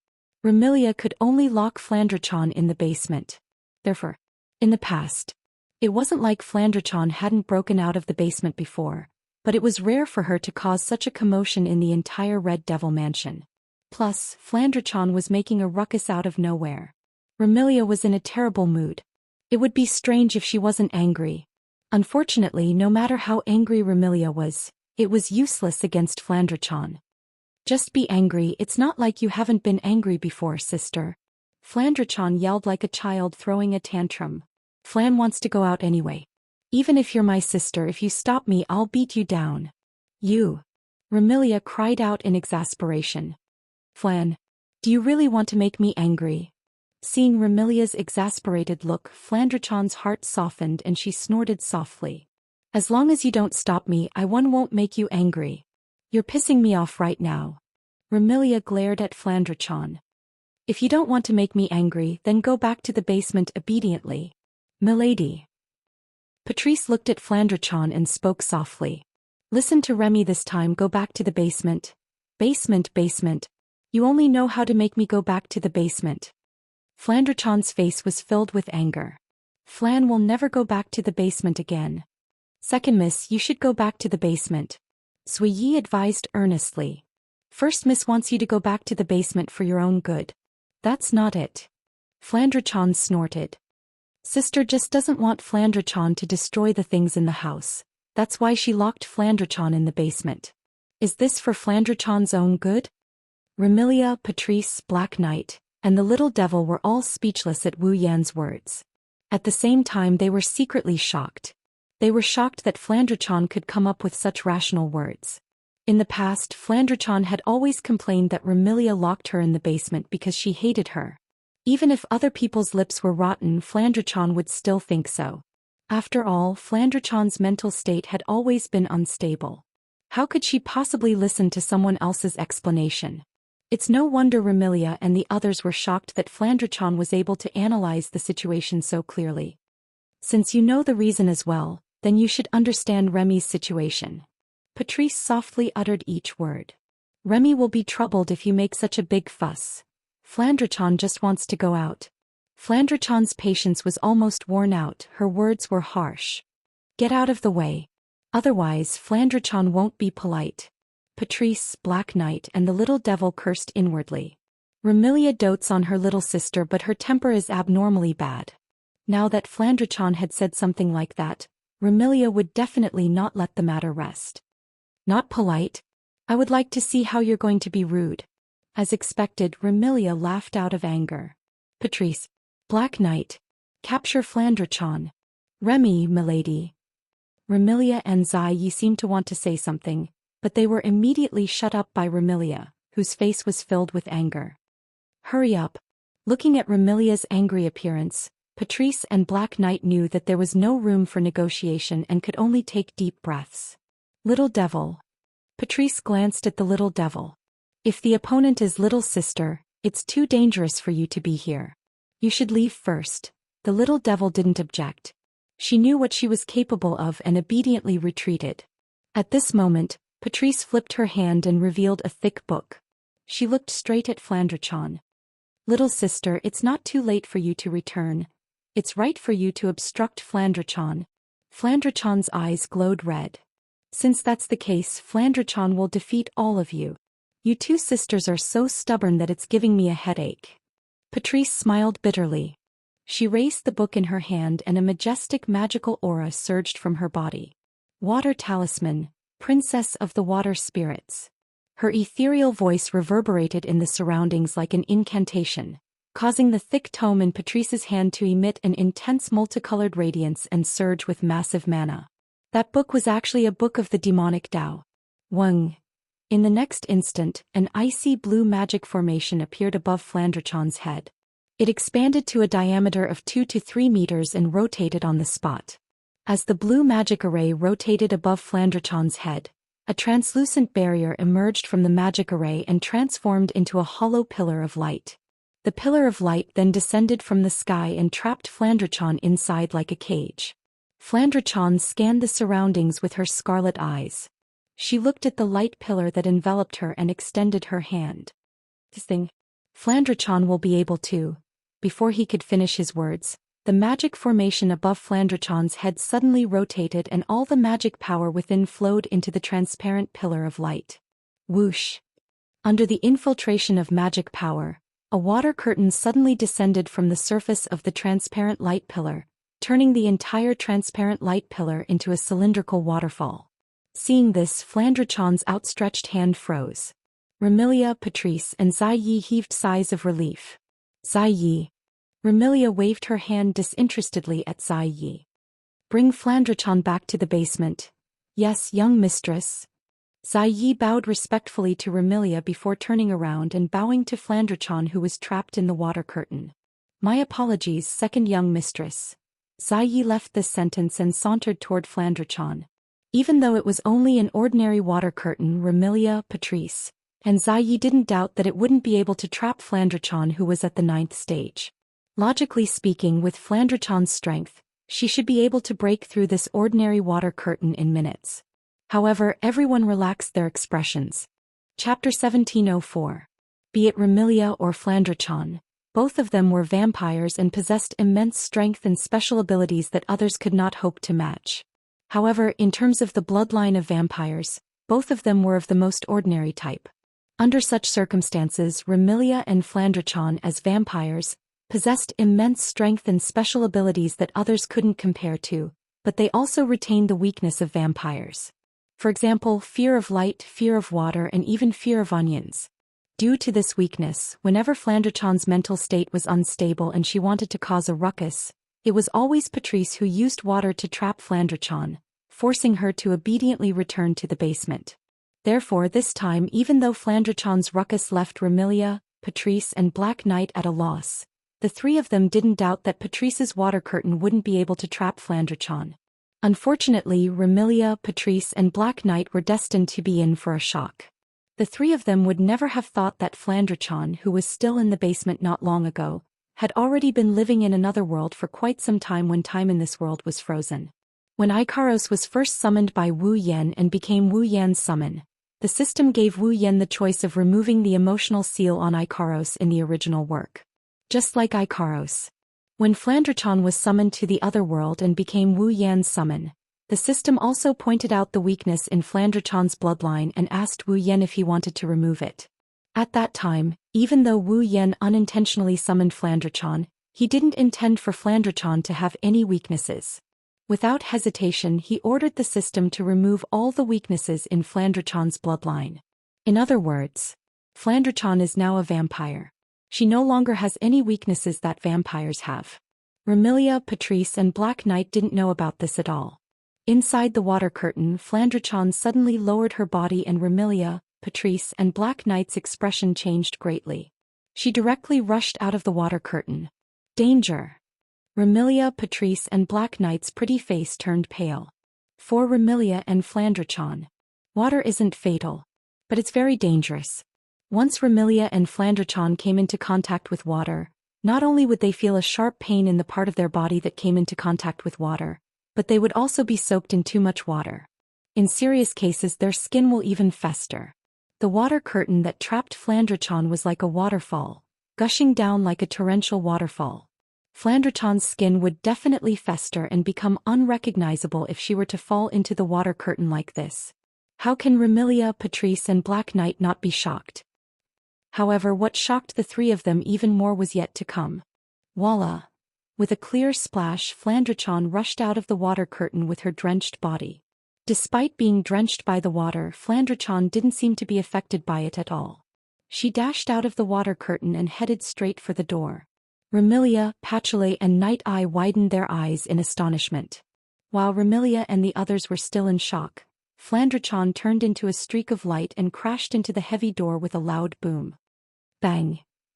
The door leading to the outer court of the Red Devil Mansion was immediately smashed into pieces of wood and scattered in all directions.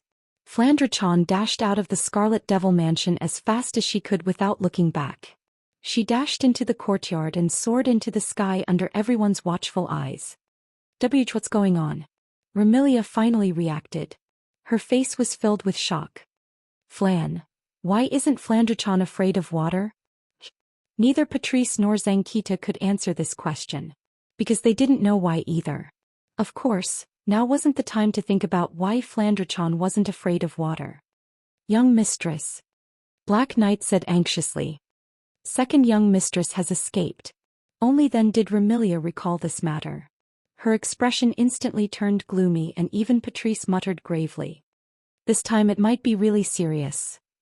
Remilia, Patrice and Black Knight's understanding of Flandre-chan was still stuck in their memories. The three of them knew that Flandre-chan's mental state was unstable. If she was allowed to wander around the fantasy village, she would definitely be in big trouble. After all, no matter if Flandre-chan's mood was good or bad, she would want to play with people until they broke. Once she left the fantasy village, she might cause a massacre. This wasn't the most serious matter. The most serious matter was that if Flandre-chan accidentally barged into the human realm, it would be really bad. Those who lived in the human realm were all weak and powerless humans. If Flandre-chan went on a killing spree and killed everyone in the human realm, her life would be in danger. The human realm, in the fantasy village, is protected by Yakumo Sage Yakumo and Sumeru Boli Lingmeng. If Flandre-chan went on a killing spree, the two wouldn't show her any mercy. At that time, Remilia would have to defend Flandre-chan against the Demon Sage and Boli Shaman. Fighting against the Demon Sage, who was the creator of the fantasy village, and the Boli Witch who protected the Boli Great Barrier and the fantasy village, meant that not only did the Red Fiend Hall have to fight against the entire fantasy village, they would also have no place to stay in the fantasy village. This isn't a joke. Thinking of this, the anxiety on Bouillet's face intensified. Patrice's charming face also became heavy. Remilia's emotions turned into fury. She roared at the maids hiding in the Scarlet Devil Mansion. What are you all standing there for? Hurry up and find the second young mistress. Yes. The maids responded in horror and ran out of the Scarlet Fiend Mansion to search for Flandre-chan. Little devil. Patrice turned to the little devil beside her. Go find young Mistress Tu. If you find her, come back and inform me. Got it, Madame Patrice. The little devil also ran out of the Scarlet Fiend mansion and headed in a certain direction. Seeing the entire Scarlet Devil mansion in less than 10 minutes and facing such an embarrassing situation, Remilia nervously paced back and forth, and even Patrice remained silent. Ruoyi couldn't help but feel a heavy feeling in his heart. Black Knight inadvertently glanced at the entrance of the Scarlet Fiend mansion at the end of the courtyard and was slightly startled. A trace of anger surfaced on his face. With a flip of his hand, Black Knight grabbed a throwing knife and threw it out. Zing! The throwing knife transformed into a cold radiance that flashed through the air and ruthlessly pierced the head of a figure standing at the entrance of the Scarlet Fiend mansion. Pucci! Along with a tearing sound, a blood-curdling scream and a trace of blood splattered. The figure standing at the entrance collapsed to the ground. It was a tall girl with long red hair that reached her waist. Her hair was braided on both sides of her temples. Her braids were decorated with bows, and her chest was also decorated with a ribbon that looked like a bow. She was a tall girl. The young lady wore a dark green Chinese attire and a hat of the same color as her attire. The hat was engraved with a golden pentagram with the word, dragon. She was dressed like a warrior. Black Knight couldn't help but feel angry as he gazed at the young lady on the ground. China, why didn't you stop the second young mistress? Woo! The young lady called China pulled out the throwing knife from her head and looked at Black Knight weakly. But Miss Black Knight, isn't my mission to guard the entrance? Guarding the entrance is not only for you to deal with intruders, but also to prevent people from casually entering and leaving the Scarlet Fiend mansion. Black Knight angrily shouted. Your salary for the next 3 years will be deducted. If you don't find the second young mistress, you won't have a salary for the next 10 years. Yes, yes. The Chinese man immediately broke into a run. Just as he was about to run out, he suddenly seemed to remember something. He turned his head and spoke as if he was giving an order. By the way, Miss Black Knight, my name isn't China. I'm Hong Meiling. Black Knight couldn't help but pull out another throwing knife, scaring Hong Meiling and causing her to run away.